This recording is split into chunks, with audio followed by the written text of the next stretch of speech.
Hello, fellow homebrewers. JP here, and I want to introduce to you the brand new Brew-Built X1 Conical Series available at More Beer. More Beer sells the highest standard in homebrewing equipment, and the Brew-Built Conicals are just that. They're made from mirror-polished 304 stainless steel, and they come with loads of features that you and I have been looking for. They have a full 2-inch bottom dump valve, which will eliminate your clogging issues, while the sturdy base includes 4 reinforced legs, just like those big Pro tanks do. More Beer also carries the Brew-Built line of options and add-ons like casters, pressure kits, and even external glycol chillers. So you can find out more about the new Brew-Built X1 Conical Unitanks by going over to morebeer.com for detailed videos on the entire line of Brew-Built Conicals. You can trust Brew-Built with your next fermentation, and you can trust More Beer to find the right conical for you. Brew-Built at morebeer.com. This week's Sunday session is brought to you by homebrewing source of awesomeness online. More Beer at morebeer.com. Feels like work. Shooting the shit for 2 hours, drinking beer and talking beer. What a wonderful experience. Can we not have the barf bucket near my mixing board?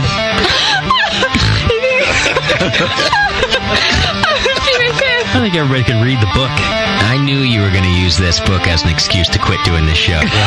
Mrs. Bub, if you want, I can mail you the Bub Timer. Yeah, Newcastle. Especially in the can. Have you ever had it in the can? No, I have not had it in the can. Notice I closed my eyes and I concentrated really hard. Now, live from the Brewing Network studios in Northern California, this is the radio program for home brewers, craft brewers, beer lovers, and beer geeks. It's your only source for live beer radio that brings expert brewers together with, well, expert drinkers. This is the radio program with a head on it. This is The Session.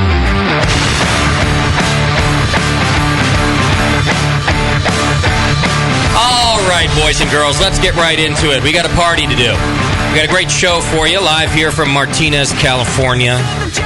Wonderful Martinez, California.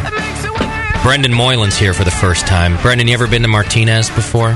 Oh, hell yeah. Is it everything you remember it to be? I might even stay late. Stay a little longer. I don't believe it for a second. We got a great show planned for you today. It's good to be back in the studio, and lots to do. I don't know why it's taken quite so long, but we've got Brendan Moylan on the program finally, and it's amazing that... Thank you. You know, we've talked to both of his brewers before. We've talked to Arnie, and now I understand Denise is not a brewer with you anymore, but she had been for so long, and we've spoken to Denise over at Moylan's, and I have no idea why it's taken so long to get you here, Brendan, but tonight we're going to talk about and talk to Brendan Moylan, find out all about the beer empire that he's built. I should say the alcohol empire, because he also brought us a bottle of whiskey. I saw that. It's very dangerous. I have cabs coming at 9:30. So good. We might need cabs. Brendan, being the smart gentleman that he is, brought his wife, so he's got to ride home, I think is what's happening. But we got a great show planned for you in that regard. It's unfortunate that Doc's not with us tonight for the whiskey part, both because he asks good questions and because he gets real drunk and funny. Right. And he seems to know a thing or two about distilling. I don't know how. Theoretically. Theoretically, he knows about... Yeah, he practices distilling water, so he knows a lot about the process. He reads a lot of books. At his home water distillery. What we really should do someday is do a live broadcast from the distillery. Brendan, that is a terrible idea. Barrel tasting on air. The first half hour will go wonderfully. Everything after that would just be a mess. But I'm game. Fuck it. I'll do it. Yeah, that'll be great. But we do have Nathan Smith in the studio. Bevo's on her way. You will get to ask some questions tonight through the chat room just by hitting the chat button. But, of course, it's a Monday show, so she's running just a little bit late. She'll be here to take your phone calls. 888-401-BEER. Moscow is down in Los Angeles this week. That's right. What's he doing down there? He's doing the show remotely. I don't know. Some excuse about something or other. Hey, Mosky, how are you, buddy? Hey, guys. What's happening? Nice to have you on the Skype. So by doing I got a studio mic in front of me, and I'm simultaneously super pissed and super happy I'm not there for that whiskey part. Mosky, you actually sound better on whatever mic you're on than you do in the studio. He does. So it's a better mic, I think. Maybe you should stay in L.A. Oh, thanks a lot. Banished. Don't worry, I'll take care of your pool. Now, Moscow got Brendan booked, and I'm just going to go into the story now because I can. So Moscow's on a boat or something a couple weeks ago, and he starts talking to what he discovers later is Brendan. But he doesn't realize it, and when he finally realizes it's Brendan, he's so insulting. Is the story I heard that he's like, oh, I didn't know it was you. You're so old. Is that how it went, Brendan? Is something like that? You know, the funny part is I've got Alzheimer's, or is it alcohol and Potzenheimer's? Right.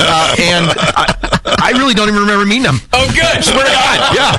I've had a hard time just remembering names. I mean, if you ask me, shit, I don't know. This is even better. No harm, no foul. One of them's JP. I know that much. That's me. Okay. This is perfect because it means that I got one guy down. It means that we can offend Brendan all night long. Yeah, he won't remember things. He'll still come on the show next time. Exactly. Right. Perfect. And you guys will know not to lose sleep over it like I have been for the last 4 weeks. Right. Well, Moscow, just to refresh your memory. What boat were we on? What boat were you on? It was like an impromptu sunset cruise around the Belmarin Keys. It was like my friend's neighbor's boat. I don't know either. Oh, yeah, I almost remember that night. Yeah. The thing is, Moscow's a little thick about these things sometimes, so he's telling me the story, and he's like, hey... Oh, he was the guy that made me pull out my ID. Yeah! Believe that was me. That's him! That's it.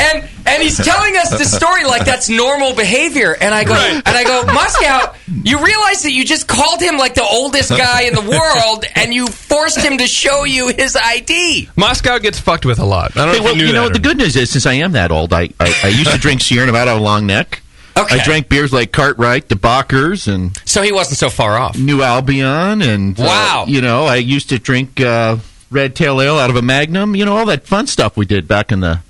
whatever it was. Yeah, right. So there you go. In point of fact, he is old. So, in my defense. All right, well, I guess we'll give you that, Moscow. Moscow just thought he had an impersonator. Somebody walking around trying to stunt double Brendan. I love that Brendan doesn't... He's like, I don't know, what boat? Whatever. I don't even like boats. I get boat sick.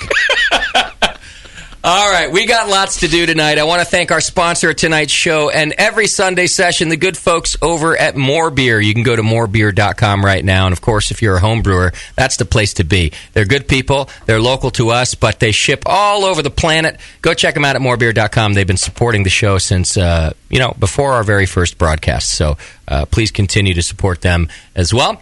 Let me get through a few announcements for you tonight.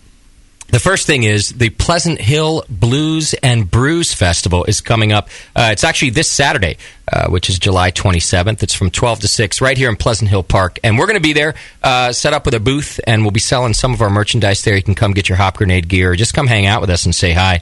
It's going to be a great day of course, beer tasting. They got a whole bunch of delicious food, free music. It's as you might imagine, blues music, which JP loves. I like blues. Yeah. I think it's very good. The Candy Cane Band is going to be playing. The Chris Kane Band, the Carumpus Room, Jinx Jones and the King Tones, Frankie G and the Conviction, and Red Eye Review is all playing. I'm sorry, did you say Frankie G and the Conviction? That's right. Conventions? Can you even imagine? Can't. Not on a stage like that, it's going to explode. Frankie G and the Conviction. And the Red Eye Review. It's all great music. There's going to be great beer there. I saw the 21st Amendment is on the beer list. I saw that our good friends over at Heretic is on the beer list. And then we'll be in the beer pavilion. You could buy yourself maybe a Hop Grenade warhead or a Hop Grenade hat or a t-shirt or any of these things. Or like I said, just come say hi to us. It's July 27th from 12 to 6 at Pleasant Hill Park. You can go to bluesandbrewsfestival.com right now and buy your tickets. And I expect you buy your tickets. You should buy your tickets early because you never know when these things are going to sell out. It seems like everything in craft beer is selling out now. In record time, like 10, 20, 30 minutes, gone. Didn't Marin Brewing Company just have its annual Breast Fest just a couple weeks ago? Yes, indeed. And how did that go? You guys have had to move to a larger venue for that. We've moved it into the San Francisco to Fort Mason, so it's... but we squeezed 2,000 people in there and had a hell of a good time. That's there was, fantastic. I think, 70 breweries, so it was a good time had by all, and I think we raised another $40,000 for the Maxwell Charlotte Clinic, so... That's amazing. Yeah. And 70 breweries, very impressive. That's fantastic, too. I haven't been to it since, I believe I went to the last year that it was still where Marin Brewing Company is, in the courtyard. And I did love it there. It felt very cozy. But on that last year, it was real packed. So I understand why you had to move. And, of course, I guess that lets you raise more money for breast cancer, too. Yeah. Wonderful. All right, so go check us out. Go to bluesandbrewsfestival.com, and like I said, we'll be there. Our good friends right here in downtown Martinez at Creek Monkey are having Firestone Pint Night. I think it's tomorrow, right, Tasty? It is tomorrow night, yes. Beautiful. Yeah, I'll be there. Never miss a Firestone Pint Night. They're going to have that Pivo Pils. Oh, my new favorite beer in the entire universe. Great. It's being distributed up here now. Have you had it, Brendan? Not yet. Oh, I want to try it. It's a great Pilsner, and I was surprised to find it. I went to, you saw it at Monument Liquor in Concord. I saw it in Lafayette. They're like sister companies, I think. And I'm surprised it got up here so fast that they're distributing it here. So I love it. Yeah, Nicole was down there last week. She brought back a 6-pack. I was about to tell her she sucks, and then she came home with that. So it was okay. It was all right after that. I got to admit, I'm still going for Pale 31 if the two are next to each other on the shelf. Really? But if I want a good Pilsner, that Pivo Pils, it's something else. Oh, yeah, it's pretty They got another good. session beer. It's the area code 805 or 815. Yeah. That's pretty good, too. 805 is fantastic, although as of now only available in that area code. But they have it. Matt admitted to us that it's so wildly popular that they're looking to move it further, as they should. That's a great session. Wait, beer. so if you make something really good and you limit the amount of people that can have it, more people want it? Isn't that weird? That's weird. I don't know how they didn't know that in the first place. Yeah. We're only going to allow 12 people to download tonight's show. Yes. So after tonight, 12 people can hear Brendan on the program until the demand increases. Just by IP block. So we'll call it like the .291. Yeah. So 29,988 people won't get to listen to tonight's show You're good at math. until the demand gets. I am. He just did math on the air in his head. That's a first. Brett, what's going to be doing it in the air because his eyes were looking at the ceiling. What's going to be extremely embarrassing about this program is you're going to find out Brendan he went to school to begin with to become an accountant. And I figured I'll just have him take a look at our bank account and he can just tell me how broke we are. You should do it before the show. Because I've been living in a dream world, thinking that things are going fine. Well, all the IOUs you write me in lieu of checks starting to pile up. Yeah. You're getting the idea, huh? Yeah. Right. So Brendan's qualified to tell me what an idiot I am. Perfect. Basically. Okay. A couple more things that you need to know. Dr. Homebrew, JP's new show, is available in iTunes. Soon to be available on our website as soon as that gets fixed. But it's right now available on iTunes. Just go to thebrewingnetwork.com/drhomebrew.xml, and that's how you can download the RSS feed. Or just search Dr. Homebrew in iTunes or your favorite podcast software. Yeah. And you'll find it. If you want to support the BN just by doing your normal thing, shop at Amazon by clicking the Amazon link on our homepage. And when you do so, we get a little cut of your dough, and it helps a lot. iPhone and Android apps are available in all the stores. Just search BN Mobile, and then you can listen live on the go. We've changed where the video is tonight. That's right. We're working with some new software. We've been using Justin TV for so long, but our studio cameras wanted something new, and so did we. So we've moved over to a new thing. What's the web address? I believe. Oh, here it is. It's so long. It's so much longer than our Justin TV address. It is. Oh, but it looks great. I'm watching ourselves right now. I look awesome. The back of my head looks great. Tell me about it. You're wearing a hat. Looks great. I'm wearing my ponytail is all fantastic, and it looks great. Yeah, Brendan. I don't know. Brendan looks 10 years younger, at least, I think, on the new software. Well, I'll have to check his ID. Yeah. Let's let Scott be the judge of that. Tasty, you look like you're practically a teenager again. Oh, I love this camera. Hey. With the new software. Great. It's really wonderful. It's new.livestream.com/thebrewingnetwork/the session. But the best thing that you could do is just go subscribe to our live stream account, and then you get a notification and a link every time we go live. And that's the best way to do it. Anyway, that's how you watch the live stuff now. It'll store it up there. JP will be posting still photographs. I recommend at least one still photograph of Brendan's lovely wife. I will do that. She's a very nice-looking young lady, and if Brendan and his wife do not mind, I think she should be on the website at some point tonight. Well, she's already apparently on the webcam, and people have commented because about how good-looking she is. Because we have a million pervy listeners. Yes. And they're like, oh, the show's out. Who's the woman? Yeah, she has great cheekbones. Quick. Wow. Right. All right, guys. Our apologies in advance for our listeners, everybody. Yeah. All our listeners are in the prison system, so they don't get to see many women. Yeah. Yeah, right. It's true. Okay. They're making prison hooch. They're getting tips from us on how to make alcohol. Prison hooch. I'd be a great prisoner, man. That's all I got to say. I'd make the best shit in the prison. They'd be like, hey, don't touch him. He's the guy. That guy. You'd end up being a kingpin in a prison. Shot collar. Right. All right. Get all these updates and more over on Twitter and Facebook. Send your show ideas over to Scott the Jew. That's Scott@thebrewingnetwork.com, and he'll get them booked. And send feedback to feedback@thebrewingnetwork.com. Do we have a Twitter game tonight, JP? Yes, we do, Justin. Twitter game is brought to you tonight by Brewmasters Warehouse. You can go to brewmasterswarehouse.com right now and use their Brew Builder software. And that means as you're shopping for ingredients, you can do it right off of a recipe, and it automatically throws your recipe in a shopping cart. You hit the order button, and you're done. Good to go. Plus, they've been a sponsor for quite a long time, and they're good people. Ed at the Brewmasters Warehouse is a nice young man. Go check him out. Brewmasterswarehouse.com. What's our Twitter game? Well, as everybody knows, the dental industry is in decline in recent years. I don't know if you guys knew this or not.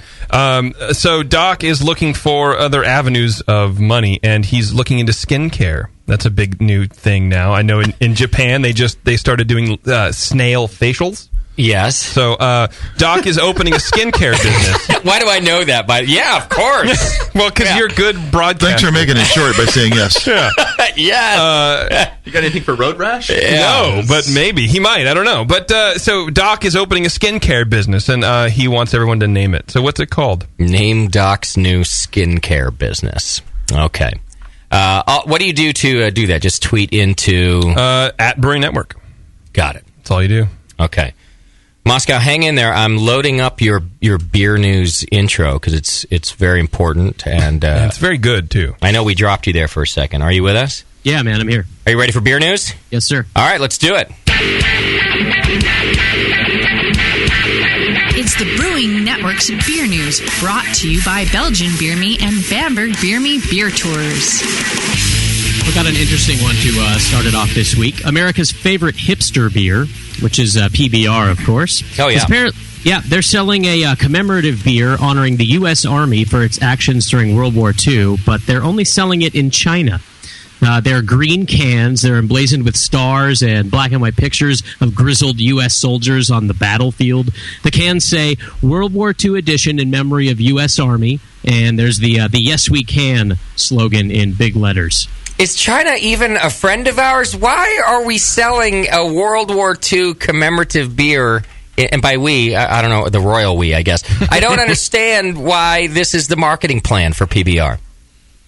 Well, I mean, China hates Japan, and we kick Japan's ass. I see. It's a kick in Japan's balls. Yeah, I get it. Which is kind of fucked up because I think that Japan is much more of an ally of ours than China at this point. Right. Yes. So what a weird wow! And it's the fine folks at PBR, is it? Yes, it is, and it's not even the first time this beer's been around. It started in 2009, and then it went away, and then now they're reintroducing it. And there was they ran a commercial for it back then in Cantonese, of course, and it showed battles in the Pacific, including those on the Marshall Islands and at Midway, which were all major U.S. defeats of Japan. So it does seem to just be a middle finger to Japan. Brendan, you own two brewing companies, Moylan's, of course, and Marin Brewing Company.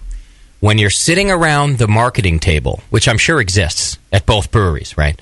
Does it ever cross your mind that you need to do a veteran beer in another country? Does this ever happen? No. I'm astonished at the answer.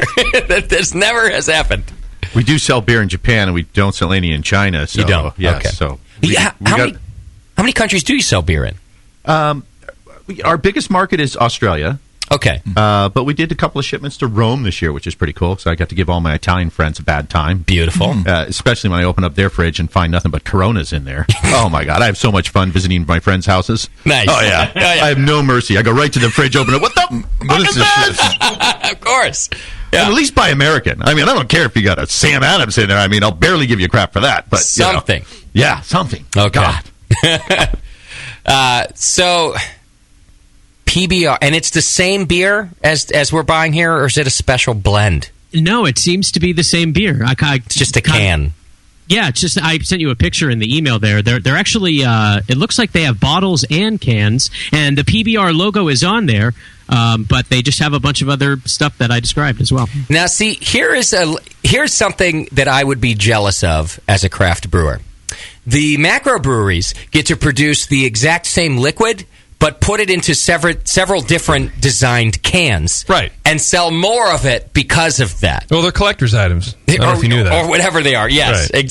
There's that, right? Or that it's 4th of July weekend. It's the same Coors Light you've ever had, but now it's in the special red, white, and blue can. Right. They get to sell more beer by just changing the can because their consumers are, for lack of a better word, stupider, if I may. You don't get to do that. I think you may. Yeah. But then there wouldn't have been the old froth and slosh girls. Oh. I don't even know what that means, but I like it. Commemorative girls from Pittsburgh Brewing? All I heard was girls. Oh, yeah. Is there a website for that? Just Pittsburgh Brewing, the old froth and slosh girls. Froth? They were Midwest beauties. Wait, is this... baby! They're tipping the scale. You guys really are young, aren't you? We are, but look, don't worry. We don't have as much history as you. That's what Google is for. I think it's just that you're old, Brendan. Jesus. 52. Hey, that's not so bad. At this point, I'm just going with it. But bottom line is, I'm 52 and I'll party anybody around. I believe that. Come on. Yep. You know what really kind of bugs me the wrong way is they have this award they give out for the Brewers Association, the Colorado guys. They have the Russell Shear Award, right? Oh, yeah. Good old Russell. Yep. Now, I don't really remember Russell for anything particularly on the brewing side, but I certainly remember Russell for his party side. Really? Oh, yeah. Wow. And the fact that they give the award out for, like, brewing excellence. Right. It's when I think it should be like party excellence. And quite frankly, I should have got that a hell of a long time ago. You'd have that hands down. See, oh, my God, yeah. I didn't know that. I mean, the year Jim Cock got it, we booed him and said, "Where's Rhonda?" But at the same time, we were under our table smoking some weed at the Grand Brewers banquet. But right. We just didn't want to be noticed. Sure. Yeah. I feel like I've been duped because it's a very serious award, and all these years I thought the Russell Shearer Award was for brewing excellence. It is currently. Right. Okay. Yeah. But you're saying it's inaccurately labeled. And I like this. He was more of a partier than a brewer. Man. Well, he's a partier brewer. Actually, he was all of that. He was all of that, yeah. Well, most of us Russ are. lived it on the edge. Some of us better than others is the thing. Clearly. Yeah. Okay. All right, Moscow, what else do you have? Well, from Asia land to Alabama, they had their first legal homebrew competition over the weekend at Avondale Commerce Park. And the best in show was a cream ale, which was brewed by a listener of ours, actually. He goes by Elbone in the forum. Okay. And that guy killed it. He won 4 other gold medals as well. And according to the reports, I think he got $1,000 cash prize for having the best in show beer. And then he's also going to brew a batch with a local brewery there in Birmingham called Cahaba. And the event was previously scheduled for last weekend at Birmingham Budweiser, but it was moved because the right to brew law stipulates that an ABC licensed business can't host the competition. So some weird tangle stuff still, but hey, they had a homebrew competition. Good times. That's fantastic. When did we get our 15% cut of that prize money? Call in, Elbone. Let us know that. Yeah, he's a listener. I see. Now we're getting cuts of victory. We want Hell yeah. 15% of everybody's trophy, too. Yes. Cut off the arm. I don't care what it is. Just melt it down, sell the medal. Right. Well, congratulations once again to Alabama. And I am disappointed that we won't get the legislation audio fodder that we've gotten for years now, because apparently there's just a bunch of idiots there. But I'm happy for the homebrewers. Fantastic. Well, and the stuff that we currently have will live on forever. By the way, I did search the slosh broads, and I don't know that I'm finding the ones I was supposed to find, Brendan, but I did find some hot women in dirndls. And and that's close enough. And that is good enough for me. Right. That must be them. All right, Moscow, what else you got? A couple more quick ones. Here's an interesting new product called the Offline Beer Glass.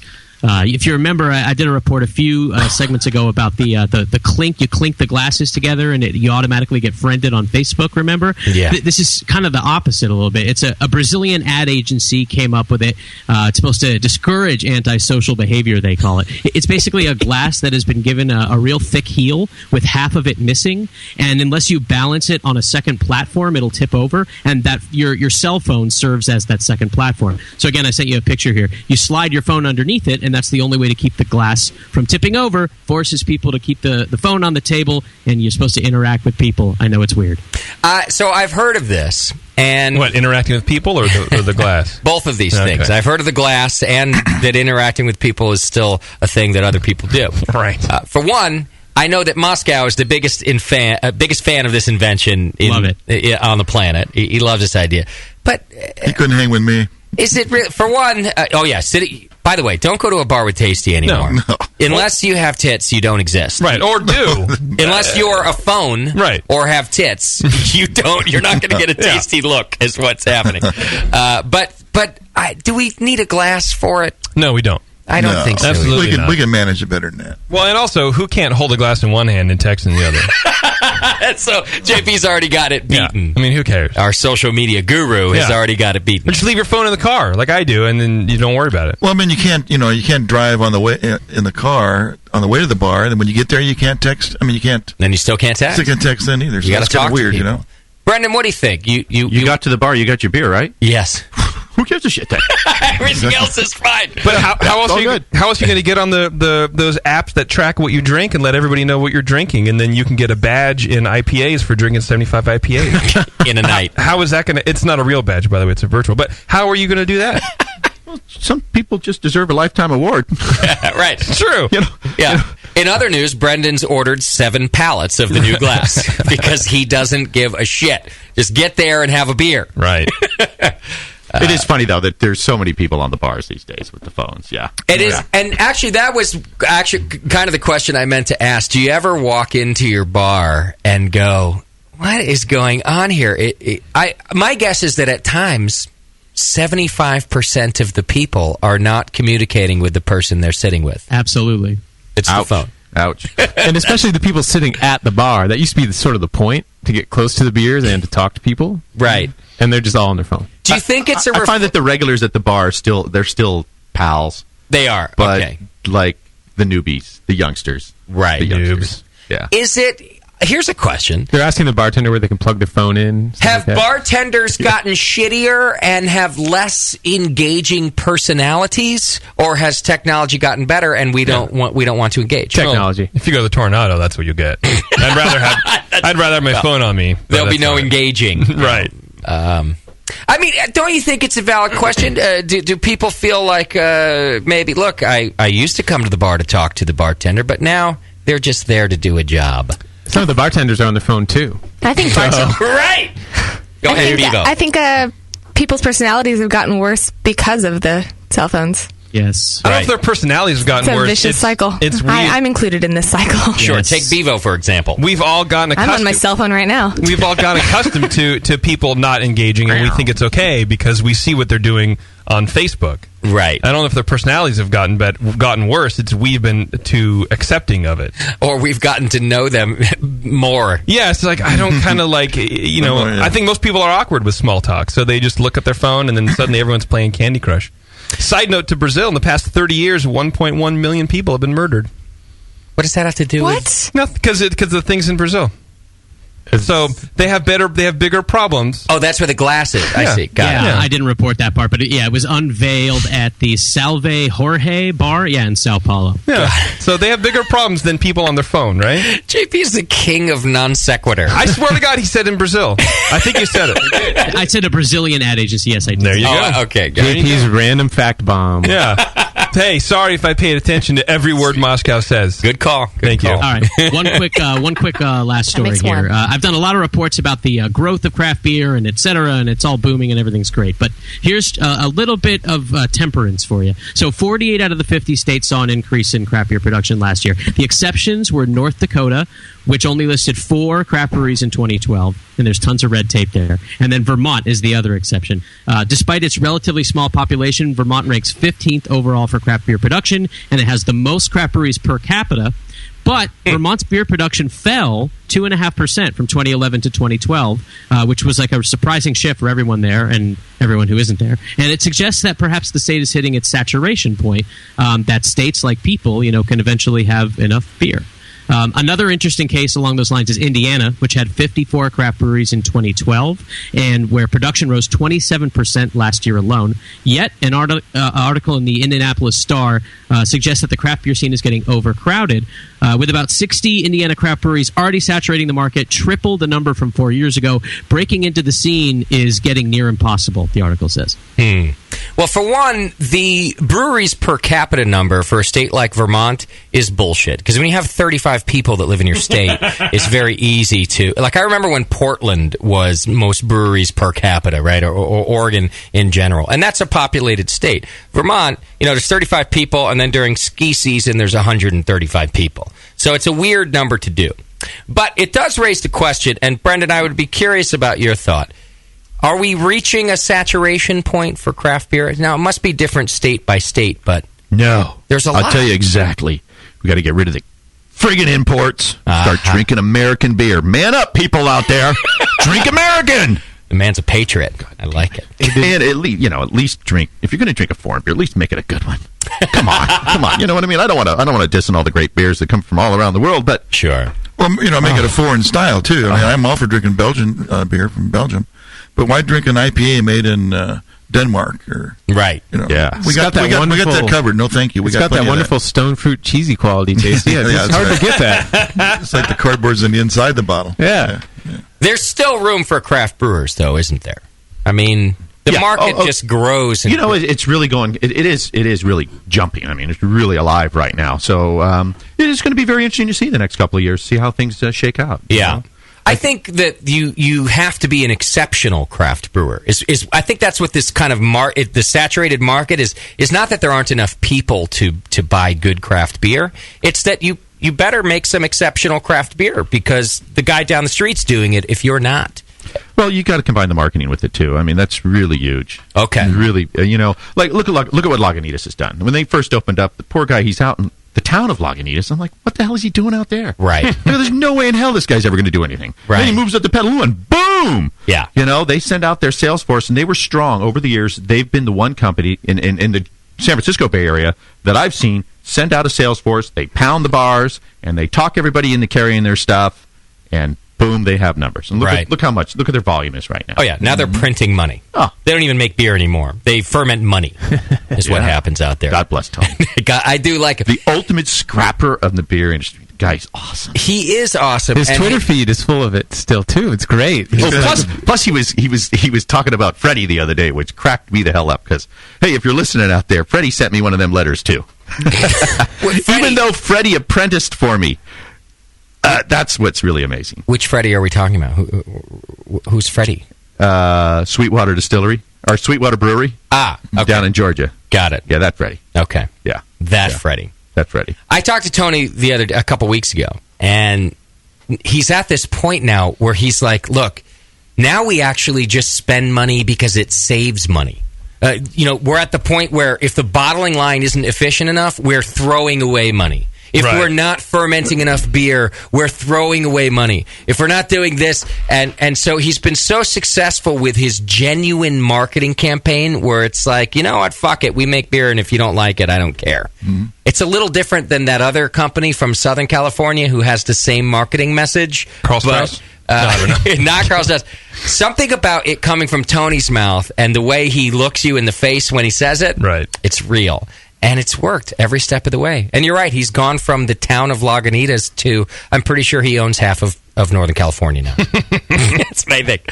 He doesn't know that because he smokes a lot of weed, but his accountants know that he owns half of Northern California. Yeah. That's my impression of what's those crazy ramblings he puts on the side of the bottle? You read when you're half drunk. It's hilarious.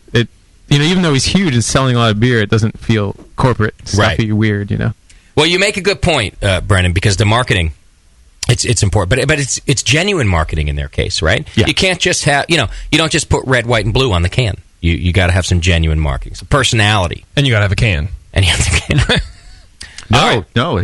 Tony said he'd never use a can ever. Why does he say that? Yeah. Do you know? Because what you have to do to get the aluminum, it's like you're blowing water. It's just ruining the environment to get the raw materials for the aluminum cans. I see. And he has a real problem with that. Okay. Well, that's all right. I haven't done any real research on it myself, but it's a good point. Right.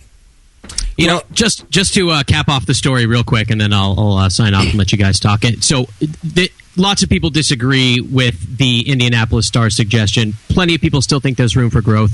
Oregon, for example, super mature craft beer market, and yet the production grew by 11% last year. Also, the U.S. has 2,500 breweries. It sounds like a lot, but Germany, for example, is way above us in per capita consumption. They have 1,300 breweries for only 80 million people. So, it's still good times ahead for craft beer in most people's opinion. That's the news, brought to you by Belgian Beer Me and Bamberg Beer Me Beer Tours, Belgian Beer Me and BambergBeerMe.com. Perfect. Lifetime. Yep. Thank you, Moscow. Yep.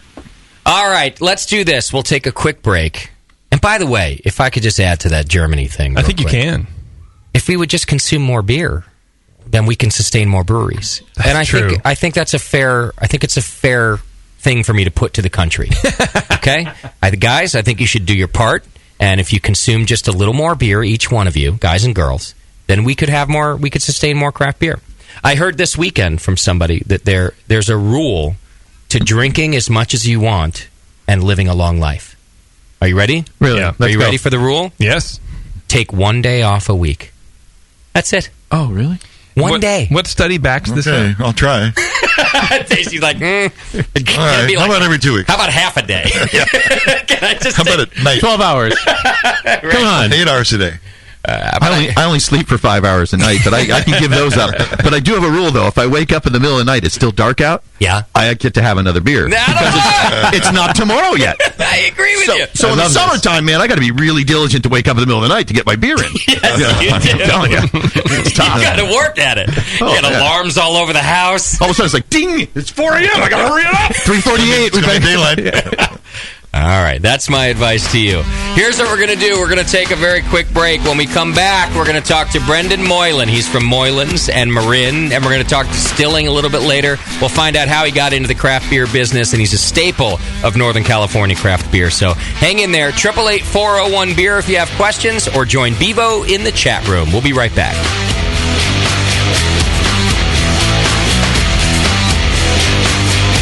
You're listening to the Brewcasters. On the Brewing Network. Since the first time the Brewing Network microphones turned on, More Beer was behind it. More Beer sponsors the programming on the BN because, like you, they love brewing. And like the Brewing Network, they love sharing their knowledge. Morebeer.com isn't just a website to place your next equipment or ingredient order. Morebeer.com also gives you access to free beer information that will make you a better brewer. Go to morebeer.com and click into the Learning Center. You'll find podcasts, technical facts, video tutorials, and more, including access to The Buzz, More Beer's social network of more than 5,000 members. And some of them might even be crazier about beer than you are. Get over to morebeer.com today and take advantage of The Buzz, the forum, the Learning Center, and make sure you're signed up to receive the newest More Beer catalog. More Beer, bringing you absolutely everything for beer making. Hi, I'm Jamel Zainasheff, and in addition to my work on the Brewing Network, I write the Style Profile column in every issue of Brew Your Own magazine. Hi, I'm Sean Paxton, and when I'm not prepping for the Home Brewed Chef on the Brewing Network, you can find me writing articles on how to cook with your home brew for Brew Your Own magazine. Greetings, cretins. This is John Palmer, and when I'm not writing for Brew Your Own, I'm reading it. John Palmer, Sean Paxton, Jamil Zainasheff. If you love listening to them on the Brewing Network, you'll love reading their articles, tips, and recipes in the pages of Brew Your Own magazine. Join Jamil, John, and Sean 8 times a year in Brew Your Own. And when you subscribe to BYO on the Brewing Network website, half of your subscription price goes right back to the BN to support great beer and food programming. So sign up for Brew Your Own magazine through the BN website today so you can listen and read your way to better homebrew. Nico, listen, our lawyers said that we had to do this for 1 hour, and after this, we don't have to talk to each other for 3 more months to the next meeting. Kids, come on, let's get out of here. I'm supposed to have more lines, so I'm the professional. Hey, it's Sully. And I'm Nico. And we opened the 21st Amendment 9 years ago at 563 2nd Street in San Francisco, just 2 blocks from Giants Park, to make great beer and have a great time doing it. That's right, because to us, the 21st Amendment is more than just the right to make beer. It's the right to experiment, to be innovative, and just do things differently. And so now, we're putting our craft beer in cans. That's right, cans. You can find our world-famous Hell or High Watermelon Wheat Beer and Brew Free or Die IPA throughout California and Alaska. And now it's also available on draft at select accounts in the Bay Area. So next time you're at your local neighborhood pub or good beer store, be sure to ask for 21st Amendment in cans. Because everyone likes it in the can. Tasty crack cans. Tasty crack can. A vial of White Labs yeast is the key to your best beer. When you open a vial of White Labs yeast, you're giving your beer its best chance for a perfect fermentation. In addition to their already incredible variety of yeasts, White Labs is proud to announce WLP 90, San Diego's super yeast, now available year-round.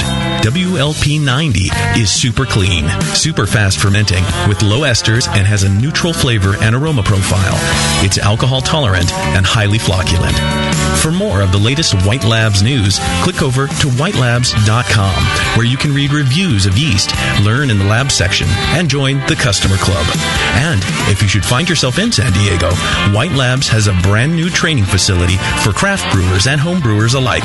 whitelabs.com. Discover yeast, nutrients, enzymes, and more for commercial breweries, home brewers, and homebrew stores. White Labs. It's all in the vial.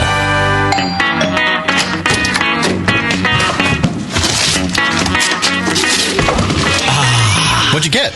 More brewing ingredients? Yep. You know what I love about Brewmaster's Warehouse? The $6.99 shipping? Well, yeah, but... Oh, the in-store classes for beginning brewers. Yeah, that's cool, but... Oh, the Brew Builder. Creating and saving your recipes online is awesome! No, I mean, yes, but... The cheese-making supplies. No.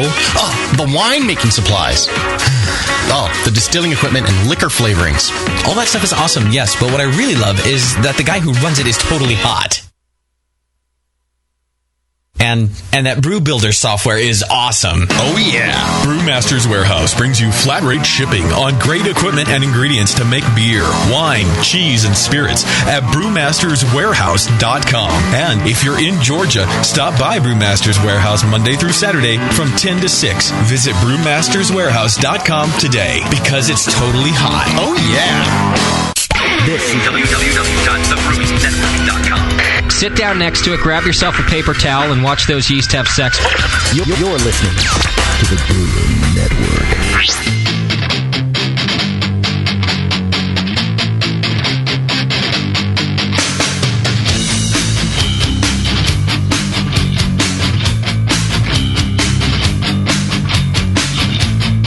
The session. Brewing up our next batch of Radio Gold. Right now.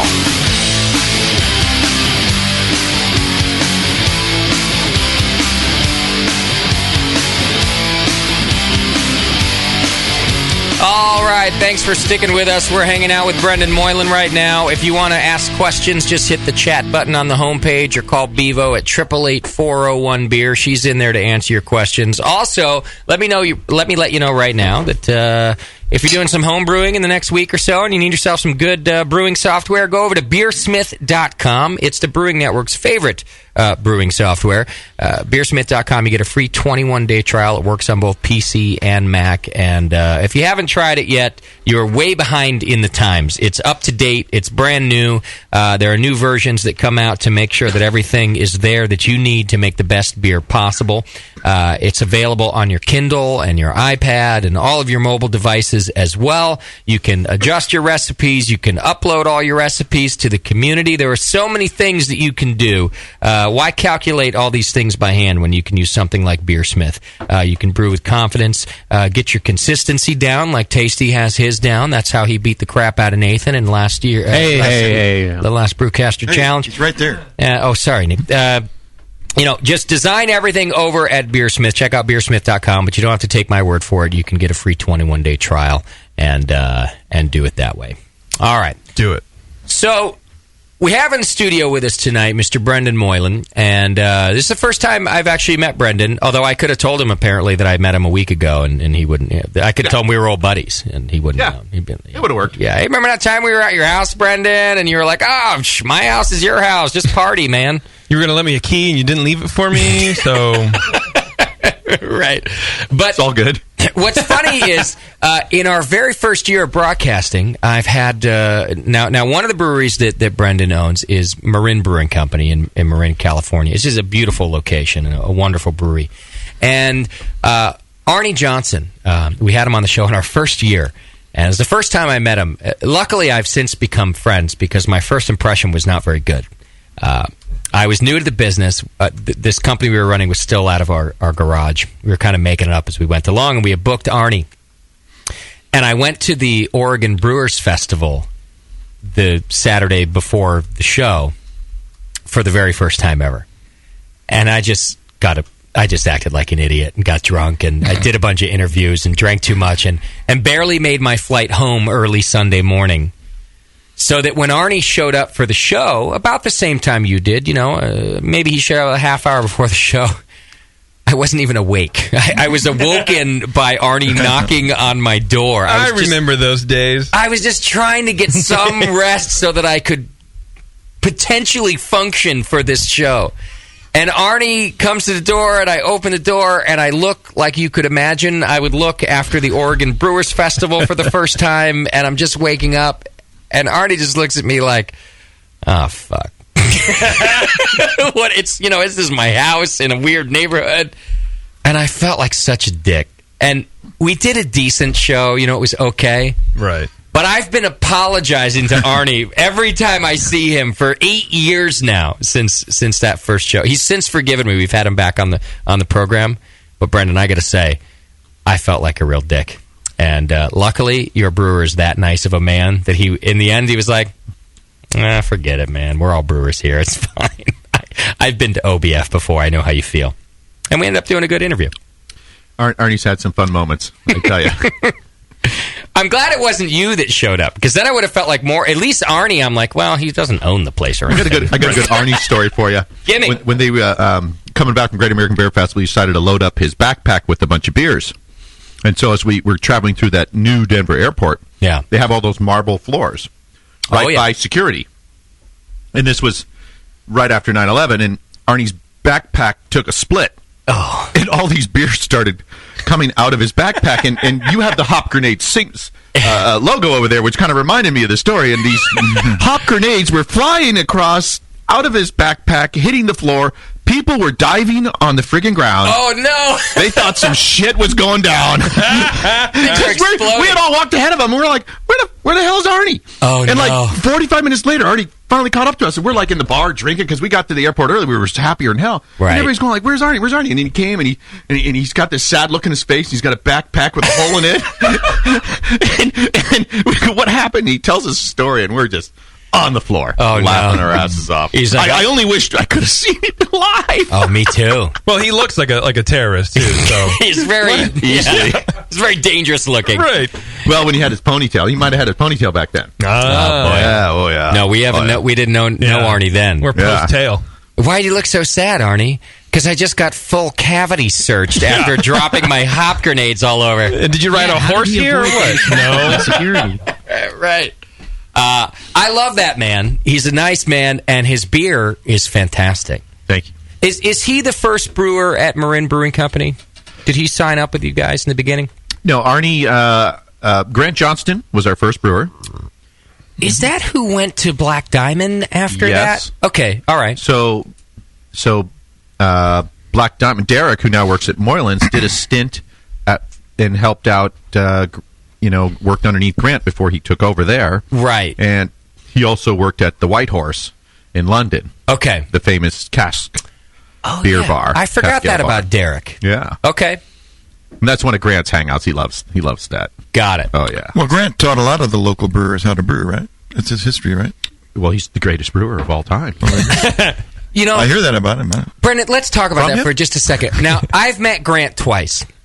Before meeting him, and it was early on in the Brewing Network, we were kind of making our way through the Northern California brewers because we really like to have in-studio guests. So we were doing some phone calls, and everyone kept saying, Grant's a great brewer, but he's a dick. And people just kept saying that to me, but I never met him, and I don't judge it. I just go, well, I'll just wait. And I finally met him at the Bistro. It was the IPA festival. He was still with Black Diamond at the time. And, he wasn't a dick to me. He was nice to me, but he did have the air of, well, I could talk to you, but I don't see why. I don't really see the point. But he was nice enough. It was afterward I was like, well, still, you sound qualified. I'd love to have you on the show. And he just blew me off and blew me off and blew me off until finally he disappeared into oblivion as far as I could tell. I don't know where he went. I think he's in heaven, or I don't know where he's in heaven. I got the same interactions from him a few times. I sold him some stuff, and it was very much just like dry. Yeah, I didn't think he was a dick. I didn't think he was a dick, but people would tell me he was a dick. Right. But anyhow, this is sort of neither here nor there. Let's talk about his wife now, because she is it. No, I have no idea. But he's never been married. Oh, there you go. It's impossible when you're a dick. But Arnie apprenticed under Grant. He did? Yeah. Okay. And Arnie's been with us for, 18 years or so. Okay. So, yeah. So he's your second brewer, and he apprenticed under the original. Yeah. Okay. And after Grant left us, he went up to 3rd Street. Yes. And then after Grant left 3rd Street, Denise worked at 3rd Street. Okay. And now, Denise was the brewer at Moylan's for years as well, right? Denise How long? Jones, yeah. Denise was with us for roughly 5-6 years, yeah. Okay. And she's just recently left. I only know that I haven't talked to Denise in a little while, but I read the press release when you got Derek to come and replace her, which I think is an excellent choice. Derek's been... Denise helped pick Derek out. Oh, he did? Oh, she did? Good. Oh, yeah. She's brewing celebrity beer or something. I don't understand what's happening. She bring the Hanson beer? I got to bring her in here. I think she's hooked up with E40. No. Really? I think it's the first time I've actually got that name right. I've been using the wrong initials and the wrong numbers. Is she really? Yeah. I think she's working with P90X right now. I got it. Doing 90 ounces. Right. 90 ounce to hell. Moscow, are you still on the line, buddy? Because if you are... Yes, I'm here. I want Denise... We need to see your ID, yes. I want Denise in here with E40. With E40. Hell yeah. All right, It'll be the most dangerous show we've ever done. I'll do my best not to insult Denise along the way. He'll just be marinating in the cuts. Don't worry about E40. Metal detector at the door. Yeah, well, I'll be wearing... I'm also in the process of Googling this. Okay. Oh, yeah, see if we can get any real info. I would like a little info. Well, I think they really haven't made any major press releases yet because a lot of it is in the formative stages. Oh, my God. Is it one of those news to be coming items, I think. We got a little insight, but, maybe if you work the streets, you might get the early scoop. We might have to do this. Work the streets. Who does that? Who does that for you guys? Moscow does. Scott does it for us. Yeah. I think that sounds like something a 52-year-old guy would say. Yeah. Work the streets. It sounds like you were a journalist in the 20s. Yeah. You got to pound the pavement, kid. You see? You get the scoop one day, and then you'll be running this place. Now go get him. Get your pad and paper and get out there. Yeah. Don't forget your press bill and your hat. Now go, Johnny, get him. But I got to know, is it racist of me to think that they're just brewing... I mean, they're brewing East Bay hyphy movement juice, dog. Did they need Denise to brew malt liquor? Did they really need her to I do love that? E40, man. That dude's rad. E40 is No, they rad. needed Denise to tell E40 how it was going to get done. That's what it is. Thank you, Brendan. That's probably. That's a good point that you make. She's the one who could do that. 40 Watt making moves, dude. He needs to, he needs some help along the way. Whip him into shape. I'm going to have to ask you to stop. I cannot wait for the first beer. 40 Watt. I'm ready for it right now. You'll have to go to East Oakland to get it. I'll help you. I'm not ready for it. All right. So let's back up a little bit because I wanted to talk about Arnie a little bit because he's just such a nice man and he's a good friend of ours. So I did want to bring it up, but you've been in the business for quite some time now. You went to school to be an accountant. Do I have that right? Yes. Although I did get back from my 30th reunion at St. Mary's last weekend, and everybody was commenting how I've found the perfect job for the Brendanness of myself. Yes. So you haven't changed all that much. No. Yeah. I mean, no. Yeah. Yeah. I can still remember interviewing for jobs, going like, I'm never going to get hired by one of these guys. Oh my God. What's gonna? So I graduated. I told the dad. I go, Dad, I got a job. He goes, oh my God, what accounting firm are you with? I go, no, I got a job selling beer. I'm going to work for a guy named Wolfgang Morndell. We're going to sell German beer. It's going to be great. He was so disappointed. Yeah, well. 7 kids, the only one that went to college, and then next thing you know, I'm back in the booze world. Yes. He's like, we've got it. Shit. No, we don't. We had a chance, and now we don't. He almost had his taxes done every year. Were you ever a good accountant? And I mean that. Were you good at it? Man, you know, I'm like a first-year accountant. I don't give a crap about all that weird stuff. I just want to know the, debits and credits. Okay. I want to know. I look at an income statement. I go right to the bottom line. Okay. Boom. That's what matters. Okay. I mean, all the stuff in the middle is okay, but it's good to be able to read a financial statements and have some education. I mean, St. Mary's did a pretty good job educating me. They couldn't change some of the formative things that happened early on in my life. It warped me into who I am now. Right. But yeah. Hey, what can you do? Father John couldn't help anymore. They were the Christian brothers. I see. Give a cheer for the boys who drink the beer in the cellars of Old Sacred Heart. If a brother should appear, we will offer him a beer in the cellars of Old Sacred Heart. That's what I got in high school. So how did I not end up in the beer business? You were a program. You had to. I mean, I did a report on home brewing in senior religion class. Did you really? In high school, and we were allowed to pick any subject. How did the report poor teacher go? Was smart enough to know, Jesus, we got to reach these kids because they don't give a crap about this religion stuff. They've already had it. It's already been like 12 years of this stuff. I heard 8 years of the nuns, and then 4 years of the Christian brothers. Eventually you got to get into some other subjects. Did your report include the thesis that Jesus turned water into beer instead of wine? I wish I would have thought of that. Yeah, back then I didn't care. I just wrote the goddamn thing. But you know what I do have coming up? And I haven't released any yet, but beer schnapps. Remember, if it's hopped, it's schnapps. Okay. Charbet. Yes. Yeah. So we've been doing a whole bunch of beer schnapps at the distillery, which I'm very excited about. None of that, not this 40% alcohol sugar crap, that people think of when they think of schnapps. What is the distillery Real called? Beer schnapps. Well, we have a whole bunch of different names. We started out as Sweetwater Distillers. Okay. Until we got a letter from Freddie, objecting to the name because of trademark issues, and it was no big deal to me. My other 2 partners wanted that name to begin with, and I really didn't care. Okay. So then we went to Stillwater Spirits. Okay. And since then, there's now a Stillwater Spirits out of Canada, and there's Stillwater Brewing, so it's that field's even getting murky.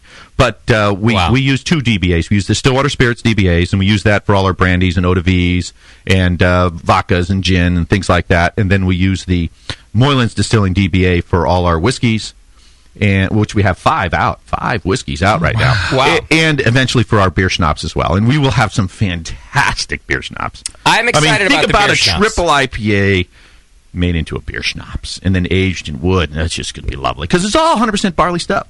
I mean, the precursor for whiskey is unhopped, uncarbonated beer. Okay. And if somebody unfortunately makes a double IPA that didn't turn out the way they need it to, and they decide to donate it to Brenda's distillery, we can turn that into something beautiful. Oh, yeah. He's We a are the smart saviors. businessman. Because, brewers come on this show week in and week out. Oh, no, we never throw anything away. Bullshit. I know you've brewed some bad batches. Right. Where does it go? Now it goes to Brendan. What do you do with Christmas beer in February? Beer schnapps! I am going to have white Christmas beer schnapps eventually. Hopefully I'll get around to bottling this Christmas, but I'd have to get my act together.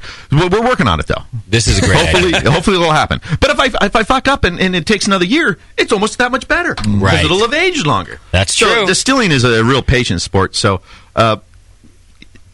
I'm not a real patient person, but the Alzheimer thing is helping me let my whiskey age. I forget I have those 3-4 barrels in the back. And, next thing you know, they're old enough.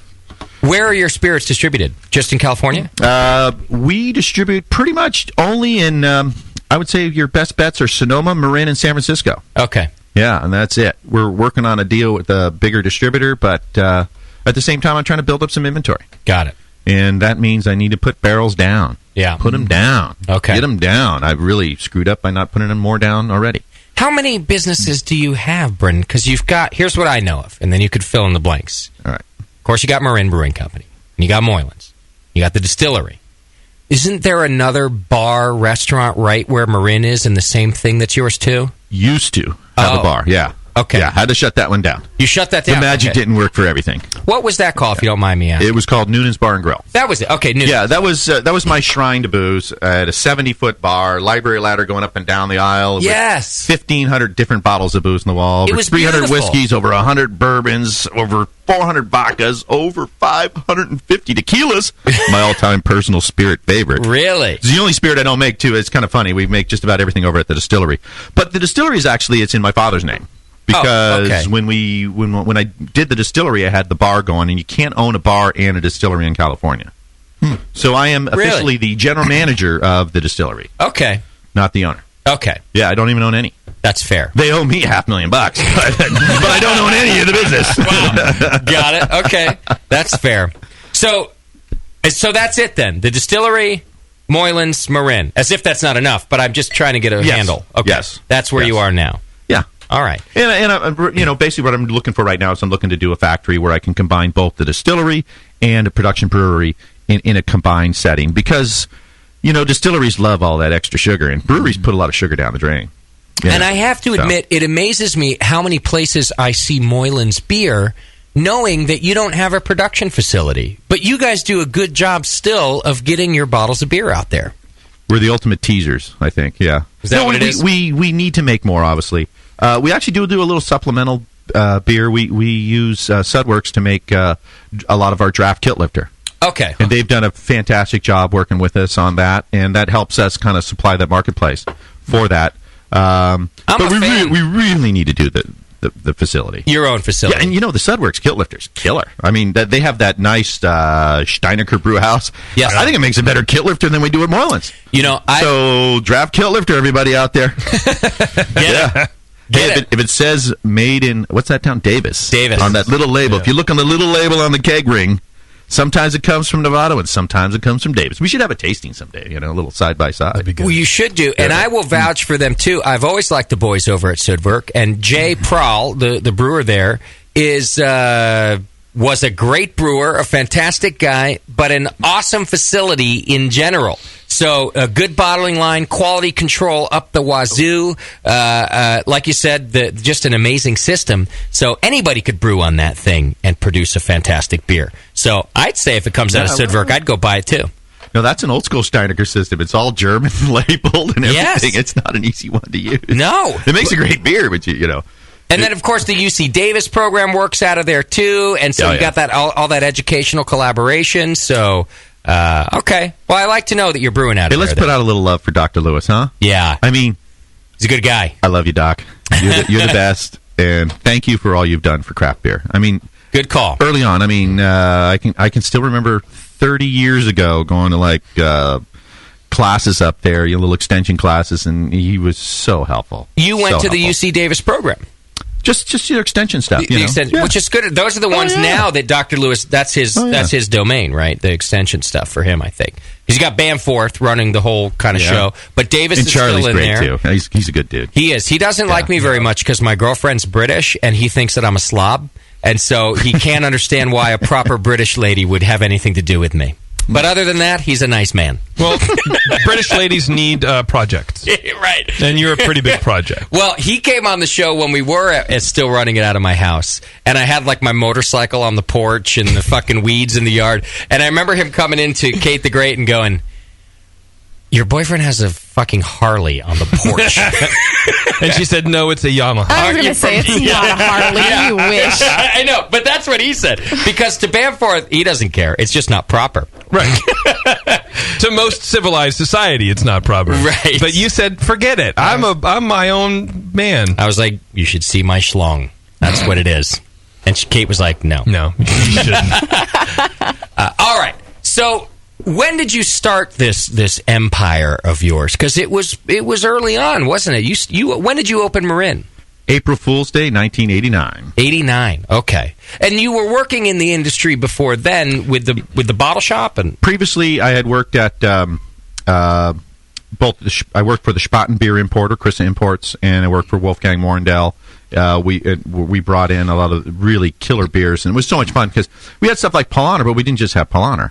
At the time, we had 11 different kinds of Paulaner beer. We had the whole lineup from Munich, and they came in the half-liter bottles. It was the authentic. It was the real stuff. Right. We had them all. I mean, all the Box, double Box, my Box. I fell in love with Bock beers. I just loved them. Okay. But then the hops eventually took over. And last time I tried a Savater double Bock, I'm like, where's the hops? Gravity sakes. Although I also did make a little trip to Munich, and it was the first time I ever saw hop oils used. I'm in Paulaner Brewery, and they opened up this 5-gallon can of hops with this can opener all around the outside of it, and they poured it in. And then once they got towards the end, they just chucked the can into the brew kettle. I love it. And I remember going like, where's the real hops? Right. I was all offended. It was on my honeymoon. Okay. My God. It was it was ridiculous. It was a travesty, I tell you. It was a travesty. So you've been a beer guy since the beginning. I mean, you've just... Yeah, I started working at a liquor store when I was 16 called the Jug Shop in San Francisco. Just real famous liquor store. Hey, Phil, how's that for a plug? Okay, and it was just fun. At 18, I talked to boss and let me in charge of the beer section. Okay. So I was the beer buyer at 18, although I realized by 19 that all the hot sales girls were wine salespeople. Got it. But at that point, I was already too far into beer. I couldn't go back. And I never really took a liking to wine. I mean, I'll drink the good stuff, but, beer's king. I'm kind of with you on that. I'll swap in some wine. I used to drink a lot of Dortmunder Kronen way back when. Augsburger. Oh, Augsburger was great. Augsburger Bock. Oh, good stuff. Oh, that was lovely stuff. Can we get that now? Is it gone? I don't even know. You don't even know. You've moved on to the hops, so you don't know. I moved on to the hops. Although I kind of have to take it easy on the hops. I got a bit of the GERD. Oh. I just got the heartburn. Got it. Okay. Yeah, so I switched to whiskey. My doctor recommended. He told me, lay off the carbonation. I said, just go to whiskey then. And he was like, okay, I guess that works. Like whatever. He still shakes his head. He's got me on alcohol watch. I went in there last time to complain about some sore back or something. And I get the results back, and he goes, he said I complained about drinking too much. I'm like, I did not. I was bragging about it, I thought. It didn't sound like complaining to me. Right. Jesus criminy sakes. Yeah. Wow. He's jealous. He is jealous. I told him the story about the insurance company giving me a discount because I was too healthy. Really? And he's like, no, you're not. Well, no. Let me have a talk with him.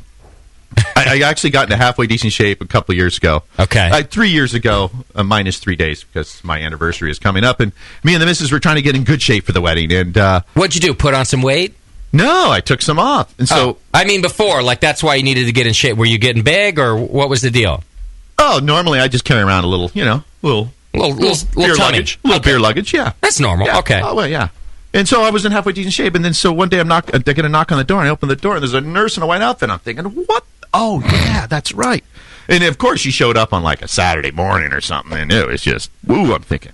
They took blood samples and everything. I'm thinking, oh, man. Right. I might not get approved. And then next thing you know, I'm too healthy. Wow. I'm too healthy, yeah. It's a life insurance discount, I assume. Well, I think it was the fact that I got a 199 on cholesterol. I was under the threshold. I think if I hit a 200, I didn't get the 250 back. I didn't get the $250 back, yeah. That's what just happened to me. Yeah. He happened to not have potato skins the night before. Right. Yeah.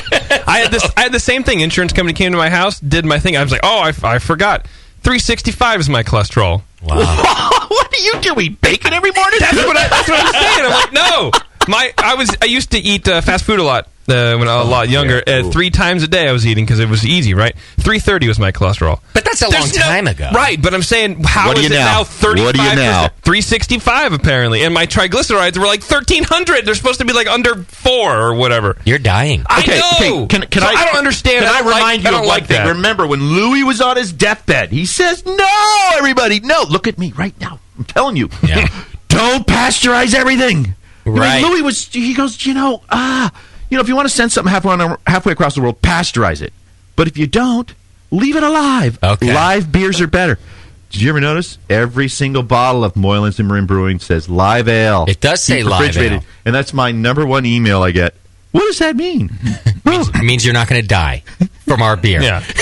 It means you might get a fucking discount. Keep it fresh, keep it cold, and drink it soon. What are we drinking now? It is that one, I think. No, we already drank too much of the golden. We're having the Moylan's Extra Special Bitter. I like this beer. And this is a beer we also do on nitro, which is a lot of fun. We do a lot of nitro beers, which They're great. You know what's really fun is when you have the exact same beer in the bar, and you have one CO2 version, you have the nitro version. Yes. And the only difference is the gas part. Sure. And but it's amazing how much softer the nitro beer is. Yeah. CO2, people don't realize how much bitterness, carbonic acid, CO2 provides. You know, the whole profile. We were just talking to Ray Daniels from the Cicerone program about that, where he said it took years for people to realize that carbonation is actually it contributes to the flavor profile. It's not just a mouthfeel. It's not just that there is actually something that the carbonic acid does to the flavor profile of the beer. What I would like to say to all the brewers out there, soften up on the carbonation, boys. Come on. Yeah.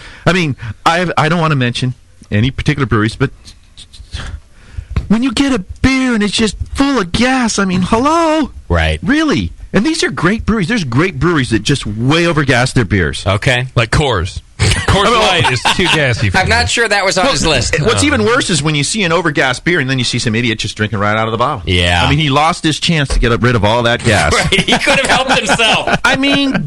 He'll find it again later. Gas! It's going to slow your drinking down. Right. Why would you want to slow your drinking down? I don't know. Pour that beer in a glass, foam it up, let all that gas get out of there so you can get to the part that you really like. I'm on a schedule. Let's go. I got a drink. Brendan, we cannot be friends outside of the show. You're going to kill me. I can tell already. I have a distillery road trip. Yeah, we're keeping it on the show. This is not going to be a friendship that we develop. Because I will die. I want to die Actually, early. apparently you will die, JP. You're the one with the cholesterol. I don't understand why. Oh, he'll die first. Yeah. Hell yeah.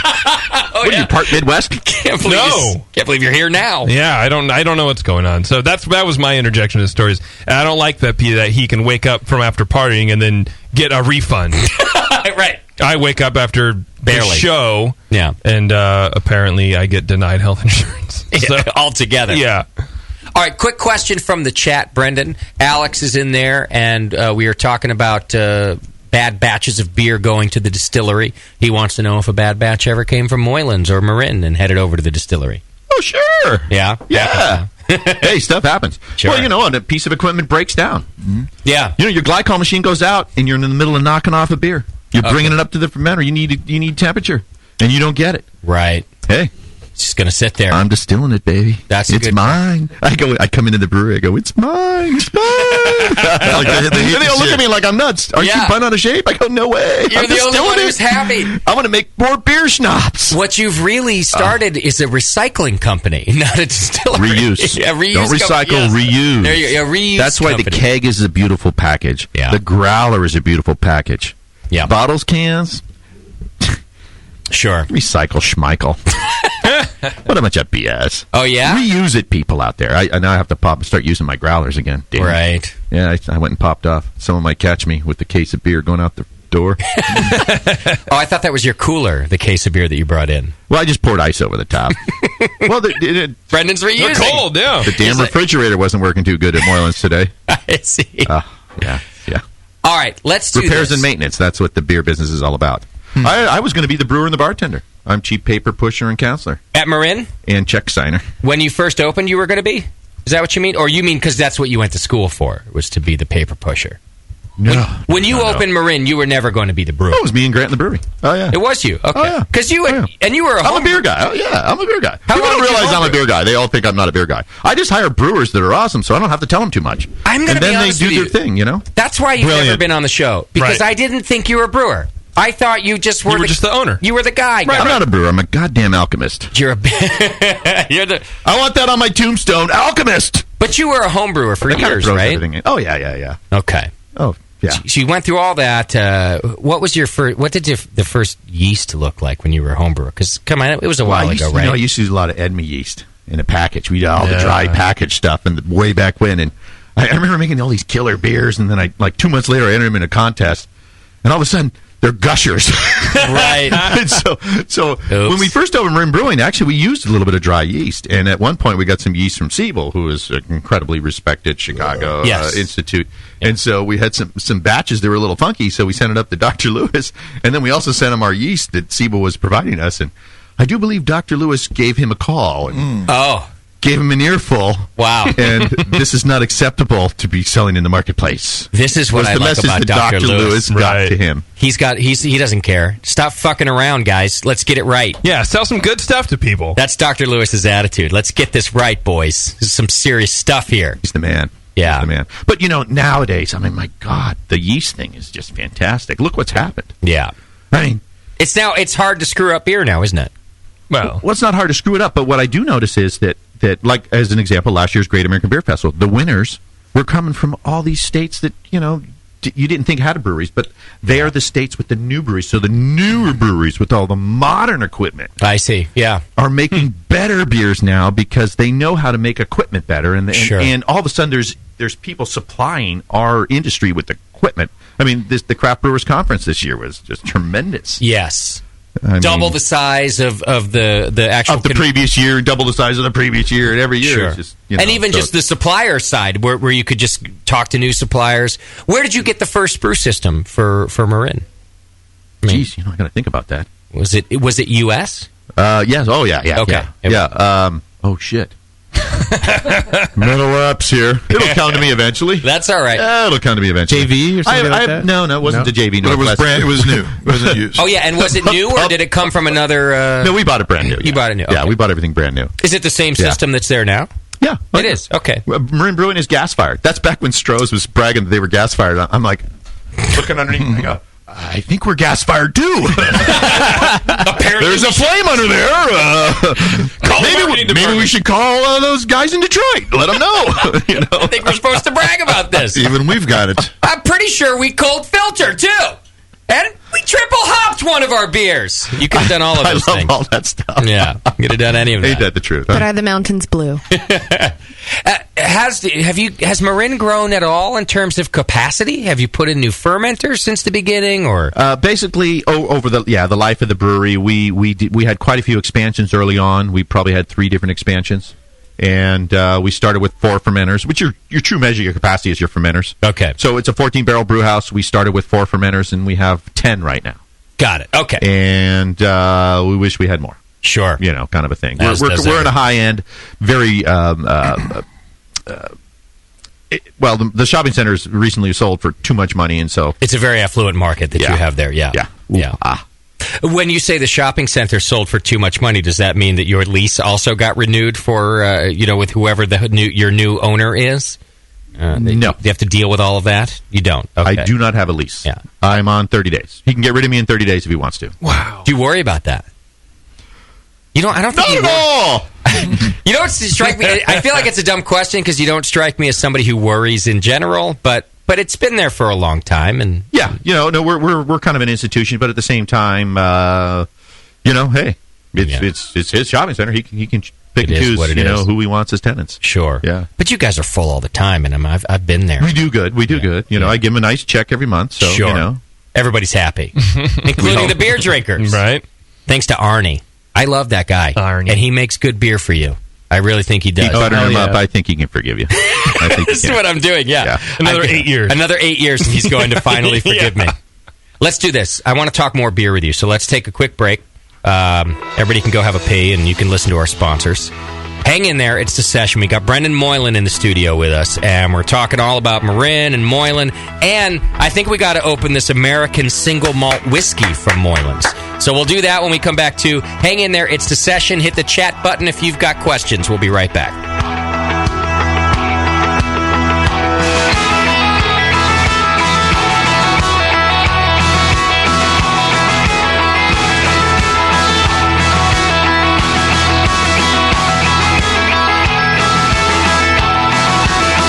You're listening to the Brewcasters. On the Brewing Network. I do not believe my eyes. Welcome back to the studio, the Gay Prince. Oh, how are you, Justin? You're looking very, very nice, very fit. What brings you here? I heard that you wanted to talk about my new favorite place for online ingredients, the Braumeister. I think you mean the Brewmeister. I am a German. This is a German word. But you know that when you type in the website, it's the Brewmeister. I have a German computer. And it translates over to... You're very efficient. I see. It's the Brewmeister Homebrew Shop. I think you're very wrong, and it hurts me deep inside my schnitzel. Okay. If you're talking about the Brewmeister, they do have 2 locations, one in Folsom and one in Roseville. Yeah, their customer service is very, very nice. They have very strong hands. And nice tushies. It's the squeezy tushy. It's the Brewmeister. It's the Brewmeister, The Brewmeister. Say it after me. The Brewmeister. Okay, American. I always shop at the Brewmeister. Shop Brewmeister today, just like the German Prince, and save with the coupon code BNARMY. Visit shopbrewmeister.com. Does that have an umlaut? What could be better than great blues music and great beer? Rock your summer right at the 4th Annual Pleasant Hill Blues and Brews Festival. Saturday, July 27th from noon to 6 p.m. Come enjoy tasty beer, delicious food, and free live music featuring the Candy Cane Band, the Chris Cane Band, and many more. Unlimited beer tasting and VIP access available at beautiful Pleasant Hill Park. More than 25 of the best and some of the newest Bay Area breweries will be on hand, like Lagunitas, the 21st Amendment, Sierra Nevada, Heretic, Lost Coast, Rocksteady, and Almanac Brewing. Get your tickets right now for the Blues and Brews Festival at bluesandbrewsfestival.com. And new this year, Friday night will be a pre-party concert from 6 to 9 p.m. Come enjoy the music of the Big Jangle. Don't miss the Pleasant Hill Blues and Brews Festival for great blues and great brews. Get your tickets today. Tin, Getting tired of that same old handcrafted beverages day after day? Are you looking for something with more diversity than your normal beer? Fellow BN Army member Michael Fairbrother, owner of Moonlight Meadery, is reviving an entire beverage category, mead. The meads at Moonlight Meadery are all handcrafted from the finest honey on the market and are perfect for any occasion, like weddings, baby showers, or... Excuse me?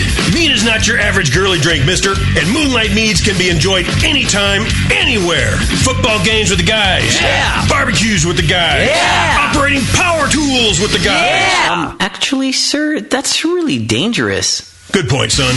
Next time you have something to celebrate or are just looking for a new tasting experience, pick up a bottle of mead from Moonlight Meadery. Now in 21 states, making over 60 varieties of mead from dry, semi-sweet to sweet. Break out of that craft beer lull. Grab a bottle of Moonlight Mead. Can't find some? Then ask. No, make that demand some. Yeah! Hey, my brewing brothers and sisters. This is Jamel Zainasheff, and I want to tell you about Heretic Evil Twin. You might be familiar with my homebrew recipe, which uses massive late hopping to create a balance between the malty sweet and the hoppy bitter, along with an outrageous malt and hop character. I wanted a beer with the same bold hop and malt character, so we played around with the homebrew recipe until we were able to make a great commercial version too. We've created a beer rich in malt character, full of caramel, toast, biscuit, and an ever so subtle roast note. On top of that, we piled in an insane amount of Citra and Columbus hops at the end of the boil, as well as in dry hopping. This damn-the-cost approach to hopping gives Heretic's Evil Twin a great blast of citrus and tropical fruit that can't be matched by any other hop. The result is a bold, malty, hoppy, but easy-drinking beer. This is our top seller, our flagship beer, and I couldn't be prouder of it. Cheers.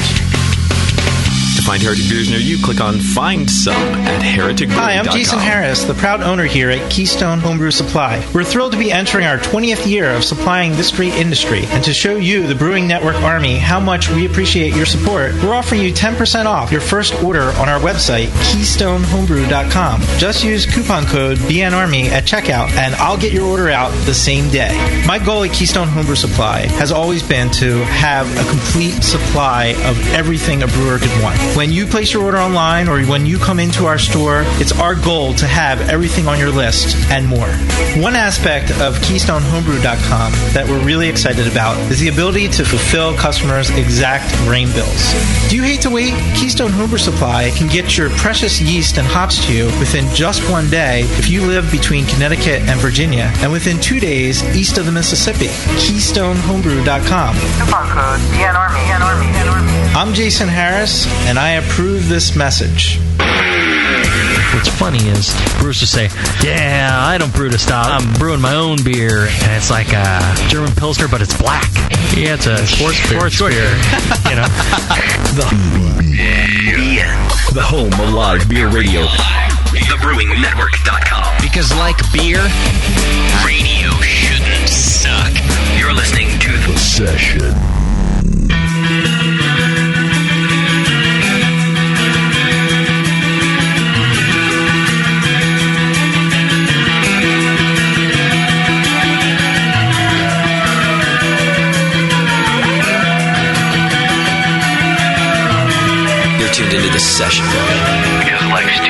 want to listen to crappy radio.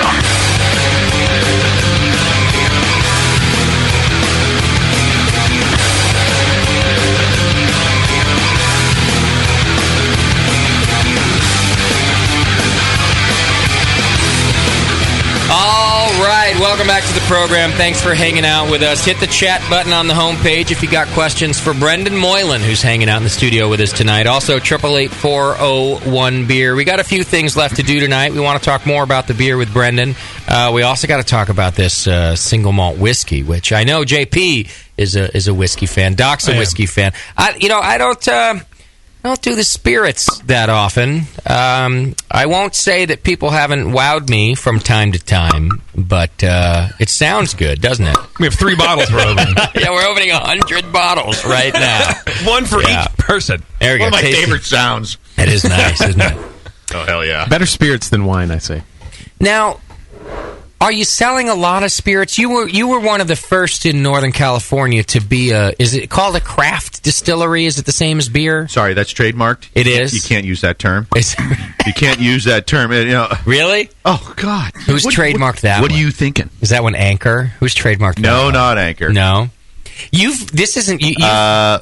You've dabbled in trademark issues before. We've reported on some of them in the news, and I hate those things. I'm waiting for someone to steal our hop grenade and not give it back, so that I'm the one who has to dabble in that bullshit. Who's the craft distillery guy? Who has that trademark? It's kind of through the people at St. George's and Hangar One and Hainsley. They've got this symbiotic relationship going on. But yeah, really, yeah, because we had some of the because they're the only craft distillers around. No one else can be one. Right. Of course. Come on. Get with it. Why would Hello. Justin, you need to get on the and by the way, you're getting a little sample here of the whiskey. If you finish it, you can get more. Okay. I don't want to be accused of only giving out that much. I drove halfway across the state of Kentucky and they gave me that much. Really? Those pricks. Yeah. If you go to the Bourbon Trail, do all of them except Woodford. Really? Remember that, everybody. They gave it's you way just a down in little the bit? southern part of the state where all the rich pricks come from with the white fences and the horses and shit. And they just gave me that much, Brown Foreman. That much. That's what you gave me. It's not even enough to taste it. There's a lot of feelings I going love on right now. Woodford too. I'm surprised. That bothers me. Oh yeah, yeah. Now see you, and you're a guy who likes a good value. So you'd be one who walked in there. Called me cheap, and you'd be upset with your little pour too. Oh, I'd light them all up on Twitter because that's how I vent my anger. Right, you don't talk it out. You just Why would I want to do that? Okay, well, good because.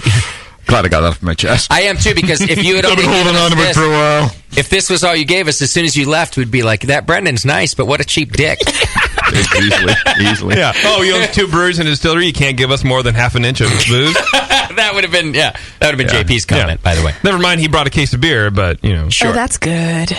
You like that, huh? Yeah. Are you a whiskey girl, Beaver? No, but you like that. That's good. All right, let me try. What do you think, JP? The only Did you try whiskey it? I've The really funny thing is, I had actually had mercy on you guys because 3 of our 5 whiskeys are cask strength, and I left those behind. No. And then we do a rye, a 99 proof rye, and this is our only whiskey that's 86 proof. What is cask strength? Is that the strength you age it at? The best stuff. So we put our whiskey in the barrel at roughly 125, give or take a little up or down, and got it. And we go from there. Okay.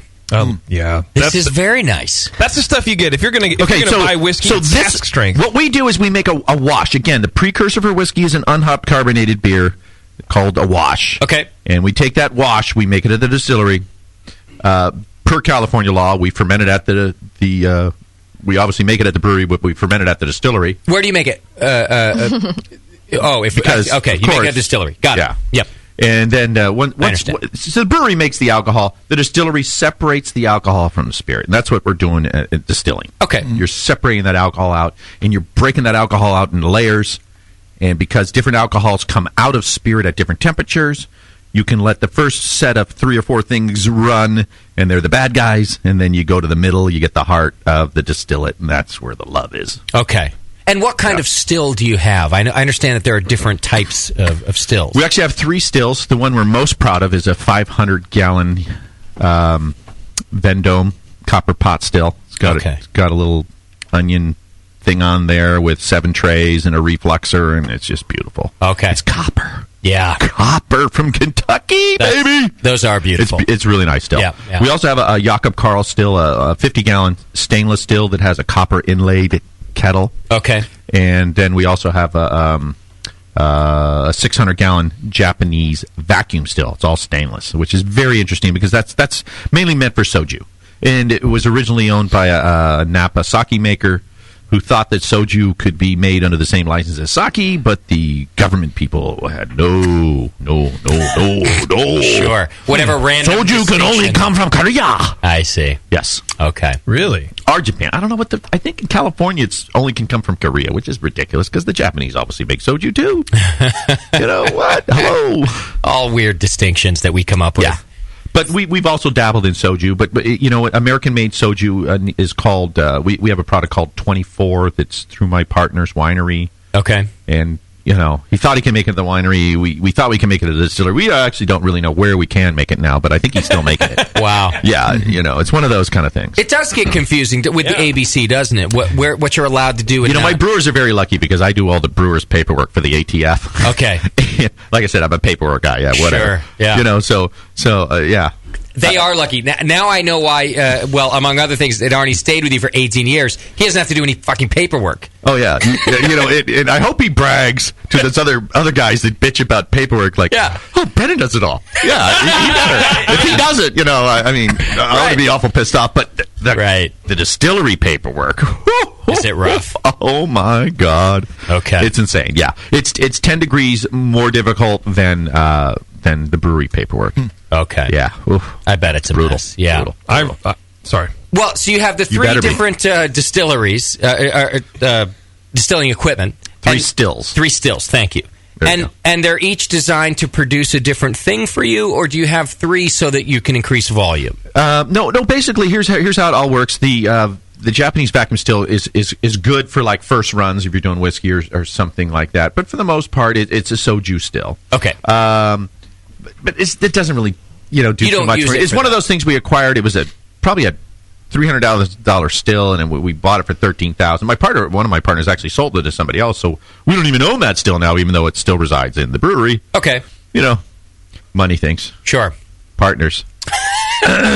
I don't even want to know about it. Yeah. These are questions I don't even want to ask. The 50-gallon copper still was actually belongs to Bill Owens from the American Distilling Institute, who bought it and loaned it to us. We did a whole bunch of classes for the American Distilling Institute on making whiskey. Okay. And so after my first 2 distillers were stolen by people who attended those classes, we don't do those classes anymore. It's a recruiting ground. Wow. But no, I'm fine. I like my 3rd distiller. He's better than the first 2. Okay. I think they've improved along the way. Yeah. Just don't have those classes anymore. Yeah. You'll be fine. We just don't do those classes anymore. I don't want anybody to steal the 3rd guy, and I won't even mention his friggin' name either. That's right. As a matter of fact, yeah. You How have a about great that? attitude about Yeah. this. John Lock him down.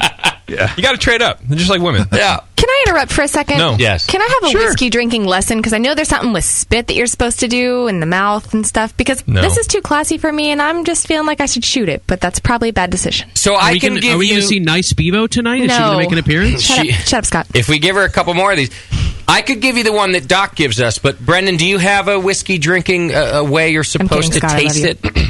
With beer. Just have it. No, here's the way I do it. And everybody's a little bit different. I love beer and I love whiskey. Okay. Although I do like tequila a little bit better. All right. But hey, I can't make tequila. I don't have any agaves handy. Okay. But I enjoy sipping whiskey. I don't put ice in it. If you put ice in it, maybe it's a cheap whiskey and you're trying to cover something up. Okay. Why do guys warm cheap brandy? Right. Because it's cheap brandy. Okay, got it. So I like my whiskey. Sometimes you can put a little water in it, especially if it's cask strength. Okay. Also, when it's cask strength, I think the best way to taste a cask strength whiskey is just lick a couple of drops in your finger. You're amazed at how much flavor you get out of a couple of drops of whiskey. It's almost impossible to take a sip small enough when you're drinking cask strength whiskey. Okay.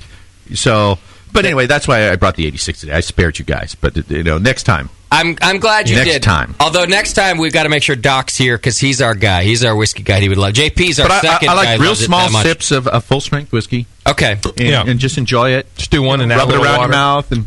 So but it's Bevo, little sips. I don't do shots. I don't slam shots. Little sips I of was enjoyment. really mostly kidding about the shots because I would die. as small as you can sip it, and Doc, knowing that I'm just not that I don't really enjoy it that much, the way he would say it to me is that you get a little spit in your mouth, a little saliva. See, this is what I remember because just a little saliva in your mouth, and then you take your little sip, and you don't swallow it right away. Go ahead and let it be there, and then you swallow. And essentially, it's kind of a way to cut it. Like Brendan had mentioned, you could add a little water to this too, and that would be a similar thing. But if you're just going to drink it like that, and also no oxygen. Try your best to not get oxygen in there. So you're really kind of keeping a closed mouth. None of that. And just really closed mouth. Again, I'm no expert. This is just what Doc had told me. And I did discover that I could taste it better that way. The phenols or whatever they are from the alcohol were less harsh if I did that, especially with the lack of oxygen in the mouth, air in general. And I could enjoy the flavor a little more. By the look on your face, that didn't work, Bevo. That was way too big of a drink. You still got to take a little sip. Is it sacrilegious to put a little bit of water in the whiskey, like a splash? No. The Scotch refer that as releasing the serpent. It allows a whiskey to kind of at different proofs, different things come out. You ever notice why gins are always in the high 90s? It's just something about juniper at 90 some odd proof just works. Okay.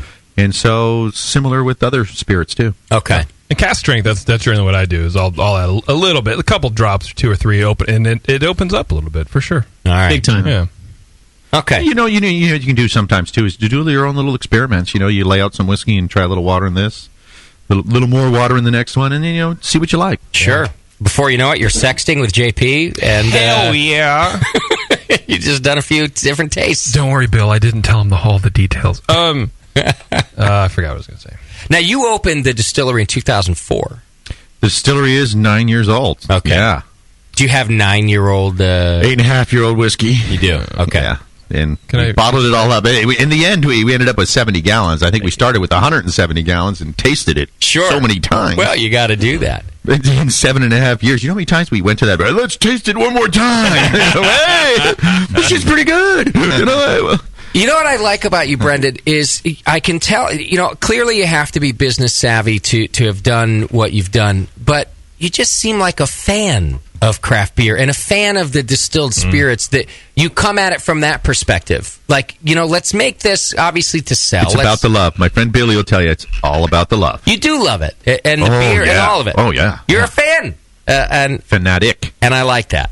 And I think, now, you could say that about a lot of places, but to combine that kind of fan passion with some smarts, I think is how you've done so well, And I don't hear you, this is another thing, I don't hear you out on a soapbox every other week talking about how great you are and how great Moylan's is and how you're bucking the system or any of that bullshit. The product, it's just, you just let the product do it, is what I feel like. When I go I always know when I get a Marin or a Moylan's, it's going to be fantastic, And I just think you do that. You exude that. I like that about you.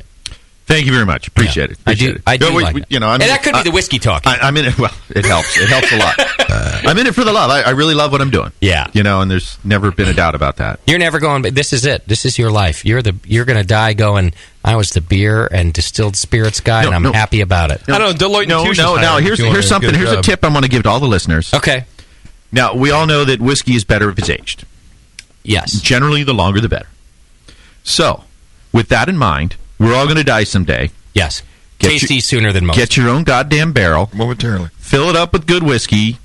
Put it in your basement and start aging your wake/retirement dinner whiskey right now. I've got mine going. I've got a barrel of mezcal in my garage. Oh. When I closed that bar, I emptied 200 different kinds of tequilas and mezcals, including about a dozen of those agave caterpillars, into a barrel.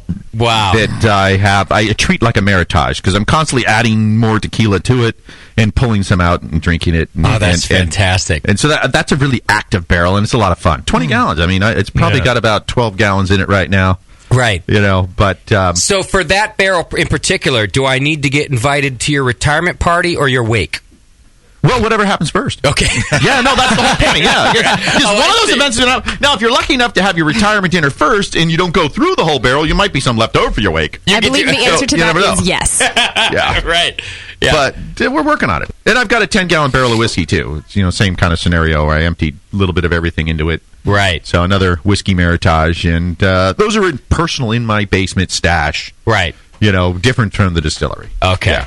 Oh, this is good advice. Because the feds would not let you store, Sure. A whole different, ball of wax with the feds. Tasty, are you taking notes on this? Because if you're going to rely on us to make sure the liquid at your wake is any good... He's close, too, yeah. You might get him started. You might get screwed, you see. Well, I figure the brewers have sent some good stuff over. Brendan, I don't know if anyone... I don't have to rely on you guys. I know better than that. Tell you what, I'll provide the beer for your funeral. There you go. Great. Yeah, great. No problem. Wow. Tell your family, put it in your notes. We'll take care of it. I usually do wedding. I do a lot of wedding. Whenever somebody, I'm getting married, I go, I'll give you some cake. Shit, you're getting married. You're going to need your money. That's right. That's right. But in a funeral situation, I've never had. I've donated some beer to funerals and stuff, but I think it's almost more of an honor. I'd love to give you an exclusive. It is an honor. It's a nice thing to be able to do. I'm going to have like a beer fest.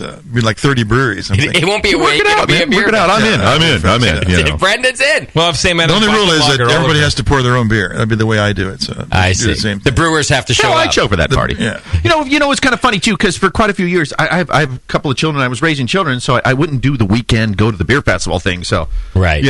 People. I was at every damn beer festival in the olden days, and then I kind of disappeared for a while, and then I'm back again. The kids are raised; they're out of the house. It's all good. Yes, yeah, it's a great time. Back on the prowl. I love it. When you die, Tasty, can we put your body on a dunk tank platform? And then we all just... Oh, really? Yeah. And then you don't fall in. You just kind of go and you're stapled to the board, and then you come back up. He comes back up. Yeah. Here's the problem with your request, JP. What? This week... you have moved up above Tasty on the death watch list. Yeah, now that we got your cholesterol... your numbers are... I got better numbers than that. That's right. We should be worried about him. Exactly. It can't be accurate. You got to get your whiskey going, bro. I'm going to tell you what. You moved up 2 places. Here's how the list has gone. 2 places. It's gone... it's all in my head, but this is basically how... We should publish it, though. Yeah. Even the guy with Alzheimer's will live longer than you. Right. For weeks, it's been Tasty... Right. Me... Right. You... Right. And then Doc. And then Doc. And now you've moved up 2 places. It's JP, Tasty, me, Doc. And I'll tell you what, now that he's been on the show, I think Brendan's number 6 or 7. He's down there somewhere. Oh, I'm going to live forever. Why was JP unpasteurized beer? Doc? Think about it. Well, why was he before higher than Doc? Yeah. Yeah. Because he seemed to be doing so well for a little while. He seemed to be exercising a little and feeling good about his life a little. Yeah. And then people started dying, and then it's terrible. And then he turned into it, and then it all went so... But this is the great thing about a death watch, is that it fluctuates. It does fluctuate. It's the like... line moves. It's like watching your favorite baseball team. It changes throughout the season. Right. Oh, you were worried about death via suicide for JP. Well, they all count. I see. They all count. That's racist. But Scott, Nathan, and myself didn't make the list. Well, no. It's not that you're not on the list. The list continues. You're just not in the top 5. Yeah. The list is thousands long. You're not ranked. Don't worry. Okay. But I'm just going to say this is the first time in probably a year that Tasty's not been number 1. So... Congratulations, Tasty. That feels great. It's just a false reading. There's no way it's I'm rooting for JP to live longer now. Yeah. Actually, the funny thing is, I'm fine. The funny thing is, we really don't have Tasty's cholesterol numbers. We got to be careful. He might be 400. I better bring him in. Ouch. Brendan, you know what we need to do? We need to they're get... pretty good. Thanks. Okay. Hey, every year twice a year at each brewery we do a big giant Irvin Memorial blood drive. Oh yeah. Okay. So. It's kind of funny. They're always calling me up and harassing me. I go, hey, I'm good for 200 pints a year. You don't get it. I do my own blood drives, you dummies. But anyway, the cool thing about that is if you do donate blood through the Irvin Memorial Blood Bank, the one we use, they will send you you get a little card with your number on it, and you can punch it in a week later, and they'll tell you your cholesterol. Okay. Aha. Well, they test it. Yeah. Okay. Now, mind you, that 199 I was claiming earlier, I only hit once. I think it was that one time that I really needed to hit it. Right. I'm usually like a, 210, 215 guy. See, I'm feeling like we should get the white coat in the studio to do the tests. The problem is it's not instantaneous. The results take a while? It takes like a week, yeah. So, still, we could We could do it over 2 weeks. We have the white coat come in, and I'll do the play-by-play as each of us are being tested. Sure. And then the following week we'll have the results, and we'll remake our Death Watch list. I think it'd be more accurate. It'd be more accurate. Yeah. What other things can we use besides just cholesterol? Well, that's the thing. There are extraneous circumstances. Just how about a visual? Go visual. There's a visual is one of them, which is why, as you can understand, I make some of the assessments I do. But the other thing are the stories we hear. Like Tasty's never even at his house. I don't know why he has a house. He's out all the time. And he's a wild man. Yes. Extraneous risk factors. Right. There's some check box I partied with Tasty. He reminded me today. See? Yeah, and I believe him. He's got a memory. Right. Yeah. He may have high cholesterol, but he's got a memory. He does. Yeah. So you understand. And then as you get to know JP a little, you discover, wow, his own misery will kill him. But not to mention his cholesterol. But I don't leave the house, so I can't get hit by cars. My car doesn't break down and go off a cliff. All these little things that happen when you go out. You don't get hit by a bus. Right. Because I don't stand on the street corner. Why? Because I'm on the couch. True. Yeah. That's true. You are gaining some years by your amount of lethargy. Yeah. Probably got a really good bong. Right. It's all vaporizers these days. Jesus. It is. Okay. Even my volcano's out of date. It's just not portable Can enough. you believe it? You never thought that was going to happen. So this whiskey was aged in orange brandy barrels. I wanted to bring that up. Can you taste any of the orange? Orange brandy. I don't even know what an orange brandy barrel is. A brandy barrel with orange brandy in it. I see. Previously? Yeah. I know, it was a stretch. It's very orange, like very orangey. How do they get the orange into an orange brandy barrel? It's just actual oranges? Zest. Okay. So it's a grape brandy with zest. You know, I can taste it. It's not a grape spirit.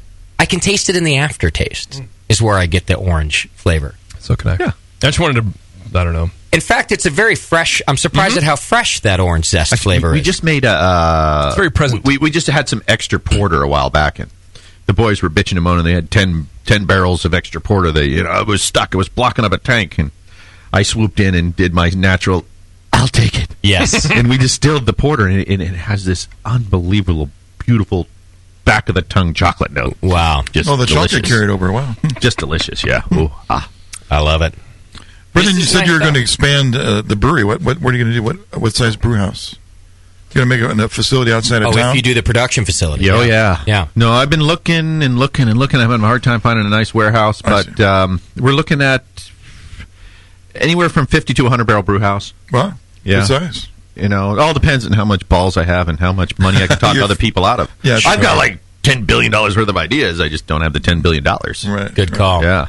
Where are you looking? Are you looking in the same county in northern? Marin County is awash with small warehouses at high rents. So I'm looking. All serious, my two favorite cities right now are Petaluma and Fairfield. Okay. Petaluma because it's close. Fairfield because they have water and sewage capacity. You know, our good Petaluma friends has no more sewage capacity left. I mean, Lagunitas takes all their affluent and puts it in a tanker truck and drives it over to East Bay Mud. Oh. I don't know what that costs, and I'm not sure if Petaluma just charges too much, and so they said, well, we'll do it this way. Right. Or Petaluma might have said, dream on. We can't take that shit. Right. So I never asked Tony what the deal was, but... You know, our good friend... you're okay. Lick it up. It'll be fine. Don't worry. There'll be a break. Our good friend at Heretic Brewing Company, I don't know if you've had their beer yet, but... they're in Fairfield. Yeah, they're in Fairfield. Yeah. They built their new brewery there, and you're right about the water and everything else. And in fact, I know that he would be quite happy to have other breweries I'm looking it up. built around to build a little community there. You know? Get the more the merrier. Yeah, No, I actually got a call from the economic development officer in Fairfield, Charles Chang, and real nice guy. Okay. Invited me up to Fairfield, called the guy from the sewer department. The assistant chief of the sewer department came out. He set me up with a realtor, and they showed me a couple of spots up there. And I fell absolutely in love with one of the spots. And, okay. I put a bid in on it, and then some other guy put a bid to buy the spot, which sounded better than, hey, I need $1 million for improvements, and I'll rent the place, you know. Sure. Yeah. Hey, you start big. What the hell? Yeah.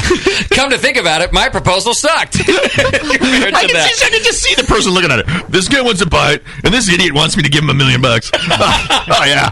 That was a hard choice. Right. So you got the place. Yeah. So basically, we're still looking for a sucker. Got it. Yeah. Makes sense. You'll find one. Don't worry. Hopefully. Yeah, don't give up Hopefully. too soon on that. Yeah, you never know. Oh, I'm not giving up. But you are already, I'm looking Moylan's at my don't give notes, up. and Moylan's is in 35 states, even at your capacity now. That's a lot of places. We're the teasers, yeah. You're getting it out there. So you mean you're just sending a few cases here and there? Is that what you mean? Pallets. Pallets. So You know, still plenty of beer. Yeah. We ship a pallet here, a pallet there, a couple of pallets here, and it's fun. I mean, I really love getting the beer out and about. Most of the beers we do distribute are the bigger, more stronger, obnoxious beers. Okay. Stuff like Kilt Lifter and Hopsicle and Moylander and Hop Crack. Oh, God, I love the Hop Crack. Yes. Woo! And those beers have a better shelf life, and so I feel comfortable shipping those out. Why is that the case with Moylan's but not Marin? Or is it? Is it the same? The Marin's very similar, yeah. Oh, okay. Although our number one beer at Marin is the Mount Tam Pale Ale, which is just a lovely pale ale. Yeah. But, you know, when it comes to distribution and stuff like White Knuckle, the Star Brew wheat wine, yeah, you know, the barley wine, the Old Dipsy, and stuff like that, I'm very comfortable shipping that kind of stuff out. Okay. Yeah, I went to a beer festival in Maui, and there was Brendan's beer there. I was impressed, actually. Nice. That was very cool to see that make it that far. What year did you go? One of the few from this region that was there. I went there this year. Oh, I was there. Oh, damn. Yeah, I finally made it, yeah. It was a good time. Really good beer festival. Yeah. You guys actually partied together. I don't know if you That remember. probably actually happened. No, there's a picture of me and the Norgroves, and yeah. And Nathan, yeah. And Nathan, thank you for the help on the name. But the Norgroves are great. They always are in Hawaii. They love Hawaii, and they're one of our inspirations for joining them at Kona and then going to the Maui thing, too. Got it. Yeah. Good people. Yeah. And another good brewer. The Norgroves, I love Richard. Last time I ran into Richard, he likes to be called Ricard now, but he's Richard. Does he? Yeah. Yeah, but he said, and I love this, he goes, the Norgroves work harder. and you know what? He's right. Yeah, they do. That's their family philosophy, isn't it? And they've got a whole bunch of family involved in the business. I mean, like aunts and uncles and cousins and nieces and nephews and stuff. They're giving people jobs. They're creating jobs. And, yeah, what a nut job. And it's a strong, movement. They are definitely a family company, and I love that. They're all going to have a tattoo to their bodies. I'm sure of it. The Norgroves work harder. It'll be their monument. I'm sure of it. Exactly. Now, let me ask you this: do you let your brewers do what they want now? Does Arnie, can he make whatever beer he wants? And what it boils down to is I hire brewers that have my similar philosophies and similar game plan, and I only have to tell them 5 or 10% of what to do.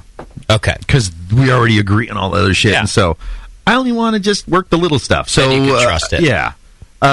My brewers, I would have to say, I found the whiskey. There it is.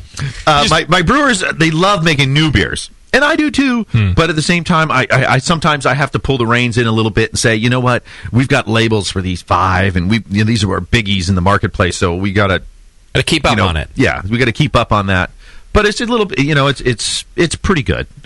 I get along good with my brewers because I'm a beer guy. I'm a beer guy, and I do their damn reports for them. Remember that? So they can't complain. I do their government reports for them. Well, that might change a little bit if you get the production facility too. Then they might be able to one-off a little more because you can send the through the brew pubs. Yeah, right. Fantastic. Yeah, then you can send the staples through the production facility. Oh, we're on the same game plan. Yeah. What about in the beginning? Here you have some new beers to announce. Can I announce some new beers? Absolutely. Yeah. We just did a therapy session IPA down at Moylan's, which is a session IPA, obviously. I have that tomorrow. And then we also did a wit beer called Going, Going, Gone, a little baseball tribute. Love it. And down at Marin, Arnie's been working on a Mariner Weiss. Oh, yeah, I was talking to him Saturday about that. I think he was making it on Saturdays. See, now you're speaking our language. This guy, he's in the streets. He makes he's out in the streets. He's Sometimes he wakes up in the streets. We're from the same generation. He was doing a sour mash in the kettle. Oh, was he? Yeah. They had a picture of it, and he showed you, I'm sure, where the fermentation in the kettle is like flowing over out of the top of the kettle. Oh, now you're speaking our language. Yeah. We love the sours around here. Yeah. So the lactic fermentation. A little Mariner Weiss. I love it. Okay, awesome. So we can expect that to come out soon. What else? Oh, I forgot about all the other stuff. What else is Marin? Oh, man, I don't know. I mean, we do all that other good stuff. I mean, the wheat wine. The wheat wine's changed around. The recipe's changed around a little bit. I've had the wheat wine at several different points in its life, and it's always a very nice beer. The problem is I go there and I'm always driving, and Arnie or somebody's like, "Hey, you got to try the wheat wine." Settle down. I still got to get in the car. Settle down there, Turbo. Yeah, easy, Turbo. I still got to get in the car. Driver. Say driver. What about in the beginning? Here you are. You're about to open Marin Brewing Company. Did you First have beer we ever made was Albion Amber, a tribute to It was New Albion Brewing Company. Hey, Jim, we did it 24 years ago. You idiot! Get a fucking clue, huh? Copycat, dumbass. Oh man! Let alone he named his Christmas beer White Christmas this year. Dumbass. You did that too. You know, before I name a beer, I go to Google or maybe even ratebeer.com to make sure the name's not already taken. All right, that's my favorite. Jesus criminy Christ. Hello? That's my favorite answer. I've never sued anybody. I don't understand why people don't Google anymore. No. Or we're past Google now? Well, I don't give a shit if you Google. You can use fucking that other guy. I don't care. Right. I've got the cutoff. I have to say this because this is what kind of show we are. At certain points in the program, Brendan's wife comes in the room and gives him the "you can stop now" look. Yes. That's great. The cut symbol with the hand across the neck. Like, no. And I love it because, for one, she's fantastic. If you turn the mics off out in the studio, she wouldn't be coming in. There it is. Done. No, leave it on. Leave it on. It's okay. I love her to death. Come on. How did she master that? Because I do it all the time, but it doesn't work. It doesn't work, right? For most people, it doesn't work. You know what? Brendan cares. Brendan smiles. I'm in love. Yeah, that's all I can say. I'm in love. I'm a happy man. That's it. That's what I'm a it happy is. man. Yeah. Good for you. I love it. Yeah. So you had these. Did you have like we're going to be an English ale brewery? We're going to be what was your idea in the beginning? My name is Brendan. What did he just ask me? Did you realize how stupid that question was? Did any of you other guys hear that? Really? Oh my God! I'm asleep. You asked Brendan Moylan if he wanted to be an English brewery. Can your wife come in here and cut me off now? How about we do that? It was all the same. Oh my God! Okay, here. So come up with a new question. Just hit the next one. Let's hit the next one. Well, I won't even. Okay, so it was a Czechoslovakian brewery, right? Yeah, that's what we were going to be. German lager. No, you know the funny thing is, I'll give you a quick little synopsis of the two breweries, which is fun. I'm looking at you. Have to give me the cutoff right now. At Marin Brewing, we use an English ale yeast for most of our beers, and then when we want to make special stuff, we go Belgian. You do. At Moylan's, we use a Chico ale yeast for all our beers. Okay. And when we want to go special, we've gone lager while Denise was around. Yeah. But the good news is that Derek loves the Belgians. Yes. And so we'll start doing more Belgian. Because the last time we did a Belgian beer at Moylan's was the Christmas beer about 3, 4, 5 years ago. Okay. Yeah.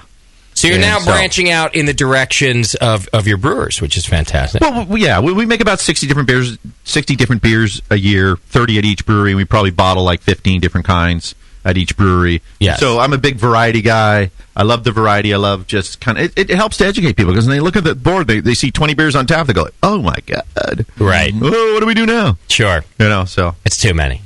No, never. Let's take one step, and pretty soon they make There's their a way. beer for everybody. Yeah. Do you ever walk into a beer bar, though, and they have that chalkboard? It's always the fucking chalkboard, and the chalkboard has 75 beers on it. And you have difficulty reading which beer is next to which thing. And they've run out of 63 of them. And you don't know which what. Am I the only guy that's having this problem with? No, there's a. It's few because your eyes places. are bad. Yeah. Is that what it is? It's because I can't read anymore, isn't it? It's tough because you go in line and you're standing there and you're just trying to decipher what line goes with what first before you even figuring out what the fucking names are. Right. You have no idea. I'm having to... If you have sloppy handwriting as a bartender, you shouldn't be having a chalkboard. You guys, you shouldn't be talking about the monkey that way. I mean... no, Greek monkey's fine. No, they're good. They're chalkboards. Man, are you those guys listening over there right now? No, we could say whatever. They're dissing you. Don't let them do it. No, because they only Fix your chalkboard. I got a great chalkboard guy. Because they've only got like 50. Thank God. You need it. You need a good chalkboard guy. Hell yeah. I got a chalkboard guy at one place and a porcelain board guy at the other. How do you hire a chalkboard guy, by the way? It just happens, doesn't it? Luck. It's luck. Christian is our chalkboard guy. He's the bomb. You just need it. Oh, yeah. They have to do a writing test in front of you.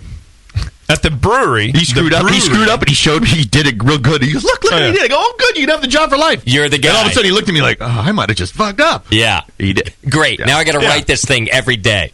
once a week. At the brewery tasting room in Placentia, the brewery, right?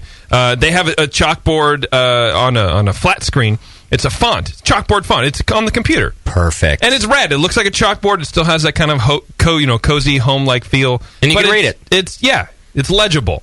Those are the Brewery LA guys? Yeah. They're pretty damn good, man. Yeah. LA had nothing for years. Right. Nothing. Now they're playing catch-up quick. Smog. No, hey, San Diego. How about San Diego? Fucking San Diego. alive, baby. Yeah. Alive. They're We've killing done it. too many CBCs or whatever they had call them down there, but maybe find a new city. Are the guys in Colorado listening? Yeah. Let's find a new city. When I go to a convention or one of those craft brewers conferences, I want to go to a new city every year. The problem I don't want to go to a city I've been to 5 times. Like San Simeon? What, the Hearst Castle? Yeah, that's where Brendan wants I've been there. I was there as a kid. I was so pissed off. They wouldn't let us go swimming. That's right. Oh, the swimming pools had ropes in front of them. It's a sacred We're little pool. kids. We're like, Mom and Dad, you guys are... This is like torture. Right. Why are you taking us here? It's too fancy for you little swimmy, pissy kids. Let's go to Anaheim. Trust me, I almost jumped in the damn thing. I was close. I was close. At that I age. literally met a chick last night who went swimming, and she was a model. They only let hot chicks in that pool. Yes. That makes sense. Scott? That's still Jesus. Scott. Scott met a model? One. Yeah, more than one.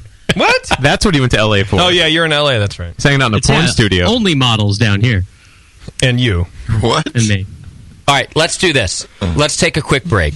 When we come back, we're going to wrap things up with Brendan, although I hope he stays and hangs out and drinks whiskey with us. Yeah. We're going to wrap things up. I got to do some feedback. I got a couple other things to do. At the break here, we're going to hear Moscow's announcements for the week, so you can find out what's happening in the beer world. And we'll do more with Brendan Moylan when we come back. Hang in there. It's The Session. Hit the chat button on the homepage or 888-401-BEER. We'll be right back. And sorry, Tasty. You're listening to the Brewcasters on the Brewing Network.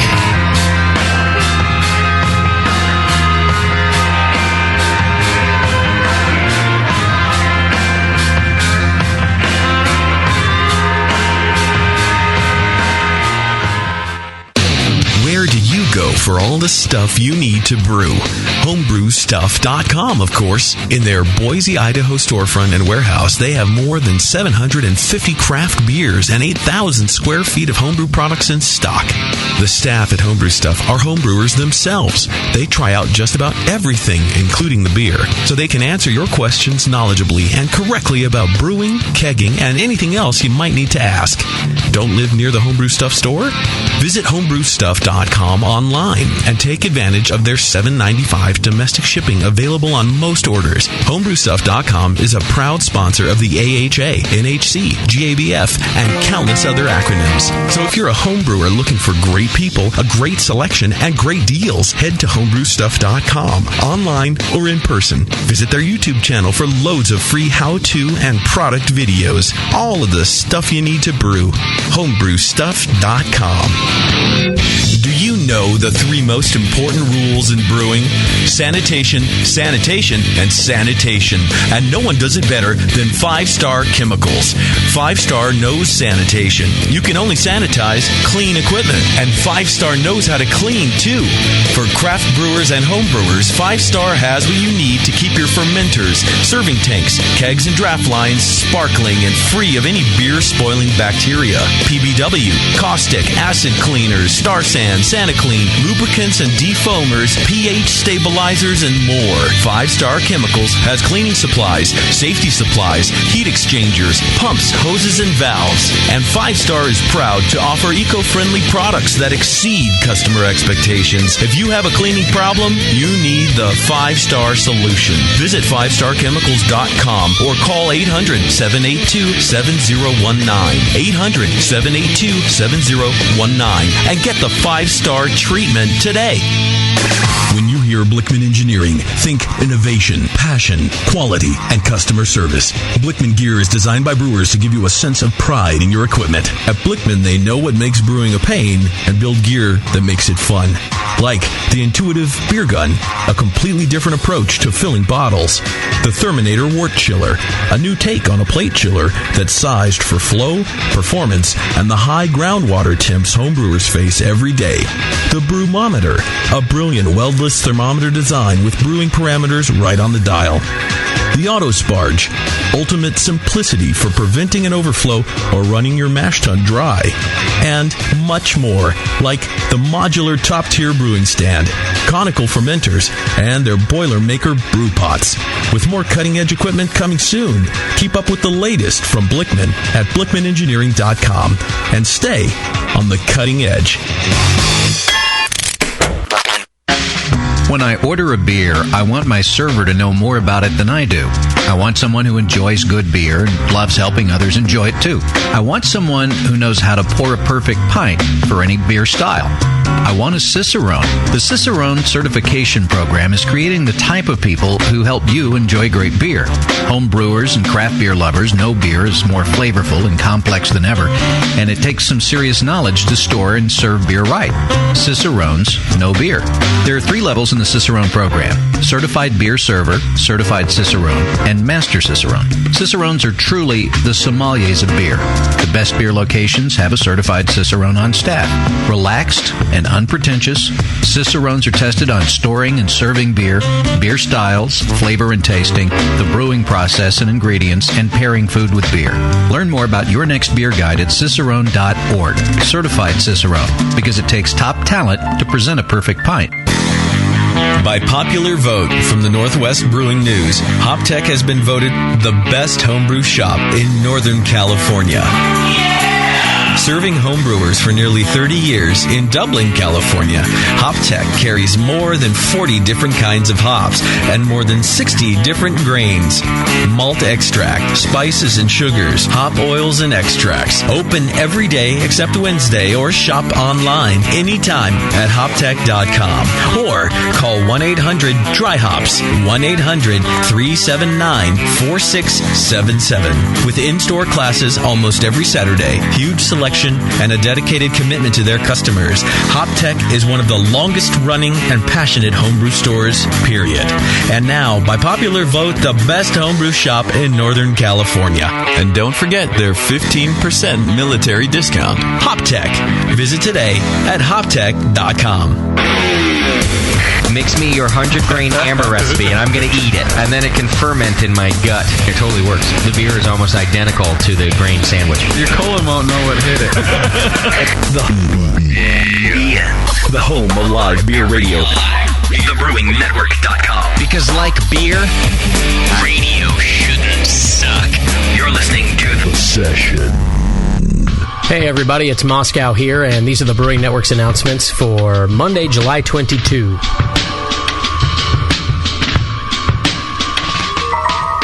Our friends at San Jose's Hermitage Brewing Company are proud to announce the grand opening of the Hermitage Brewing Company Tap Room. The tap room will feature Hermitage's award-winning beers along with rotating local guest beers. Make sure you go visit them when you're in California or if you live here. They're at 1627 South 7th Street in San Jose. Next up, the Michigan Beer Cup needs judges. Judging will take place on August 3rd and 4th at Rochester Mills Production Brewery in Auburn Hills, Michigan. It's a BGCP sanctioned event. The awards ceremony is going to be held at the Michigan Homebrew Festival. Go to MichiganBeerCup.com for the details. And speaking of the Michigan Homebrew Festival, the 4th annual Michigan Homebrew Festival is coming up August 15th through 17th at Groveland Oaks Campground in Hawley, Michigan. 10 campsites have recently been released, so head to mhfsite.com for all the info on that. Events are going to include a beer dinner, a disc golf tournament, a French toast cook-off, yum, beer games, the Michigan Beer Cup Awards, of course, the People's Choice Awards, locally raised barbecue, and over 16 clubs pouring great beer, of course. Saturday day tripper memberships cost $25. You can get shirts, gear, and all the other info, as I said, at mhfsite.com. The Hangtown Association of Zymergy Enthusiasts, a.k.a. Hayes, they're in Placerville, California, and they're pleased to announce the 17th year of Queen of Beer. It's a women's homebrew competition. This is a BJCP and AHA sanctioned competition. I don't know why, considering that they're chicks. But anyway, the club sponsors this annual Women Brewers Only event. Women brewers nationwide submit their best brews in hopes of being crowned Queen of Beer. While many entrants are from Northern California, they have entrants from New York and Florida and Alaska and many other states. Last year in 2012, Wendy Schmidt of Springfield, Virginia won Queen of Beer with a mild. It's Wendy's second reign as Queen of Beer, so attempt to dethrone her by going to queenofbeer.hazeclub.org, or you can send an email to qoborganizer@hazeclub.org. And finally this week, the 4th annual Big Muddy Monster Homebrew Contest is coming up. It's an AHA and BJCP sanctioned competition. This competition will be open to all amateur adult brewers and open to all styles and substyles of beer in the BJCP categories 1 through 23, so that means no meat and cider this year. The entry window is September 9 through 27. Send them to Big Muddy Brewing Company at 1430 North 7th Street in Murfreesboro, Illinois. The award winners and the best of show will be announced on October 26th at the Fest. For more information and materials, go to BigMuddyMonsterBrewFest.com. Yep, that be it for this week. As always, you can send your announcements over to Scott@thebrewingnetwork.com for a spot in this segment. And until the next one, it is Scott the Jew saying L'chaim.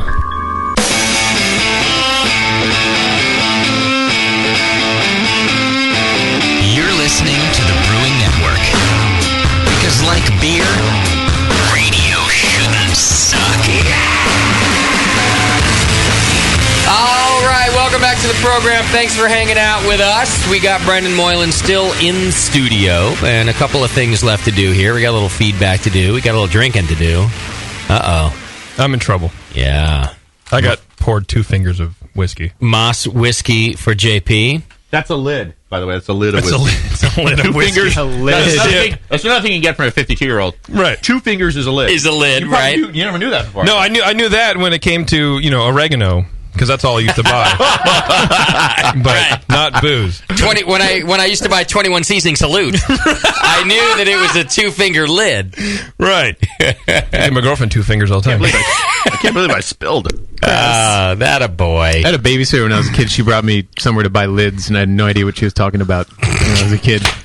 Late 70s, early 80s. Oh, yeah. You wait in the car, I got to go get a lid. Exactly, yeah. You're like, all right. I mean, all right, cool. We could have stopped at Target. I just wanted a soda. I don't know.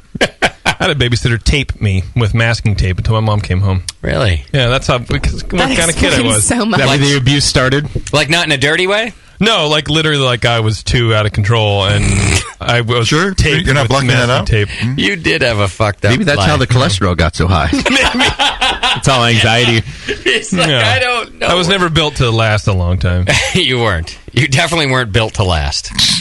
Which is why you've moved up in the death list. Turn and burn. Yeah. You know, whiskey cures cholesterol problems, issues, and stuff like that. It's Helps true. move things through the arteries. It cuts right through it, doesn't it? Just ask for Dr. Mullen knows. He breaks it down. He works for him. Right. Breaks it down. I have to ask you about something that's in my notes, and it's an epiphany that you had at a Bay Area staple of ours, Buffalo Bills Brewery in Hayward. I did have an epiphany there. And tell me about that. Did this change your brewing life? Some good knowledge. You must have done some research. Yeah, a little bit. That I popped off about that before. No, basically, I was a beer salesman after I graduated from college. Yeah. I worked for Wolfgang Morendell selling beer, and I can still remember the day I walked into Buffalo Bill's Brew Pub. In Hayward. Okay. Before it was remodeled. Because I actually went there a couple years ago. It looked like, wow, what happened? But anyway. Yeah. I got in there, and I just looked around, and I'm like, oh, my God, this guy's brewing, serving it at the bar. He's got a little bullshit kitchen in the back. It's all in one. This is Beer Nirvana, the brew pub thing, man. And you know, and Bill doesn't get a lot of love, but because he started like 2 weeks. He opened 2 weeks after Red Tail, so the Red Tail got the love. They were the first. Okay. So he doesn't get the legendary status. Yeah. Okay. Yeah. But he is legendary. Buffalo Bill's legendary. First off, he's what he's doing right now. He's working with the American Distilling Institute. He started the American Distilling Institute. He's the one guy that has probably visited more distilleries than anybody in the world at this point. Okay. He has devoted his life to that. He's really helping us all out in this craft distilling business.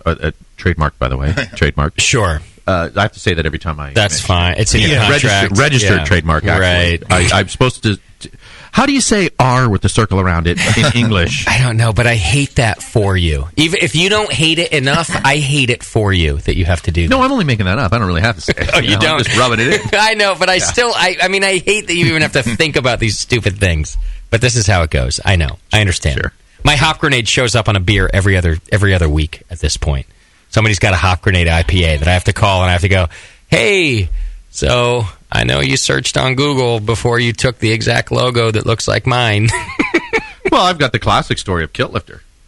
Yeah. I mean, here's the guy in Arizona who comes around 4 or 5 years after us. Not to mention his name, Four Peaks Brewing Company. Yeah. And, you know, and then they went and they federally trademarked Kilt Lifter.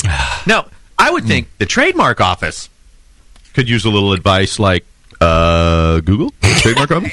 Have you ever, you know, before you give out a trademark, you might want to do a little research yourselves, you big dumb fat idiots. Yes. You know, hello. And you make a point because there probably was a point in time where it was actually difficult for them to do their due diligence. But that is not the case anymore, is it? Right. Well, even when it's one word. Even when this happened, it wasn't the case. Well, actually, you know, I had Charlie Finkel come up to me one day at CBC and say, hey, you're using my name. I go, no, Charlie. I go, I looked at your website. You were 3 months after us. You know, I got no problem with you. And I go, but Charlie, I go, the real issue is you might want to look at the guy in Arizona who's federally trademarked it, you know, and he came 4 years after both of us. Right. You know, so let's be real. But anyway, that kind of stuff happens. You know, does. Name stuff, but whatever. I don't sweat it too much. I'm glad to hear you say that. Like I said, I've never sued anybody. Yeah. I've never sent anybody a letter saying you can't use his name. But you've gotten letters, haven't you? Oh, I've gotten letters, yeah. Oh, yeah. There was a handle issue. Well, I got a letter from the when Charlie sold Pikes, because Charlie didn't own Pikes for a while. Oh. He sold it, and the guy from Pikes called me, and I go, man, he told me to like cease and desist. I go, dream on. I go, first off, I started before you, and secondly, you know, you might be worried about the guys in Arizona as the guys that federally trademark. You might want to go give them a hard time, but you can't give someone a hard time once they got the federal trademark. What normally happens at the end of these things, Brendan? Have you found mutual agreement with most people? Where you just agree oh, to no, do your I'm thing? a feisty little sucker. I see. Like, as an example, let's talk about San Diego. Yeah. My little friend who thinks he owns the Celtic Cross. Yes.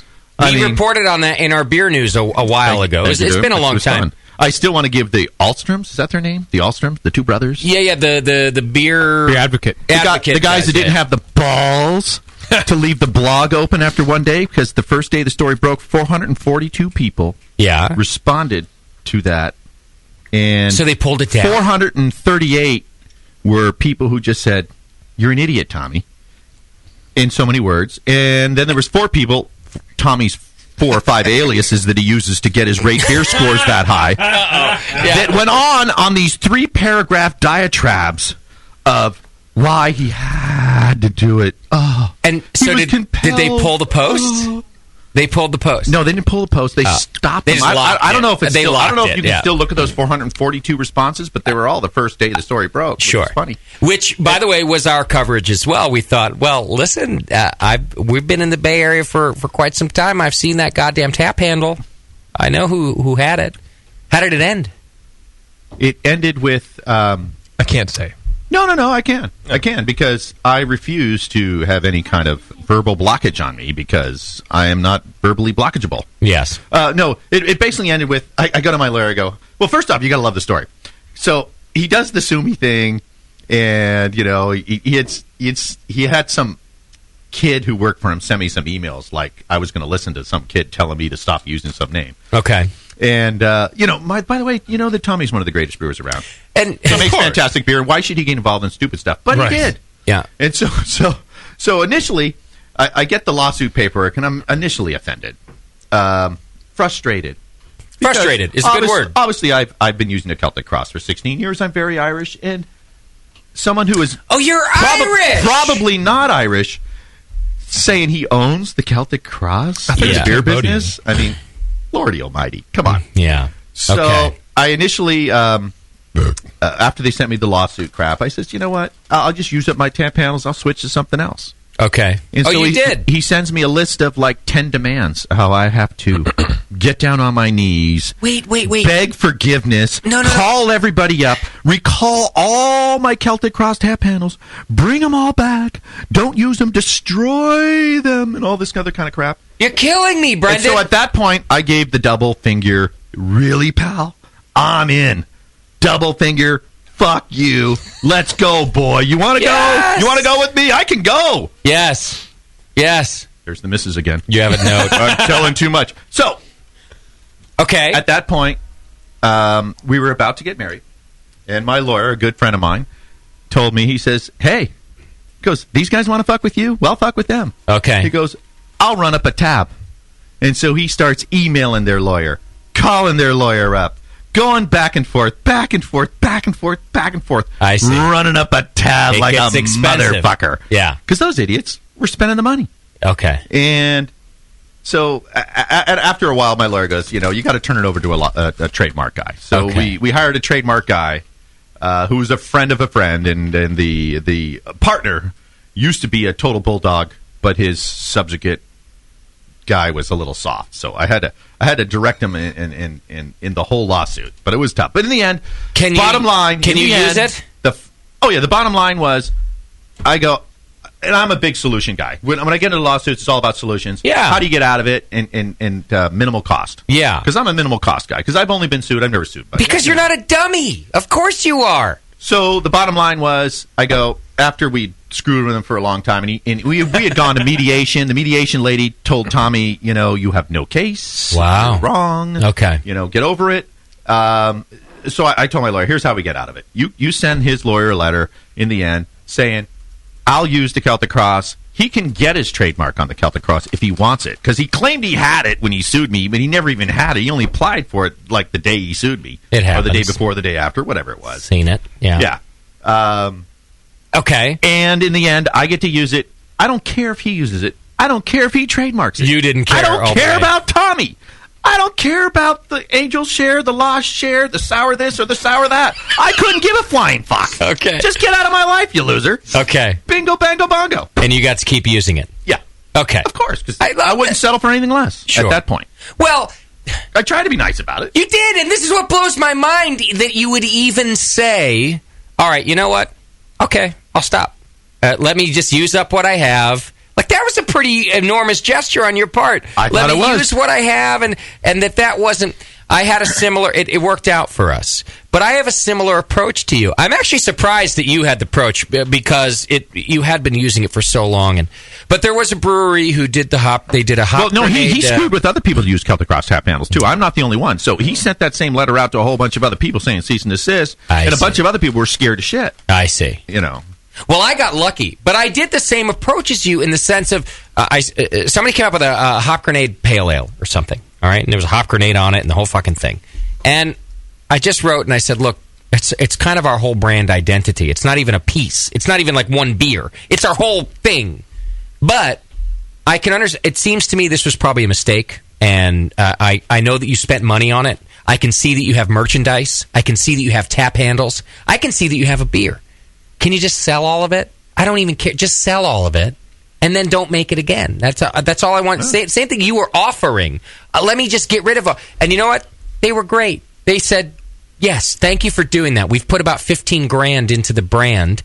And I'm like, I don't want you to lose any money. Well, remember Pacific Coast Brewing Company, Oakland? Oh, yeah. A guy in L.A. opened up. Pacific Coast Brewing Company. In Oakland. Who doesn't search these names? Didn't even look. No, I got a dish. I make Dragoon's Dry Irish Stout. I named it after a famous Moylan, General Stephen Moylan. Okay. He got some guy named Washington across the Delaware. Saved America for America. Never heard of him. Dragoon's Dry Irish Stout. Yeah. And then some guy that opens up Dragoon's Brewing Company. Right. I mean, it's kind of like, wow. Right.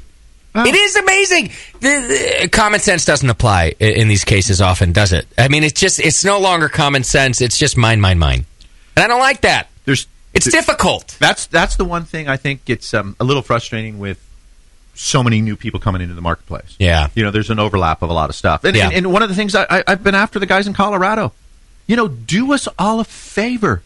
have a name registry. Oh, there you go. Moron. Give us a central location Charlie, to search. are you listening, Charlie? There you go. Does anybody from Brewers Association listening have a name registry?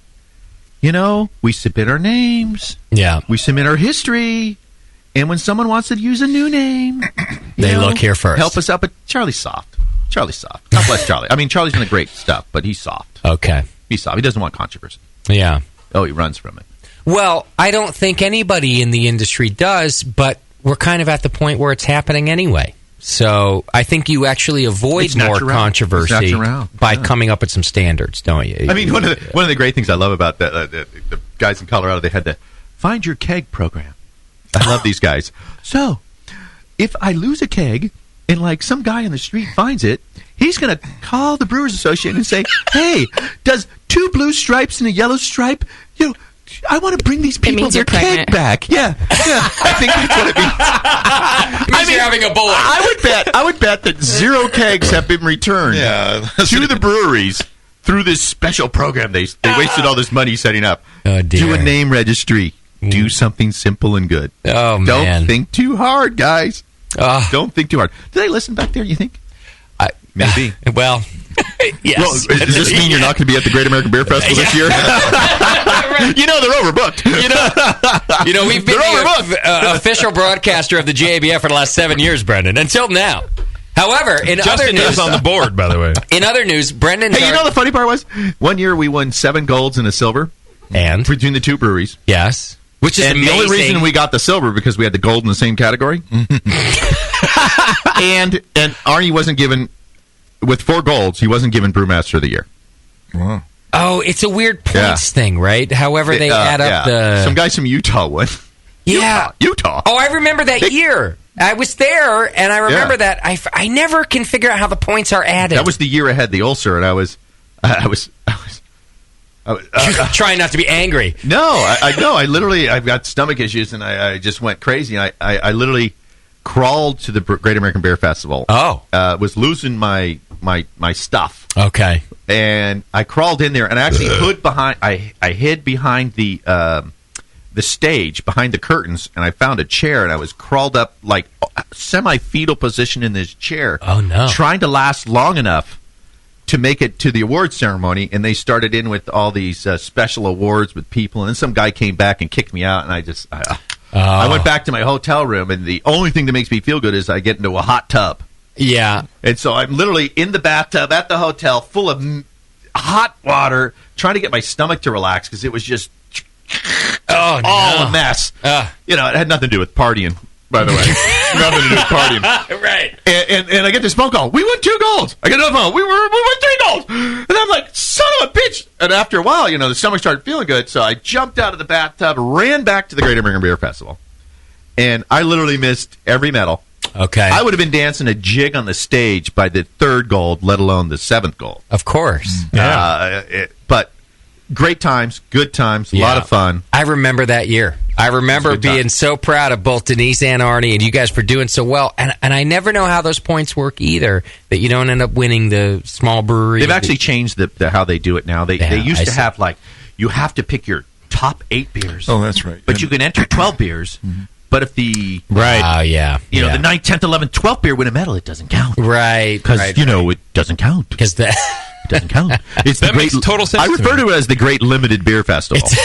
You can't bring all your beers. I used to bring 18 beers to the Great American Beer Festival back in 1990, 1991, 92, back when you had no rules. Right. I bring my own goddamn jockey boxes, all my kegs. I see. The Regency in Denver. Sure. A lot of fun. I was there when, Sam Adams stuffed the ballot box to win best beer in America thing.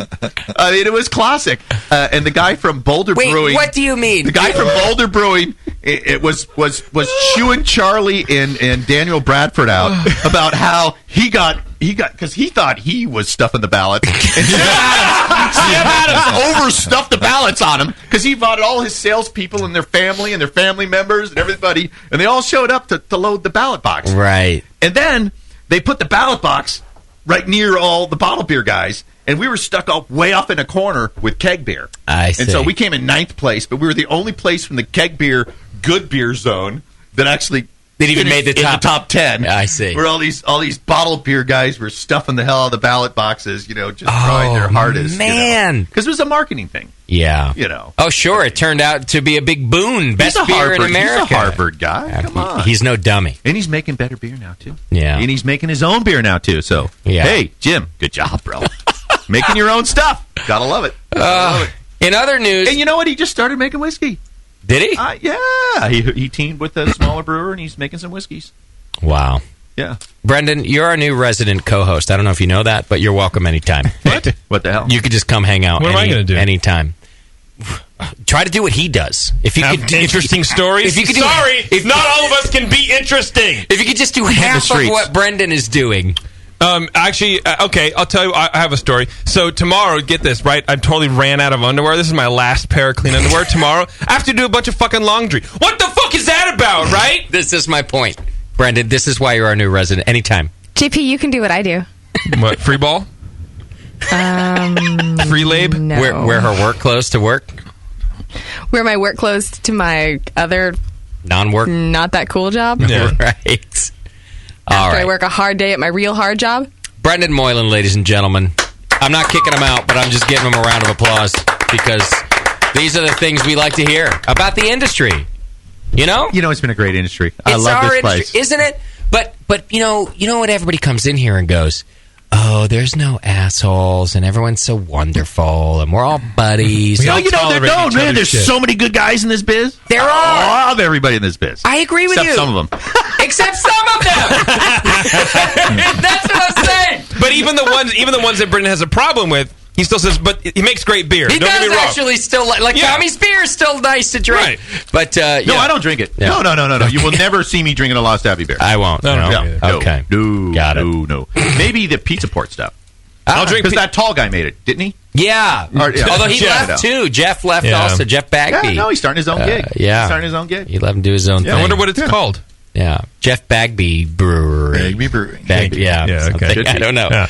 It's like opening a place called Moylan. Bag this. It's you. It's fucking open it. I don't Well, that's what the Irish do. Yeah, you name it after yourself. Oh, yeah. No, the old man. This is a course. tribute to my old man. Seriously. Oh, really? My brewery is a tribute to my old man. Oh, yeah? I love the old man. My old man's from Tipperary, first generation Irish American. It's a long way to Tipperary. Grew up in North Tipperary, total farmer man. Okay. Oh, the best time I've ever had. What was his beer? Back then? Yeah. I mean, Guinness. It was a Guinness. Really? Man. It was Guinness. The men drank Guinness. Wow. That a boy. Yeah. So it wasn't like fucking Schlitz or like whatever else somebody's going to say. It was Guinness. I love it. He grew up in Tipperary. Yeah, okay, makes sense. They didn't have Schlitz. Well, whatever. Yeah. I know. It's always like my dad, he did this, and then, of course, his thing was, I don't know, but it was Guinness. I love it. Yeah. My dad used to actually cut himself and then drain his blood and drink it. That was his favorite joke. Yeah. That's his favorite drink. See, that's a good story. That's to keep the kids scared. If you would tell more stories like that. Yeah. So I'm in Ireland. I'm at a bar. Yeah. I ran into this girl, and we start talking a little bit. And she goes, where are you from? I said, well, I'm obviously a Yank, because that's what they call them over there. Okay. Us. That's what they call us over there. Okay. I'm a Yank. She goes, but my dad's from Tipperary. She goes, oh, my God, I'm from Tipperary. And she's kind of good-looking girl. I'm looking over like, woo, right on. And then she says to me, she goes, what part of Tipperary? Yeah. And I said, well, my dad's from Nina. And she says, oh, North Tipperary. As if it was the plague to come from North Tipperary. Sure. And it's kind of funny. In Ireland, they have 30-some-odd counties, and Tipperary is the only county that has South Tipperary license plates and North Tipperary license plates, still to the day. Wow. They have a DMZ, I guess. And I'm a big fan of sports hatred. I love sports hatred. You do? Oh, rivalry. My God. I hate the Dodgers. Okay. Yes. The Lakers, the Aztecs, the Kings, and any other fucking team from L.A. You like some rivalry? No problem. Me too. Hate them. Me too. It's all about sports, though. It's not a... And that's what it is. In Ireland, it's the same way. Who is this person that just came in the studio and grabbing my computer? There's a weird charge. There's a strange man in the studio who's just. He's obviously religious. I think he's wearing a Celtic cross. No, it's not Celtic, but it's a cross. Unfortunately, sir, you can't touch these computers because they're working on things. They're actually broadcasting and doing other things. Who are you? No, you can't touch that. What's your name? I know we're gonna do this right now. Give me our this guy. Give me this microphone, Nate. I mean, if a guy's going to be in the studio, we got to figure this out. What's he doing? Ladies and gentlemen, we're just welcome to Martinez. No, this is a new bit that I've put together. Enjoy. What's your name? Chuck. Hi, Chuck. Yeah. Who are you? Chuck Stupid McCoy. The world about a real McCoy. How come you're in here? What happened? You're just passing through? Huh? You're just passing through? Like a tumbleweed? Why are you in here? I'll use a computer here. You can't. I can't? It's a Martian. You can't. It's my computer. He's trying to get on the internet. Who told you to come in here? Yeah. Who did? I can use it here. You can't use it here. You have to leave. Why? What the hell is... Moscow. Scott, you have no idea what's happening right now. I think Jessica can be a good hook at this point. He's a very nice man, but... Is it a Martian? It's a Martian, Moscow. And because you're not here like you're supposed to be, our lovely guest Jessica has to walk the man out instead of you. What's Sam or Abby needs to take care of this in the lobby? Sam. And Sam's. What do you think he's doing? Jessica, please Hey, lock Sam, the he's front licking his door lips. on your way out. Sam, take over here, will you? I can't believe the Martian made his way up the stairs. Yeah, how did he get all the way upstairs and into the studio? Not only did he do that, Scott, but he sat down at the production computer. Jiffy, go with Jessica, please. All right. And I mean it. Go make sure she's safe. And also lock the front door when he goes out. Watch my baby. Now, what the hell just happened? Brendan, Are you fucking kidding me? Brendan, I have been making fun of how ghetto our city is since we moved here, but I will tell you that's the first time that crazy shit ever happened. I was waiting for somebody to acknowledge him like they knew him, and then I knew that was never going to happen. I'm not even going to lie. I'm sweating in here. That made me so uncomfortable. Oh, yeah. I was like, you could lock yourself in that booth, probably. I have to turn this off. No. Like a panic room. When you walked through the door, I was waiting for him to pull out a gun, actually. Okay. Well, I thought he was... Listeners at home, let me just describe to you what just happened, because none of this is being made up. Studio security obviously lacks. Studio security's in Los Angeles. I really have been making fun of this creepy town since we moved here, but that's the first time that... So here's what's happened. We're sitting here, and Brenda, and we're telling stories, and this old guy... I have the story. Just walks into the room. Hold on, And I have the story, Sam. and guess who's involved? Sam is involved. What? Sam? A relative?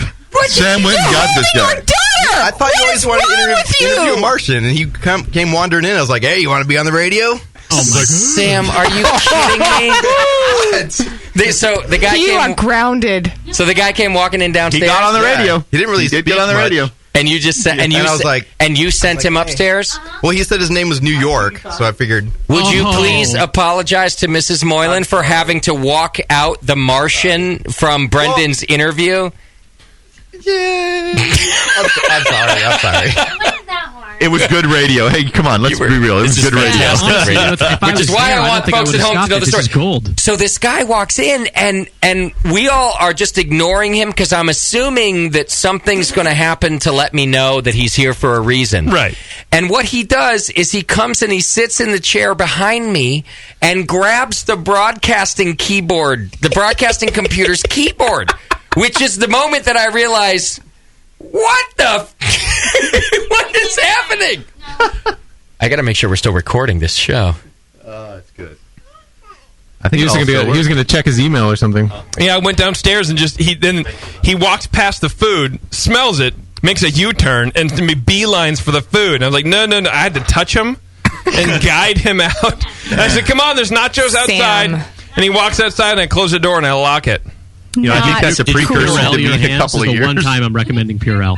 Oh, I'm doing that right now. Wandering. There's no way.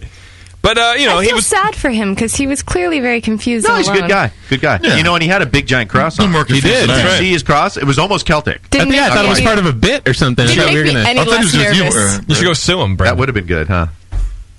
That was your ringer. That was insanity. That was, and he just walked up like he belonged here. Our poor host is flabbergasted now. He doesn't know if he's broadcasting or not. No, he didn't even see us. He just saw the computer and went headed straight there. I'm going to use the computer. Yep. What does a guy like that have to do with a computer? Hookers.com. I mean, it's not. This is obviously not a computer bar. I mean, we all have microphones. We're still recording. We're doing. That's what they're telling me from the field. Like, really? You know, he was sweet, though. No. He was a sweet man. He did not object. He got in here. He was very nice. He wasn't very calm. Very, very, a sweetheart. When we asked him to leave, he did. But I would have followed Jessica out of the room, too. Exactly. But when he started licking his lips, the best part was the what's your name again? Justin. Justin got all nervous. And like, oh, shit. Oh, you better help Mrs. Moylan out and make sure. Well, because I'm like, here's what I'm thinking. We're all sitting here trying to figure out what the hell's happening. And Jessica comes over to walk him out. And as they're leaving the door, I'm thinking, I don't know who And he was licking his lips. Yes. So somebody large, like JP, needs to follow them. Right. I got rid of him. Oh, my God. I got rid of him. Sam once again putting his name in for douchebag of the year. Right. Sam, you are the weirdest person I've ever known. The things that go through your head. A Martian walks into the room and Sam goes, holding our child. Why don't you go upstairs? No. Do you want to be on the radio? So basically, I think you're gonna have to explain, Sam. Yeah, I can't. There's no explanation. She's been trying, dude. Don't worry. Listen, I've known Sam longer than her, believe it or not, and there is no explanation. And I already gave him all my good years, so I wasn't going anywhere else. Sam's like, out. Let's see if they do with this. Hey, you want to be on the radio? Hi. I wouldn't be surprised if he went out on the street and found a guy. We need to move to Marin. This shit doesn't happen in Marin. No, let's move. Yeah. We need to lock our door. Let's move to Mill Valley. Careful. Oh, no, not Mill Valley. No. We can't afford Mill Valley. God. Yeah, I hope no one's from Mill Valley listening, but... That was good radio. Yeah. That was amazing. That was something. That's pretty good. Do we have any more beer up here? You needed to give more dialogue, but it was good. All right, quick break. When we come back, we're going to do some feedback and wrap things up. Hang in there. It's the session. We'll be right back.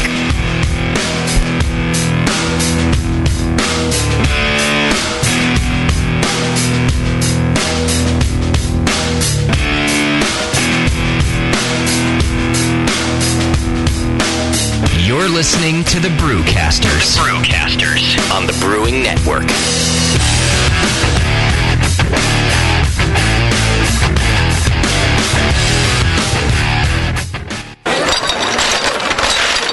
Hey, dude, you know what beer this is? No, all the labels are falling off. Yeah, or the ink is run. Well, if it's a pale ale, you're good, but stay away from the quote-unquote Belgian. Oh, man, this guy needs to get some grog tags. Grog tags are reusable, write-on, wipe-off, commercial-grade bottle labels for your brew. The guys at Grog Tag are homebrewers. They wanted great-looking, sturdy labels for your bottles, buckets, carboys, kegs, and growlers. They also wanted a label that not only looks good, but can be easily removed and reapplied during bottling without that nasty glue residue being left behind. No residue, water-resistant, and ice chest approved. Grog tags stay on in water or an ice chest, and they stay legible. Visit grogtag.com to customize your label or coaster from dozens of different templates for free and see how awesome your bottles can look. It's that pseudo-Belgian. Yeah, we're getting him some grog tags, dude. Grog Tag. At least your beer will look good. grogtag.com. Williams Brewing is your online resource for prompt delivery of quality home brewing supplies. Since 1979, Williams Brewing has offered the finest equipment and freshest ingredients, and the best customer service in the business. Cut hours off your brewing sessions by using one of their 11 varieties of famous Williams malt extract. Their new Snap-Lock stainless steel cam-lock fittings will make connecting your pump or heat exchanger quick and easy. Or check out their exclusive paintball tank-based draft beer equipment. They even have their own line of precision hydrometers. Go to williamsbrewing.com to browse their vast selection. That's williamsbrewing.com. Orders placed by 4 p.m. Pacific Time weekdays ship the same day. Brewing is easy. The Williams way. Did you know the Brewing Network's very own Code Writin' Fool's son, Ryan Wolf, has opened a beer mecca in Missouri? The Wolf Brow House of Beer has hundreds of beers from all over the world and is conveniently close to I-70 in St. Peters. Free tastings Saturdays 4 to 6 p.m. featuring special guests from local breweries. The best build-your-own six-pack around with every style represented. And kegged craft beer available for your kegerator too. There's always something new at the Wolf Brow House of Beer. New new and hard-to-find beer every week. No two visits are the same, just like passing out at the Rat Pad. Hi, this is Ryan from Wolfbrow House of Beer. Mention the Brewing Network when you stop in for some cool free stuff. Mention JP for a swift kick in the ass. The Wolfbrow House of Beer. Beer with personal service from a member of the BN Army. This is Code. Visit my son's shop or I'll yank the BN website down. www.wolfbrow.com. All right, BN Army, it's trivia time. What's the only homebrew shop with over 1,000 recipe kits, $4.99 shipping on orders over $100, and is also home of the Wolf Shirt? The one and only answer is Austin Homebrew Supply. For over 20 years, they've specialized in creating recipes such as the best-selling Texas Blonde Ale, Apocalypso, Hot Bomb 2.0, and Double Chocolate Stout. And they just recently unveiled their small grain kits that produce 1 gallon of beer. Visit austinhomebrew.com to browse their extensive catalog of equipment and ingredients. They also have mini clone recipes of your favorite commercial beers. They're the exclusive retailer of BrewVent yeast fuel as well, Yeast Nutrient, and the all-new Bodybuilder. Follow Austin Homebrew Supply on Google Plus to participate in video hangouts on popular brewing topics. So visit austinhomebrew.com today and make sure you sign up for their weekly email with news and specials. Austin Homebrew Supply, austinhomebrew.com. Here's a bite for beer lovers. Soft caramel made with real craft brew and coated in chocolate. And Hop Drops, hard candies made with real hop oil. Introducing Beer Candy from beercandy.com. Beer Candy's amazing caramels come in 4 mouth-watering flavors. IPA, bitter gold, wrapped in smooth white chocolate. Lager, made with a familiar beer from Boston and coated in milk chocolate. Lambic, soury Belgian goodness full of fresh raspberry and dipped in dark chocolate. And Stout, roasty cocoa chocolate insanity. Hop Drops are made with Fuggles or Cascade hops and are known as the candy that bites you back. Choose from sampler and full sizes of both and make your mouth jump to life. All at beercandy.com. Hop Drops and beer caramels satisfy your sweet tooth as only a beer lover could with Beer Candy. Visit beercandy.com today. Wait till you can pour it out of your own kegerator. I mean, your friends will look at you with awe. And it's just hot. It is? It's so super hot. The home of live beer radio. TheBrewingNetwork.com. Because like beer, radio shouldn't suck. You're listening to The Session. You're listening to The Brewing Network. Because like beer, radio shouldn't suck.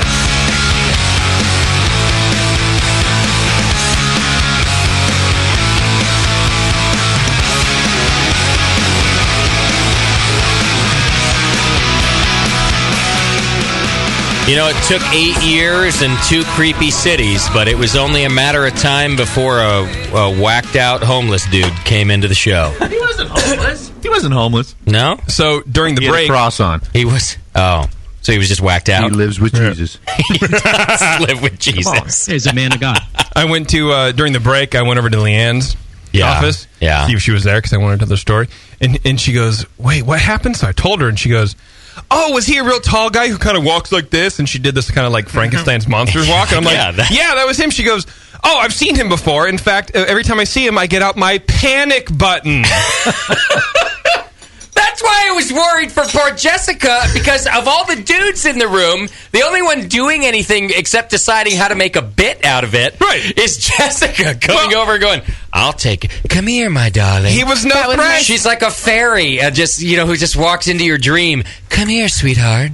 I'll take you out to the other side." You were handling it very nicely. During the break, I was talking to Jessica. She goes, "Yeah, I figured I could just lure him out." And she goes, "It's worked on him before." And she was gesturing upstairs to Brendan. I was like, I don't. Well, I I am a fisherman. I got a picture of a salmon. He's not I caught a goddamn 32-inch 16-pounder on Friday. Did you really? See? It was so good. She's like, he's not the first creepy old dude I've met. Nate's gotten older and lost all his hair. Hey. What a weird experience. That was amazing, though. It was a lot of fun. I had a good time. No one got hurt. Yeah, well, luckily. Yeah. Is the door locked now? Did we lock the front door? I locked the Look front at door. this.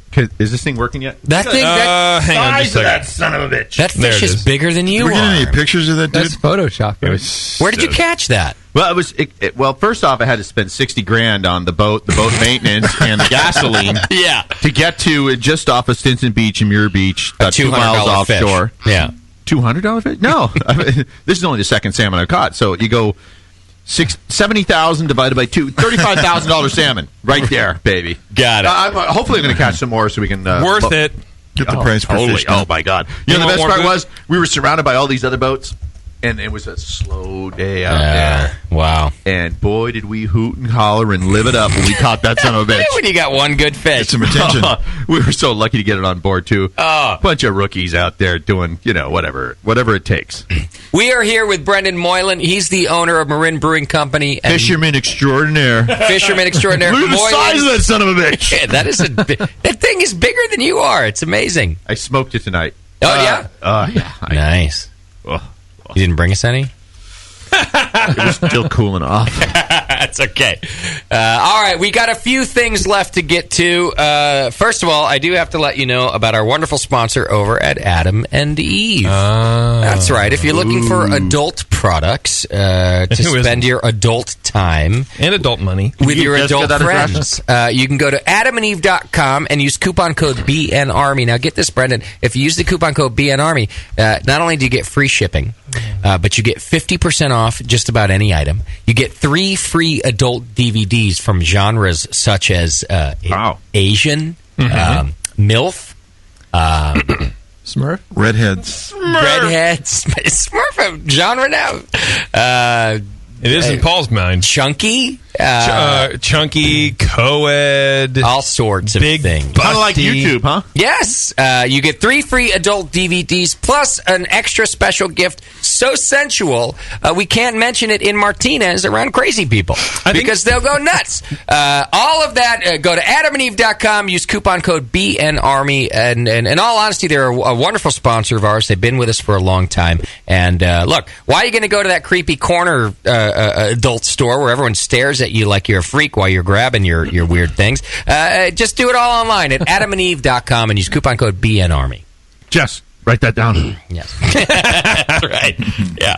I should have, you know what? I should have had the dude read it. I should have used the opportunity to have the Martian. I should have given him the copy.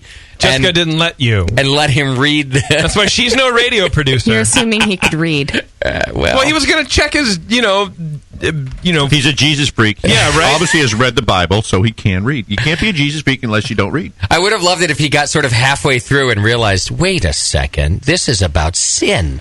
Wait a minute. He's like, an extra gift so sensual. Wait a second, you're talking about dildos, aren't you? I can't read this. Or anything. How am I even having this conversation?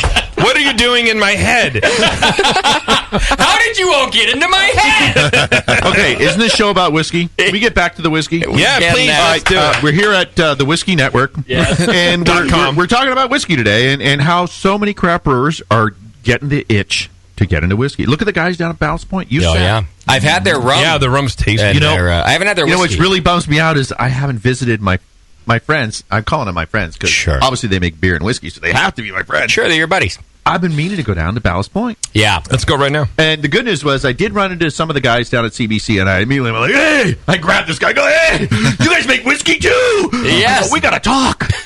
And I invited myself down there, and the good news was they said, okay, sure. It's a The small, problem is but I got to go there. So, guys at Ballast Point, Brendan's coming. I'm not sure when, but it needs to be soon. Because I love you, and I love what you're doing, and keep it up. I think they're going to welcome you with open arms. It's a small club now, this craft brewery that has a distillery attached to them. Yeah. It's Club, funny isn't how it? all these guys from San Diego really like me. Yeah. I don't know why. I don't know why. Because you're a fun guy. You're like, hey, let's party. San Diego in particular we're talking about. I see. I don't know why. The rest of them like you. Most of them like you. Did I ever tell you about this? No, I can't tell this one on the radio. You can't? Okay, I will. Do it. Okay. What else? Who else did you piss off? No, it's... Oh, this one's a good one. I don't know if I should tell this one on the radio. All right, I can't tell this one on the let's radio. ask Jessica. I can't tell this one on the radio. Jessica, can you tell this on the radio? Let's just say it involved a San Diego. It involved the cask conference festival or something like that. Okay. And it involved the shuffling of the top 3 results. The shuffling of them. And Arnie was one of the judges, and he knew you can't tell. Arnie Johnson. Do you think Arnie Johnson knows the difference between the first, second, and third place of a cask contest that he just judged? Yes. Okay. So then they give the results to a certain gentleman who then provides those results in a flip-flop fashion to benefit himself. You're kidding. Oh, yeah. Who does these things? It blows my mind. Same guys that sue people for stuff like Celtic Cross hand handles. Oh, no. I can't believe that people do these things. After he sued me, Arnie goes, "Hey, I got a story for you." Oh, you didn't even know He met same guy. He never told me before that. Wow. Arnie filled me in then. I was like, laughed my ass off. Because Arnie went up to him and said, "Hey." And he's like, "Oh, no." Because, what else is he going to do? Right. Admit it? Oh, my God. Who does these things? Why would you do that? The egos. The egos. It all makes money in the long run. I am a self-proclaimed narcissist, okay? But there's a difference between loving yourself and being a fucking dickwad. And I think you can do both. Well, you ride that line really, really well. Yeah, but there's still a difference. Right. I don't know. I'm sorry if I just ruined a couple of sponsorship opportunities for you, but, hey, what the hell? There are maybe that's why you guys waited 9 years to invite me on. There are definitely sponsor opportunities that you're not pissing on here. It's fine. I wouldn't worry about it. And in fact, we should have a phone call tomorrow. Right. Hey, Brendan, all that money you made us lose has to come from somewhere, baby. I always tell guys, I'm ready to advertise when I open that factory. So when I open that factory, give me a call. It's fine. I'll tell you. That's the time to do it. Well, first of all, we'd love to help you promote that. But most of all, honesty in radio is what we're all about. And we love hearing some good stories from real people. So we appreciate your candor. Hey, what the hell? Well, let me do this. I got a couple things left to do on the program tonight, and then we can just have some fun and drink some whiskey. I got to do a little feedback. Who wants some whiskey, by the way?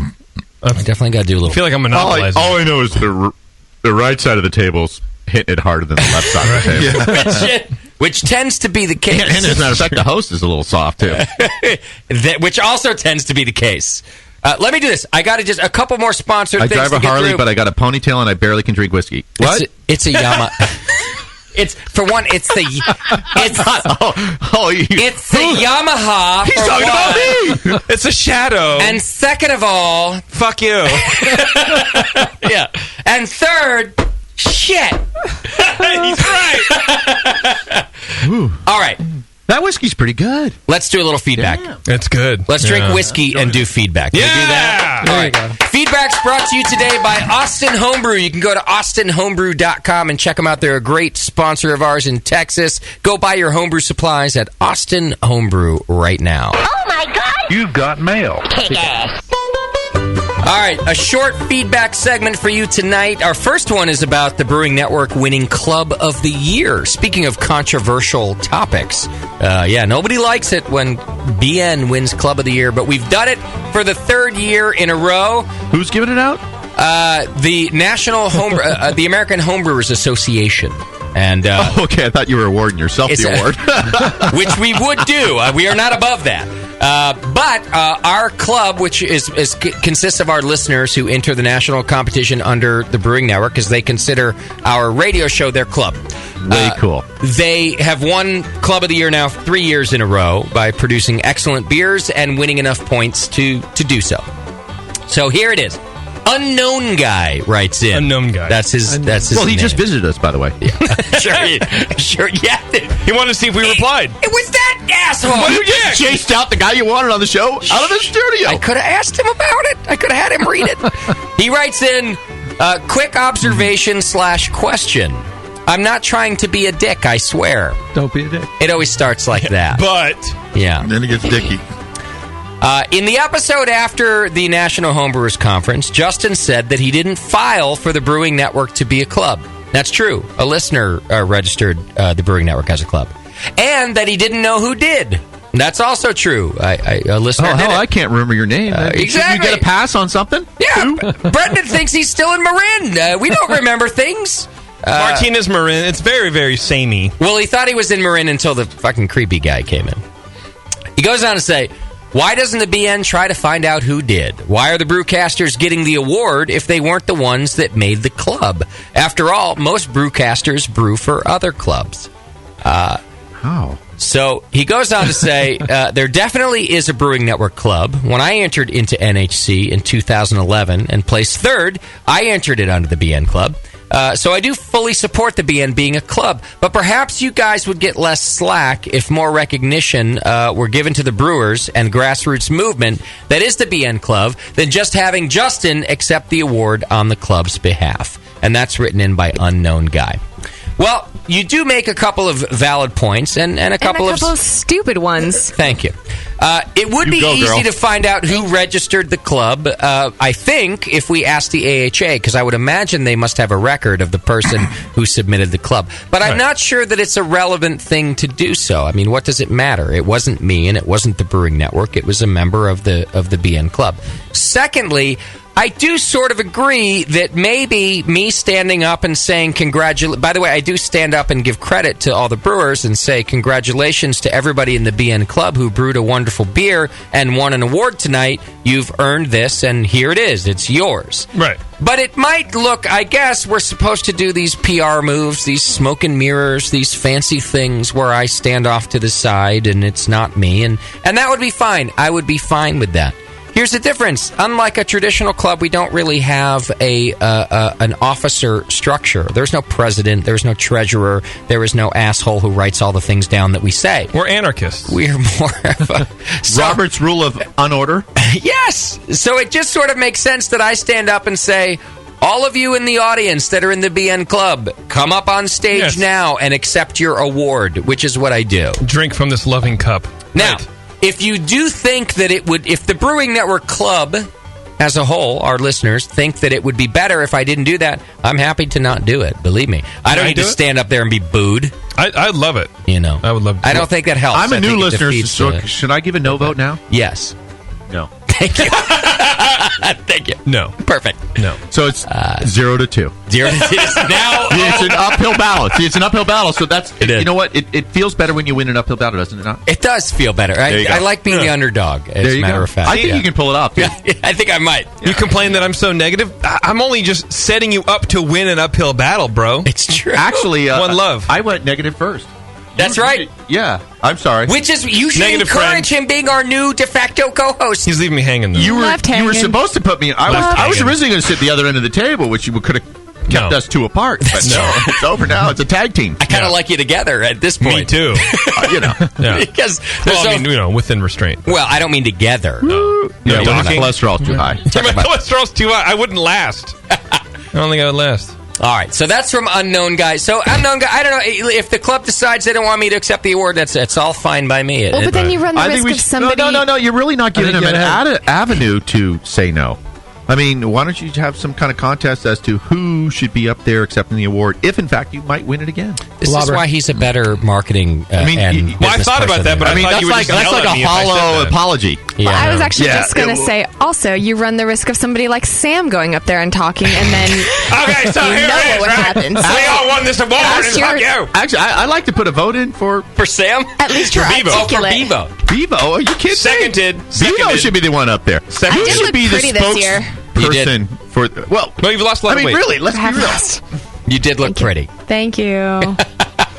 I offended Brendan by insulting Bevo. That's how I do. I don't offend one person. Two or none. That's all I do. I was actually offended by your insult of her. I know. I can read it on your face. Don't worry about it. My girlfriend gives me the same look. See, whereas we're not going to be friends after the show because you're going to kill me, Brendan, you two are going to be friends because who cares if JP dies? I'm actually really curious as to what Tasty has to say. Tasty has nothing. I have no comment on it. I knew it. I don't know why you guys give him a mic. As an in-studio guest, it's your responsibility to poke him every now and then to make sure he's alive. Well, we're trying. I like to give him a little poke. Actually, we have a handheld mirror you're supposed to hold in front of his nose to make sure. Yeah, I actually have to admit something. I used to be a DJ. Is that right? Oh, I was in college. You want to introduce the next song, don't you? Well, no, I don't actually. I was kicked off the air, so I don't think I'm eligible. Oh, you were kicked off of college radio? Well, you know, all right, check it out. I'll give you a little clue, and you can tell me if you figure out what I was doing. I already know it. Alvin Brothers, Yeah. Edie Peach album. Yeah. Open it up. Okay. That was my last radio show. So you smoked a bunch of... was it mushrooms or weed? Well, both. Yeah. So not a DJ like what? So the following week I had to, no, you love this. The following week I had to go to a wedding, so I didn't do my radio show, which was like a 10 a.m. Saturday morning broadcast from St. Mary's College Radio that barely went past the college because they really didn't want didn't go over the hill. residents of Nevada of Moraga to listen to what we were saying. Right. Nor did they want the deacon to listen to what you were saying. Well, right. That's the problem, I guess. Yes. But so I didn't show up the following week because I had the wedding. I figured, no big deal. Does anybody listen to me anyway? And then they called me into the office and they fired me for missing a radio show. It sounds like something I would do, when you can't fire someone for the right reason, but you have to come up with a politically correct lawsuit-proof reason. Of course. Exactly. It was for missing the other show. Yeah, exactly. Meanwhile, it was because you were tripping balls during the Allman Brothers show. It was good. It was a good show. It was my best work. Oh, I love it. The funny part was, another time I got locked out of the studio. Had nothing to do with smoking some doobies, but I got locked out of the studio, and then I called this football player, the biggest guy I knew, and he chucked me up to the second floor ledge. Oh, and then I climbed in. I climbed in to the bathroom next door to the studio, and I realized all I had to do was climb out the bathroom window and down this railing and back into the studio. Now, mind you, it had been going. Thump, thump, the record. Thump, yes. thump for about 20 minutes. Oh, yeah, man. it was sheer panic. Man. No dead air, Brendan. No dead air. Well, it wasn't dead. It was just the label. I did play a Doors song before and after that, so I think that's fine. They might have not have noticed. Yeah, that's true. They might have not have noticed. They were also tripping balls. It's the Doors 2 for Tuesday coming up on St. Mary's. Coming at ya. Alex from Wisconsin just called back, and he just wants you to know that you can't smoke mushrooms. Sure you can. Hello? You can smoke the spores. And I have. All right, speaking of smoking At a Willie Nelson and the concert. beer business, who's smoked hops here? Yeah, I try. Yeah. They just don't get I think stoned. we did on the air, They just don't actually. get you stoned. In fact, they don't do anything positive at all. All right, how about this? It's a very negative thing. Who has snorted Euplin? Oh, I don't think I've done that. I think we had a guy on Lunch yeah. Meet do that. Oh, did we? I think we did. Look, my wife's jealous. She goes, you did something I didn't do. Yeah. What? Was that... Did I say snorting? No, Euplin. Yeah. Was that any good? The little yellow powder in the hops? That couldn't have been any good. It kind of gave me Allergies? relaxed, euphoric feelings, followed by major clog. Claritin would take that right so out. it was an allergen, is what it did. Right? You know, Vic. You know, it was worth it though. Pollen. There's nothing. I'm seriously. There's nothing like going to a real brewery because I'm a pellet brewer. Okay. Yeah. There's nothing like going to a real brewery with a real hop room. Yeah. And just grabbing a shit hell of hops. Brush them up in your hands and take a big snort. Oh, yeah. God, that feels so goddamn good. And I want to thank Anchor for providing me with that first experience. I actually went to the Budweiser Fairfield, the teeny Budweiser plant, and they actually aged their hops for a full year. Or they used to. Okay. I'm doubting the Belgians do. They probably went like, use up the year, brew with the fresh ones, you idiots. I don't know who came up with the age your hops for a year plan. I don't know. It was really weird. But you know what? It. Budweiser, we're going to give you a chance to have a rebuttal and explain why back in the 80s you would age your hops for a full year. Yeah. I guess maybe if in case the world caught on fire, they would have hops the next year. That's a good call. And they would be the only ones that would make beer. It was an apocalyptic move. We have Augie Bush on speed dial. We'll get him. Well, you know, 4 dead, 4 and 5 is why the Bushes aren't, running the world anymore. I love your description of the shove all the hops in your face and take a snort, because it's okay now if you walk out of a room and you have a bunch of green on your nose, but it's still taboo if it's covered in white. It's still kind of a weird and thing. Instead of a room, it's a bathroom. Unless you're surfing and that's your, it's still a taboo thing. Right, or you work in the valley in L.A. Then it's also fine. Right. All right, 2 more emails to get through. Bill writes in, just wanted to say thanks that the Rogan beer idea was a brilliant choice to talk about a hard beer to find, not to mention brew. Keep up the good work, folks. You guys are the shiz, from Bill. That's right. Our most recent Brewcaster challenge between Doc and John Plissé is that they have to brew a Rogan beer. And whereas last show, when we announced it, I said we weren't going to have a commercial version to try, as always, our listeners have come out of the woodwork, and we've got several several Rogan beers coming our way, Tasty, to try. Great. Right now? We have one from Germany coming. We have one from Rogue and one from another brewery that's here in the studio, too. So. I forget it. The one from Rogue and the one from the other place they're in the fridge right now. The German one apparently is on the way. Is on the way. Yeah. So we still got to try those. And so we will be qualified judges of the latest Brewcaster Challenge. How about that Rogue Farm action they got going? I'm going up there in How September. many acres do those guys got? Too many. Not enough, actually. Because right. everything they produce is good. Both answers are right. I think it's 25. You know what I mean? Isn't it amazing? They're building an empire. I am jealous. Yeah. Yes, me too. I am jealous of I went to Bell's in Michigan, their beer garden. I'm jealous of their beer garden. Okay. I'm jealous of how cool Founders was in Michigan. Another great brew pub. Yeah, that is setup. good. Yeah. Oh, man. I am... What were we first talking about? I already Rogue. forgot what it... Rogue. Yeah. I'm jealous that they got this farm action going on. They got the distillery, too. The brewery, more the than farm. anything else, the Edgefield boys. Yeah. Holy Toledo. Golf course. Yeah. You know... Everything. How many holes on the two courses? Do you remember? It's not There's even like one's got like 14 holes, and one has like 23 holes. Yes. And they're all like... Sounds like an Adam Eve category. Oh, my God. Yeah, that's where all the brewers go to retire. And isn't it the perfect thing for brewers? Because we don't care how many holes. We just want to go out there and swing and drink beer and whiskey, and it's all right there. What I would really like is like one driving box. Yeah. And like 18 holes. Right. All spread out. So then I hit it, and I go to the hole that's closest to where my ball lands. You hit 18 balls, and you play from there. Because, I'm a sprayer. I bounce that thing all over the place. It's fine. Yeah. So... maybe someday I'll do that. We could all be professionals then in that sort of a sport. You put like one on an island, one out there, one long, one short, Make one like a lynx, with all those little sheep holes. Poor Tagger. He had a tough week this week. Yeah. Well, he was Listen, winning until the... Brendan, I know you like to partner with people on these ventures of yours.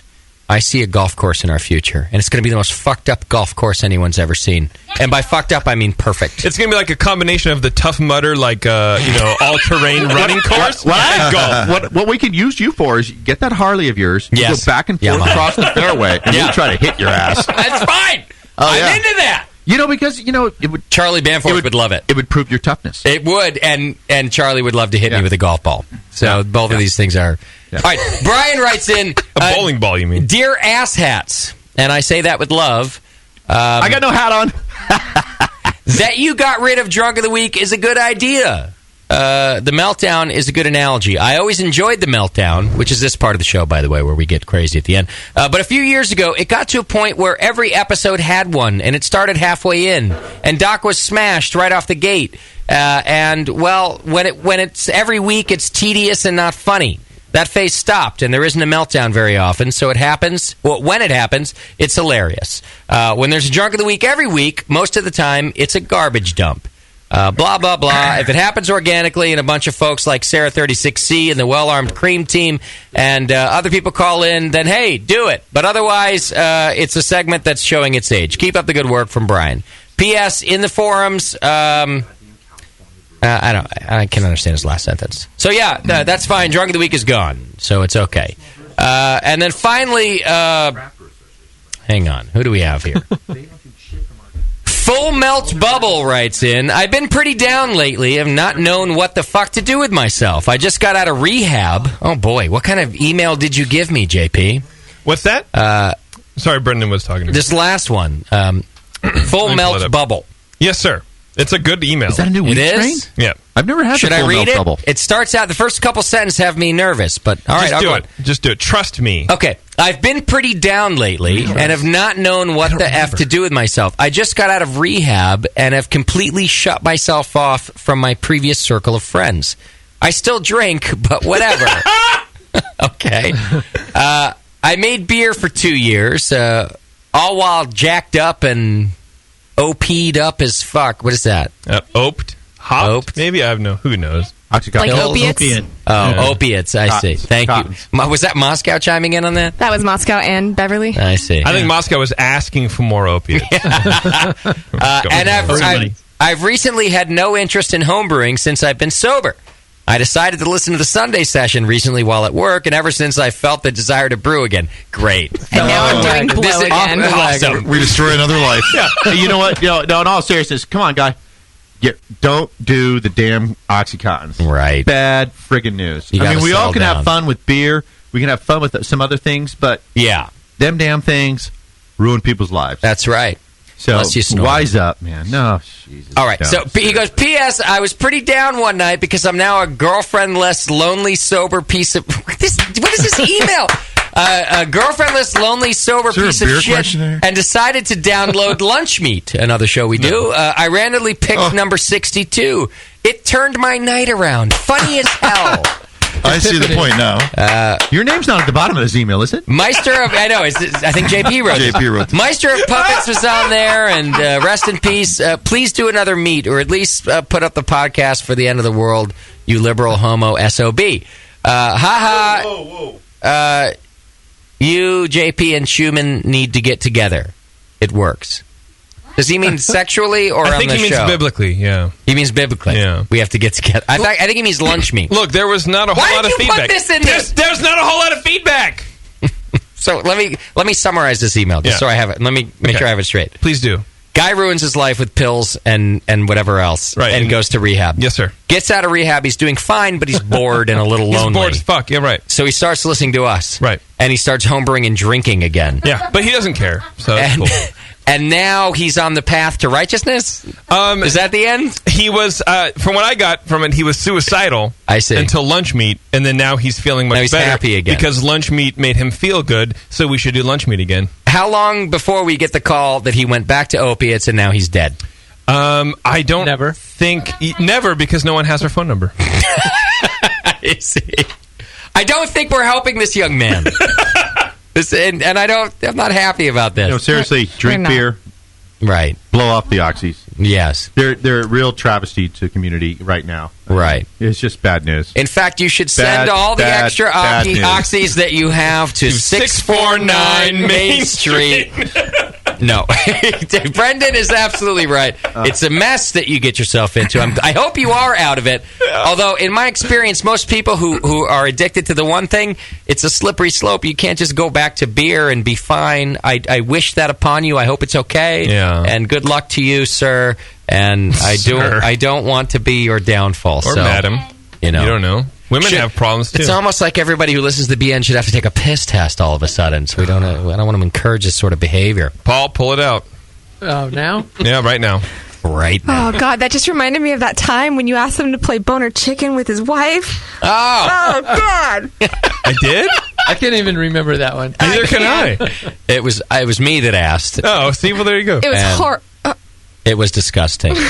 Jessica, just for the record, we don't often play Boner Chicken, okay? It's every once in a while. I think Jessica should go in the booth with Bevo. I think they would get along really well, and then we can hear her because she has a microphone. So she's protected from the rest of us? Yes, I think so. Right. Yeah, that way she doesn't have to have a blood test tomorrow. Precisely. Yes. Make room on the Like chair. getting in. She doesn't even know how to get in, yeah. It's a weird... it's more like a cage after a It little is while. kind of, I it's would be kind of hot careful. and a bit. Okay, she totally fell for it. All right, take a photo of the two ladies in the booth and let's get out of here, shall we? Brendan Moylan on the program, ladies and gentlemen. What a good time we've had with you hanging out with us. You guys are trying to shut me down? No, I'm trying to shut me the funny down. thing was, I was on this radio show once, and after about 20 minutes, they go, "Hey, Brendan, thank you very much for coming." Oh, did they? And I looked at the guy, I go, "Fuck you, I'm not leaving." Yeah, boy. Yeah, you're like, that's 20 minutes. An hour and a half later, he's like, "Thank you, Brendan, for coming to the show." Listen, usually we have trouble because we're like, listen, it's a long show. It's about 4 hours. Brendan's ready to go. You can do another hour. It's true. Okay, let's do it. He's like, let's do it. Starting now. Is the whiskey's only half empty? All right, I'm going to have more whiskey, all right? Yes! I don't normally do this. I have a designated driver, so let's do it together. What driver did you get? I got my lovely girlfriend, Taryn, to drive Is she all gonna- the way out here from Concord. How's her cholesterol? Can she drop me off too then? Yeah. Of course she can. Fantastic. Great. I'll speak for her. I normally do anyway. You guys are getting through that bottle, though, pretty well. Yeah, that thing's getting low. Whiskey doesn't come out I've that been to color, a- does it? Isn't it clear when you distill it? Everything is clear when you distill it. Good knowledge. It is. Okay. So how do you... That's your barrel? color comes from the wood. Okay. Yeah, In it does. America, it can also come from caramel coloring. Caramel coloring is legal to add to whiskey. Like Jack Daniels. And this in the Scotch whiskey business, caramel color additions are quite common. Really? It would seem to me like as a craft brewery, you might think that's sacrilege, but it's common. Well, they take it out of the, Brendan wouldn't think that at all, would he? They take it out of the Hell no! I'm disgusted by it. Are you kidding me? Are you? Oh, yeah. They take it out of the barrel and they filter it. Well, the good and then news they is add coloring back to make it look like they haven't filtered it again, but they filtered it. Oh, I see. a filtering doesn't mess with the color so much. That's what I heard. But I'm real stupid. And he read it online. Well, yeah. On whiskey.rumors.com, which is weird. All right, you love this. Elijah Craig. You ever heard of Elijah Craig bourbon? Yes. Even an idiot like me has heard of The that 12 is really good. The 18 is superior. It's fantastic. Elijah Craig bourbon. Highly recommended from the Brendan. Tip of the week, Elijah Craig. But Elijah Craig himself, if you look back in history, he was a minister. Okay. But he was a cheap fuck. And he had a fire. And all these barrels got charred. And he was such a cheap buck. He used the barrels anyway. I see. And all of a sudden, he was like, smart. Son of a bitch. This burned up barrel whiskey turned out to be the bomb. Another hat. Please stay in the booth. It was wonderful. Just stay there. You both look. I saw just out of the corner of my eye. Jessica's leaving the booth, but you both look so beautiful. Pretty as a picture. Jessica, I'm kidding. You can leave the booth, but you both look lovely in the booth. Now, so another happy accident is what's happy happened. accident. Now smell her hair. Happy accident. Okay, You gotta love that kind of stuff. I love happy accident. Well, Guinness so was burnt. weird. Guinness was burnt. They burnt them all. Oh, is that right? They gave the first batch of the burnt Guinness to a bunch of peasants, and they were like, we'll drink more. Right. Like peasants wouldn't say anything else. I mean, like, can you imagine your control group is a bunch of like homeless people, peasants on the side of the street, like, hey, let's give you some alcohol. Right. You like this? Yes. What answer would you get from them? Well, and I mean, nothing bad about it at all, right? Don't you think that fermentation in general isn't the best theory that it was a happy accident too? That there were grains in a pot somewhere that got wet and then it fermented naturally. I mean, you can't tell me that somebody. Oh my God! Hey, it's all you guys. been I mean, you're not alive then, but. No, I went to. Tasty was. Tasty was. I went. Tasty might have been there. Who knows? His old name was Oak. Me and Larry King. I went to the dinner where Fritz Maytag took all these giant 3-liter bottles and emulated the whole Egyptian experience of making beer, and they used to make it in pots. Really? And it would ferment, and then they would take these reeds and suck the liquid out. And so we're all sitting there at these tables, this big banquet in San Francisco, with these giant bottles, these 3-liter giant magnums on the table of Anchor's The Breckles Brown? No. That's too new. This is 20 years ago. Oh. And it was the redoing the whole everything of this beer. From 2 million years ago. I love that. Whenever it all started. Just the history of it. And we're all sitting there. And, we're sitting there sucking on the straw. It was like a hookah. You know the hookah? Ah, yeah. And we're all sitting there just we're sucking down beer out of these tubes. Wow.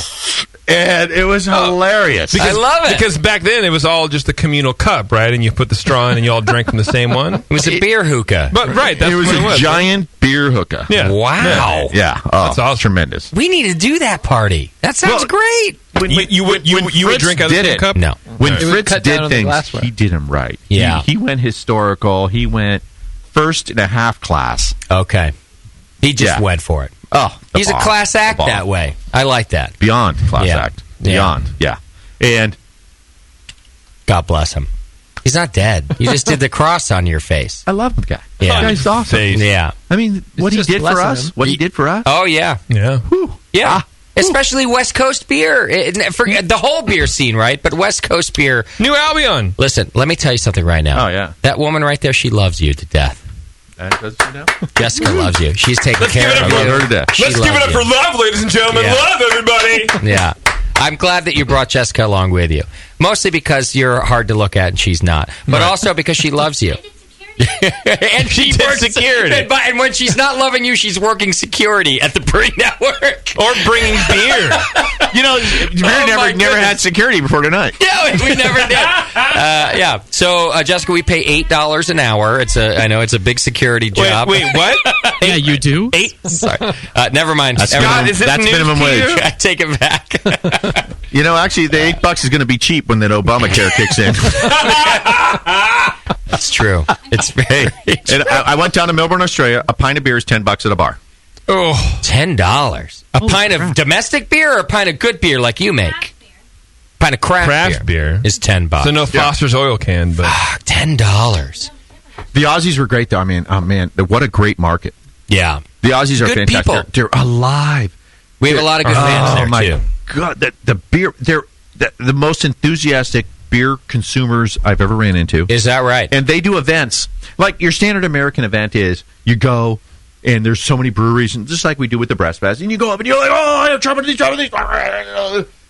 Their event was they have a central station, okay, with about 200 beers, all set up in this giant jockey box situation, and you look through this giant book and you pick out the beers you want, and they give you all the stats on the beers before you taste them. So it's more, and then you take this little palette and you write down in chalk like I want the number 4. I want the 12, I want the 32, and the 42. Oh, so you can just hold a paddle, you're saying that you can hold all the beers in the wood. It. You know, it comes with 4 glasses. Got it. It's like S&M. Really? But there's you can put your little cup in there. So it's more like, it's more beer nerd-centric. It's more educational. Oh, my God, yeah. I got so excited because there's a paddle with holes in it. Because there's a panel of what, sorry? There was a paddle with holes. Oh, with paddle. She got excited because she got to play with a paddle with holes in it. Jessica, you're killing I think me. I got spanked by that paddle. I'm trying to be a gentleman, and then you say things like that. Now that there's a paddle with holes in it, and how excited you got. Now stand up. Jessica. Boner chicken. I'm pretty sure we have a paddle downstairs, don't we? Stare at my boner. Brendan, I'm trying to be a gentleman. Okay? I'm going to keep trying. You're talking about all the wonderful beer education. A little whiskey might soften you up. Your lovely wife. Yeah. Lovely wife's talking about the paddle with all the holes in it. How many times have you been to Australian Beer Fest? You've been over a few times? No, we just went one time. Just one time? Well, 3-4 years ago, we won Grand Champion Brewer of Australia, which was quite tremendous. We got this phone call. It was like, I love these guys in Melbourne. We got this phone call. Hey, you sure you don't want to come down? The award ceremony is next week. I'm like, really? Actually, I do want to come down. Not really. Maybe. I mean, we hadn't planned on it, And they called us back another time. You sure you don't want to come? I'm like, I can't do it. So Denise immediately goes, and I said to her, I think we won something down in Australia, man. I go, what the hell? I didn't want you to come It turns out we were Grand Champion Brewer of Australia, which was for us was fantastic. It was pretty cool. It was it's a really classy competition. I mean, like I tell you, Melbourne, man. So the following year we do go. Yeah. And just to tell you how cool Melbourne is, I'll tell you one thing. We went to a breakfast. It was an 8-course breakfast. Wow. Food. 16 beers. Oh, my God. 8 courses. For breakfast! For breakfast. Now, this was a bar. This was the same bar I left at 4 a.m. the night before. What was the name of that bar? The Beer Deluxe, I missed Beer Deluxe, Melbourne, Australia. Double secret star recommendation. Wow. That's all I got to say. How do you get through the rest of the day after an 8-course, 16-beer breakfast? You go to an 18-course Staggeringly. Oh, I see. You just follow it up with a lunch. Yeah. That's fantastic. No, man, they were woo-hoo. Wow. Yeah. They're the most awesome people in seriously, Australia. Very nice, very sweet. Best beer week I've been to is Melbourne Beer Week. Really? By far. We got to go. Tasty. Not even close, and I don't mean to insult any other beer weeks. It's just the best one. Not even close. Tasty, we're going to the wrong event. I don't think the corporate jet will go that far. You're right. Yeah. It's a one prop, so no, it won't. It's one prop connected to a Toyota Matrix. I got a boat that'll take you about 200 miles offshore. Oh, so we can get close. I can swim the rest. Get close. Yeah. If we find a freighter along the way. Yeah, so be it. I'll be swim good. the rest. Somali pirates, whatever. Right. Oh, my goodness. How do they get their gas? Good question. They suck at it. I think they row a lot. I mean, when the Somali pirates are coming after you with the rows going, do you get scared? or you just drive away. Or do you just move? I don't know. Because you could move. There's that. In other news, you can move. Exactly.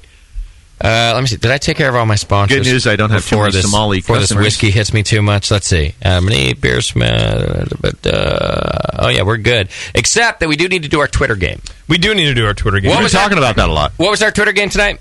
Our Twitter game was that Doc opened a skincare salon or company, if you will. Yeah, he was going to fix my road rash. He was going to fix Brendan's road rash. Right. And I wanted everyone to name it. So our close personal friend Rocky Dennis, which, comes from The Mask, it's a good... Okay.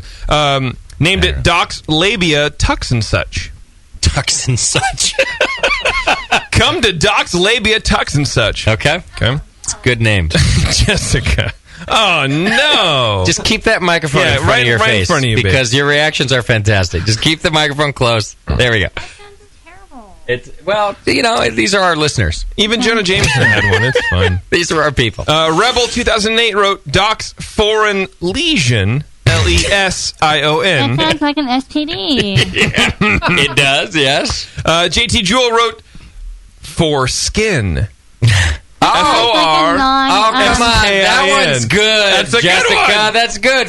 Foreskin. Yeah, foreskin. Right? Something more to play with, right? Yes. Yeah, you got to clean it first. But now I know why these two got together. All right, go on. Our close personal friend, Sugar Valley Brewer. Yeah. With songwriter. You're right. I don't know, but his number one selling product would be Bevo's Magic Ass Reduction Cream. Who wants that? Oh, Bevo. She's giving us, that's the answer. Look at her now, and it's two fingers in Sugar Valley's direction. Look into my eye. Okay. Gordon Strong, Grandmaster Judge and all-around handsome fella, wrote facials. Yeah, I like that. I like that. Do you? You like facials? I love it. So do I. It's a good name. It's a good name. I also like facials. Chris Rogers wrote with a little... You do? Taking them? That came out wrong. One off the chin. Shit! Is this on radio? I'm losing control of this show. Good luck to that one. That came out terribly. I'm losing control of this show. I also... Did I mention it's the Yamaha? I love facials! Go on. My porch is so amazing. You leave your eyes open? Oh, that burns. It really does. It hurts. So I've heard. I've experienced it. It really does burn. It burned! It's like jalapeno on the eyeballs. It's bad. Oh, that is the eyeball. It's terrible. We should have had her on the whole show. This is ridiculous. We should interview her. Scott, next time, interview the wife of the guest also, because she might be a lot better than the actual guest. From now on, absolutely. Right. Oh, we're a tag team. Yes, you are. Chris Rogers wrote with a little herp from my friends. Whoa. That's the wrong skin care. And then West Seattle Cougar wrote, I tried to tell you, but you kicked me out of the studio. What'd you do? Implying that he was the guy. The Martian guy. Yeah. So those are the skincare product names. Okay, my two favorites are. We have to pick a winner now. Do you remember? Jessica. Facials is one favorite, and the other one is for skin. My vote is everything Jessica has said all night. It's right. Jessica wins all contests. You know what? I gotta say though, foreskin and facial, there's a tie there. There's between the two. Yeah. It's how. Facials. Well, can you imagine? Here, honey. Here's a $50 gift certificate to facials. Yeah. Yeah. What did your you gotta pull it back with foreskin. Right. You do. What did your husband give you for your anniversary? Oh, he gave me a gift certificate for facials. Oh, that's true. I've got 2 days, okay? That's true. He gave me a facial. 2 days. Yeah. He gave me a facial. Give your loved one a facial. Yeah. The other one. Facials.com gift certificate. Yeah. Well, when you put it that way, my vote goes to facials. Raise your hand if it's facials. Sure. Bevo, she's going for skin, but she's the only one. Facials is the winner. Who is job, that? Gordon Strong. Gordon Strong is our winner on tonight's Twitter game. Way to go, Gordon. Yeah. Which, let's be honest, I put him in there only because he gave us street cred. That's true. But also his... Facials. But Foreskin I thought was really good, too. So I might send TJ Jewel a gift packet as well. Do it. Send them both prizes. Why not? I mean, money just grows on trees around here, doesn't it? There's no trees in Martinez. I have a bad idea about foreskin. What is it? What is it? Careful. Brendan, at this point, I'm just going to turn your microphone off. And, turn his headphones off. And probably your headphones. Go ahead. What is the idea? The bad idea. It's a fantasy, but I can't tell it out loud. We're off the air. Don't worry about it. Yeah, nobody listens to this program. I'm done. What do you mean Fantasy. Let it rip, baby. Yeah, what do you mean you can't tell it out loud? What's a fantasy that's not told out loud? Go ahead. It's the meltdown. Well, they got rid of my foreskin. Maybe she's the foreskin lover. She's like, I wish her fantasy is I'm something out I've never seen before. Oh. I'm a foreskin lover. Is that Billy Ocean? Yeah. Part-time lover. Figured there'd be a song about it. It is Billy Ocean. Bevo has a thought, too. Jessica, have you ever seen an uncircumcised man? Is that what you're saying, Jessica? I've seen my nephew. He's a little... Well, that doesn't count. I mean, if he's under 18. Actually, no, I've had a partner. It was a turtle head. It was really scary. So now we know that you're not scary and that you're... No, he's got a real pretty penis. We've all heard that. Brendan, I'm trying to stop, but I can't. And it's everybody too that good. hasn't It's knows about good it now. radio. And, It works, baby. It works. Yes, Bevo? Sorry, let me turn you back on. Nothing. I just want to be on so that I can contribute from time to time. I think Jessica just turned her on. Don't I worry kind about of agree with you. I think it is beautiful. There you go. It is beautiful. I think that women and gay guys are the only one who think dicks are beautiful. They're terribly ugly things. Not all women. Yeah, most women do not. Think dicks are beautiful. Hell, I'm in love with my own. You ever seen... Have you kidding me? That's all it This needs. is a man who agrees with me that it's okay to be a narcissist. Have you ever seen the movie Tremors, Brendan? No, but I've jacked off before, though. Well, I don't know what to say to that. Oh my God. I'm turned off. No, you're not. No, you're on. You just got to get close to it. I felt the Tremors. They were great. Yeah, I think all I wieners, thought I turned her wieners off. look like That's the worms different. and Tremors to me. No, you didn't. Wieners are terrible still good. looking. No, they're not pretty, but they No, they're feel not. good. But they feel good. Well, That's so true. There you go. Just like the worms and Tremors. She's sort of agreeing with you. They're not pretty. Yeah. They just feel good. Except Brendan's is beautiful Well, penis. he has a beautiful penis now. Well, yes, Bevo, what did you have to contribute? I have nothing. Now that to some of the contribute. grays are coming in? Yeah. Man, yeah. Oh. In really contrast Now the that flesh tone. Now that the silver fox is showing Oh, its right. pretty little head, things are. If we getting don't better. get a Moylan's and Marin sponsorship out of this episode, I'm fired. We're going to I'm outta blackmail here. him for it. Bevo, what about the black kid you used to date? You liked his penis, didn't you? Yet again, he was only half black. And Say so, I Obama. never saw his penis. You saw his I was penis. 15. Bevo, by 15, I was showing everyone my penis. Whether you wanted to see it or not. He just walked around showing. I just fired a guy for that I the met other him night. in church. Did you really? I never saw his penis. All right. You fired a guy for showing his wiener? His No, trimmer, no, his trimmer worm? no. He's just being a dick. What about Sam's little penis? It's nice. It's a cute little thing, isn't it? Well, it made a baby, didn't it? It did make a baby. I don't need to look at it for it to make a baby. No, his penis didn't make it. The balls did. DNA check? Probably really pretty, too. We might have to do Sam a DNA has check. amazing balls. I will say that. His balls Amazing are balls? massive. But they're not amazing in an attractive way. No, they're foul. They're just they're just amazing in a size way. They rival your balls for foulness. Hey, my balls are pretty foul. Balls? Oh my God, my husband's got some balls. They're too big. Well, Sam's they go almost down to his knees. And Should we have another ball contest? another ball off? Apparently, Brendan has amazing balls. How big are your balls? Well, you should have seen the set I used to hang off the back of my kayak as I traveled through McCovey Cove. Oh, yeah. Oh, baby. Oh, I used to pull 12 chickens and a set of balls. Wow. Yeah. That was before me. Well, that's when Bonds was still hitting them out in the water. I Yeah, see. but that was Yeah. before me. You weren't looking to make a scene. Well, my balls were swollen before I met you, baby. No, when I met him, I asked you out. Well, yeah. Where did you guys meet? When I met him, I asked him out. You did? Yeah. Where did you meet? At the BB King concert.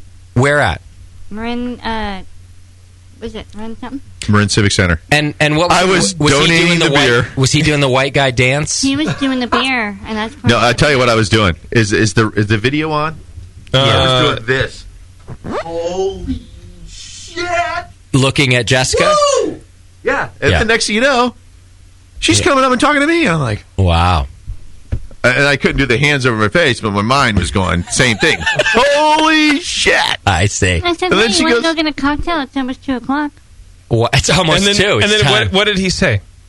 You were telling me the story Okay. downstairs. What did he say? Sure. He Or still had his okay, hand or- over his face. Yes. And he said, okay. About what he owned. Oh, he's like, I own a bar. I own a bar. No, that's only restaurant. no. We went to a bar and it was closed, and I says, "Well, oh shit!" I'm thinking, God, this is screwed. I got to keep this alive. I got to Right. keep this date alive. Right. This is my So chance. I said, to her, I go, I own a bar. She goes, Yeah, right. don't. I go, No, I really do, and I really did. Right. But so I go to the bar and I get there, and Oh, there it was gets like bad. It gets there was bad like from 8 there. employees left. Okay. 4 guys, 4 girls. Okay. The 4 girls gave me the dirtiest look I can get. And the no, 4 no, guys no, gave that- me the High five. oh my God look. Yeah. And I'm still, what am I supposed to do? Okay, the 2 of the 4 girls I got groped by. Oh. Bad. Is that right? Oh, I got goosed and bumped. I'm like, whoa, what kind of company do you keep? So they gave the dirty look because they. Now, mind you, there was a police officer no, they were present. touching me. There was They a were police officer attracted. present at the time. Oh dear. And I called him Sean for the 3rd time. And he handed me his business card. You gotta like this. Handed me his business card. His name was like John or Mike, but he looked Irish. And I met him with this Irish guy once who was named Sean, and I kept calling him Sean. Every Irish guy is called a Sean. Right. Well, Racist. my son is a Sean. There you go. Yeah, there you go. Close enough. There you go. Spelled the proper way. In case you're wondering how to spell Sean, the rest of the world, it's Sean. Scene. There's no H and there's no W. Right. All right, and throw the E in there. Okay, I want to go home. So do I. Damn. Anyhow, I got goosed by them girls. They scared me. You did? Oh yeah. Oh, I got goosed bad. See, they were giving dirty looks because they liked what you brought They liked in. what you brought in. Yeah, Even they the were girls touching. liked They were what you had touching. there.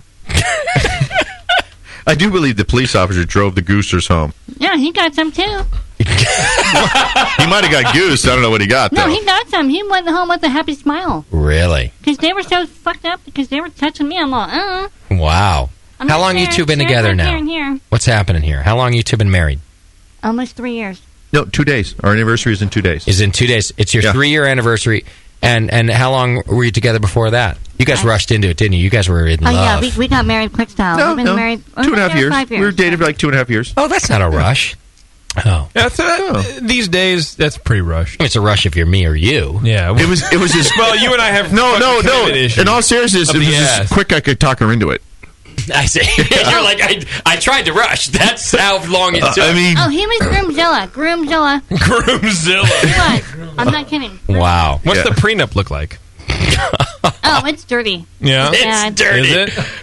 Oh yeah. something about I want my brewery. You can't have it. That's all. Yeah, one of those bullshit. What do you do? What are you I don't gonna know. do? I don't know. What do you do? You two are beautiful. I love you both. I'm so glad you came in here. I'm glad you came in with Brendan because it's been a good time. This is the first meltdown we've had in a while. We've been keeping it tame here for a little while, but you two helped us have Anytime I bring have a him little anywhere, fun. he melts it all the way down. More whiskey, anybody? You should have seen the session we did at KNBR when we did a commercial.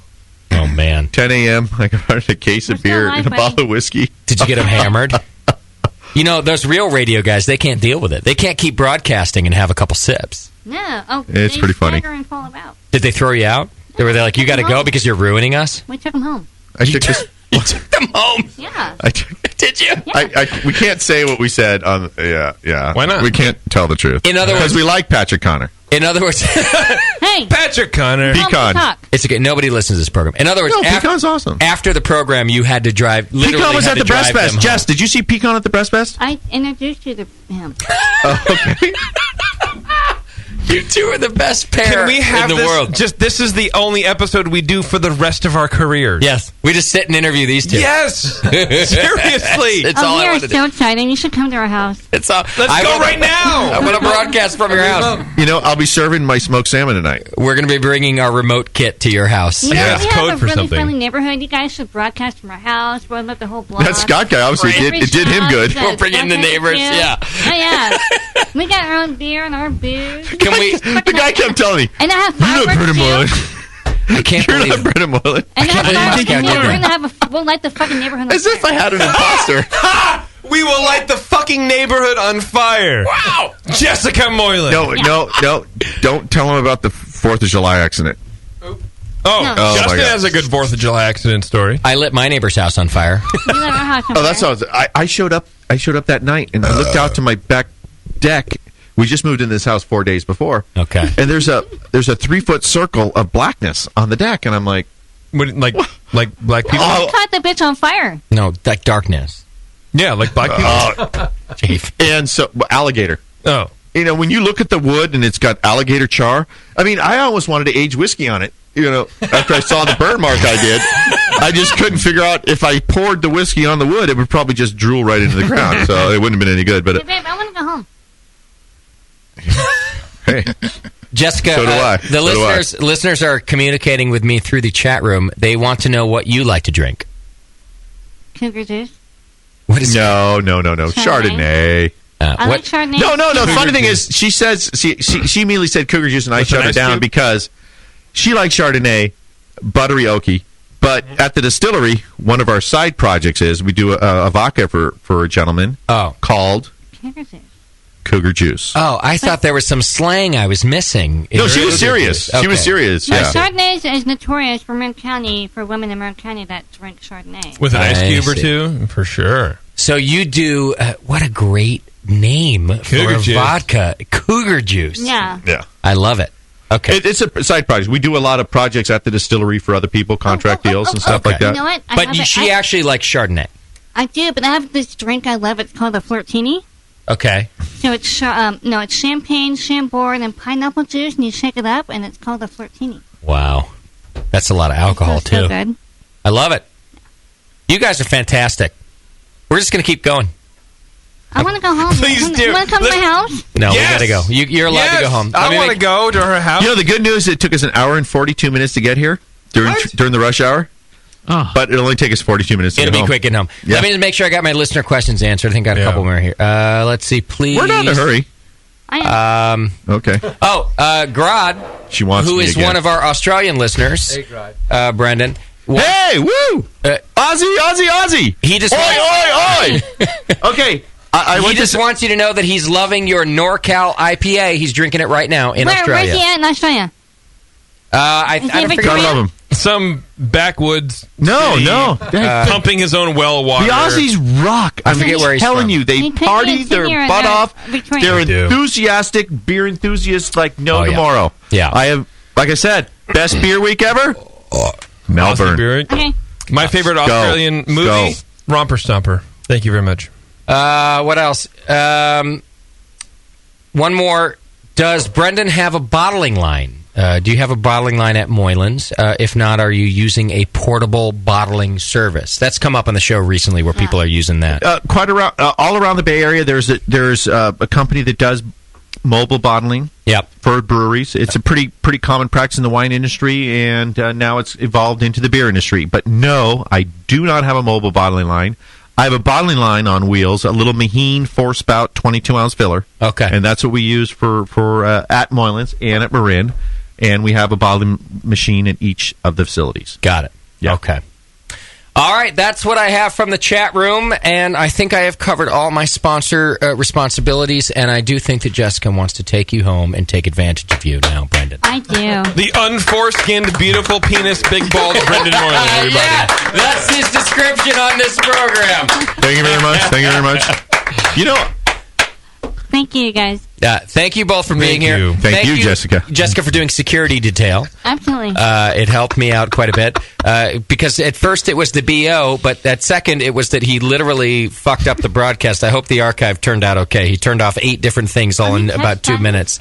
There were buttons touched. I think it's okay. I took a look while you guys were chatting, and hopefully we haven't lost any information. Oh, but I would like to say that the one with the biggest balls in the room to take care of the dude who was here, young Jessica. Whoa, I walked him out. After I told you to. Well, because you were talking to the man. What am I going to do? No, I said eye contact. It wasn't copacetic. Actually, I came up when- there and when like, he- hey, come on. T. The old man whisperer. When the poor gentleman was following you, started licking his lips. You just said T, by the way, Jay. He understood. Tee. The old man whisperer. Yeah. He understood that obviously Sam wasn't going to be able to take care of the situation, right? Jessica's name.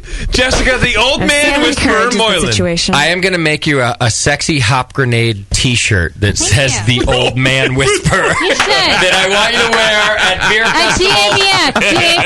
And Tasty's funeral. The beer man whisperer. The old beer man whisperer. Okay, we'll go with that. That's a good The old compromise. beer man whisperer. Dude, every tasty in a 4-mile radius is going to be on her like nobody's business. And by every tasty, you mean tasty. I mean, our tasty and Just 40 one? others. Is that why we have to get out of town right away?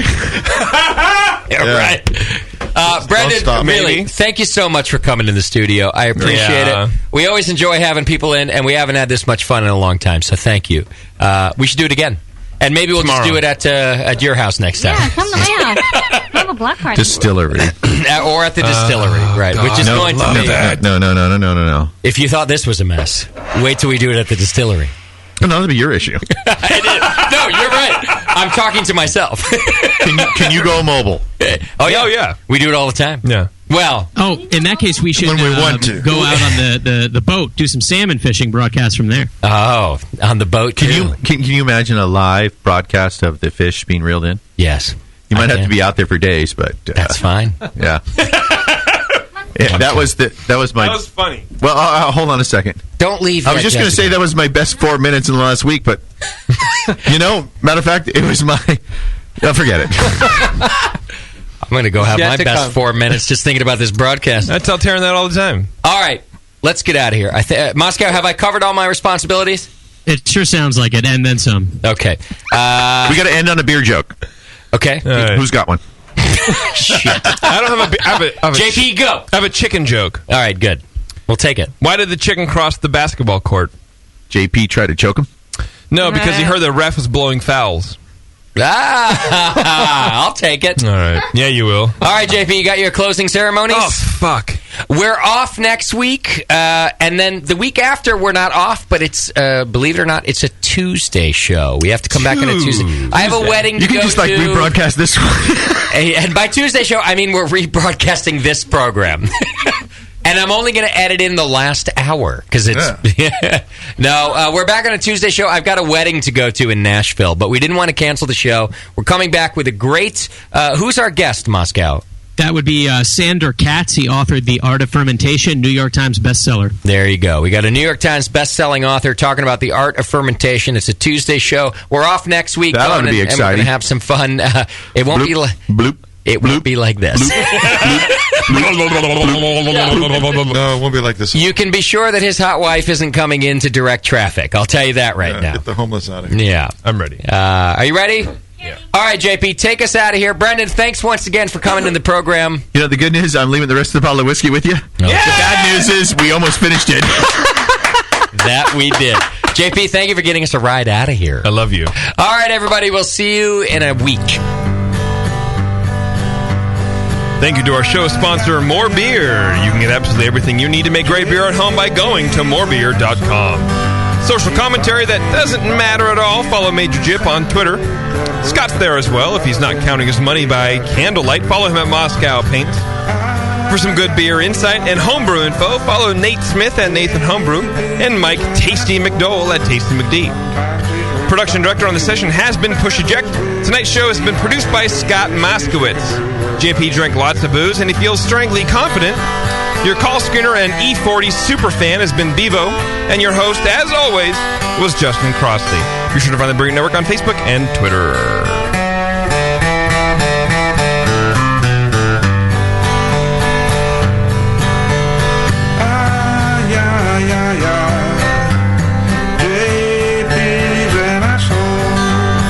Justin's a nice guy, and when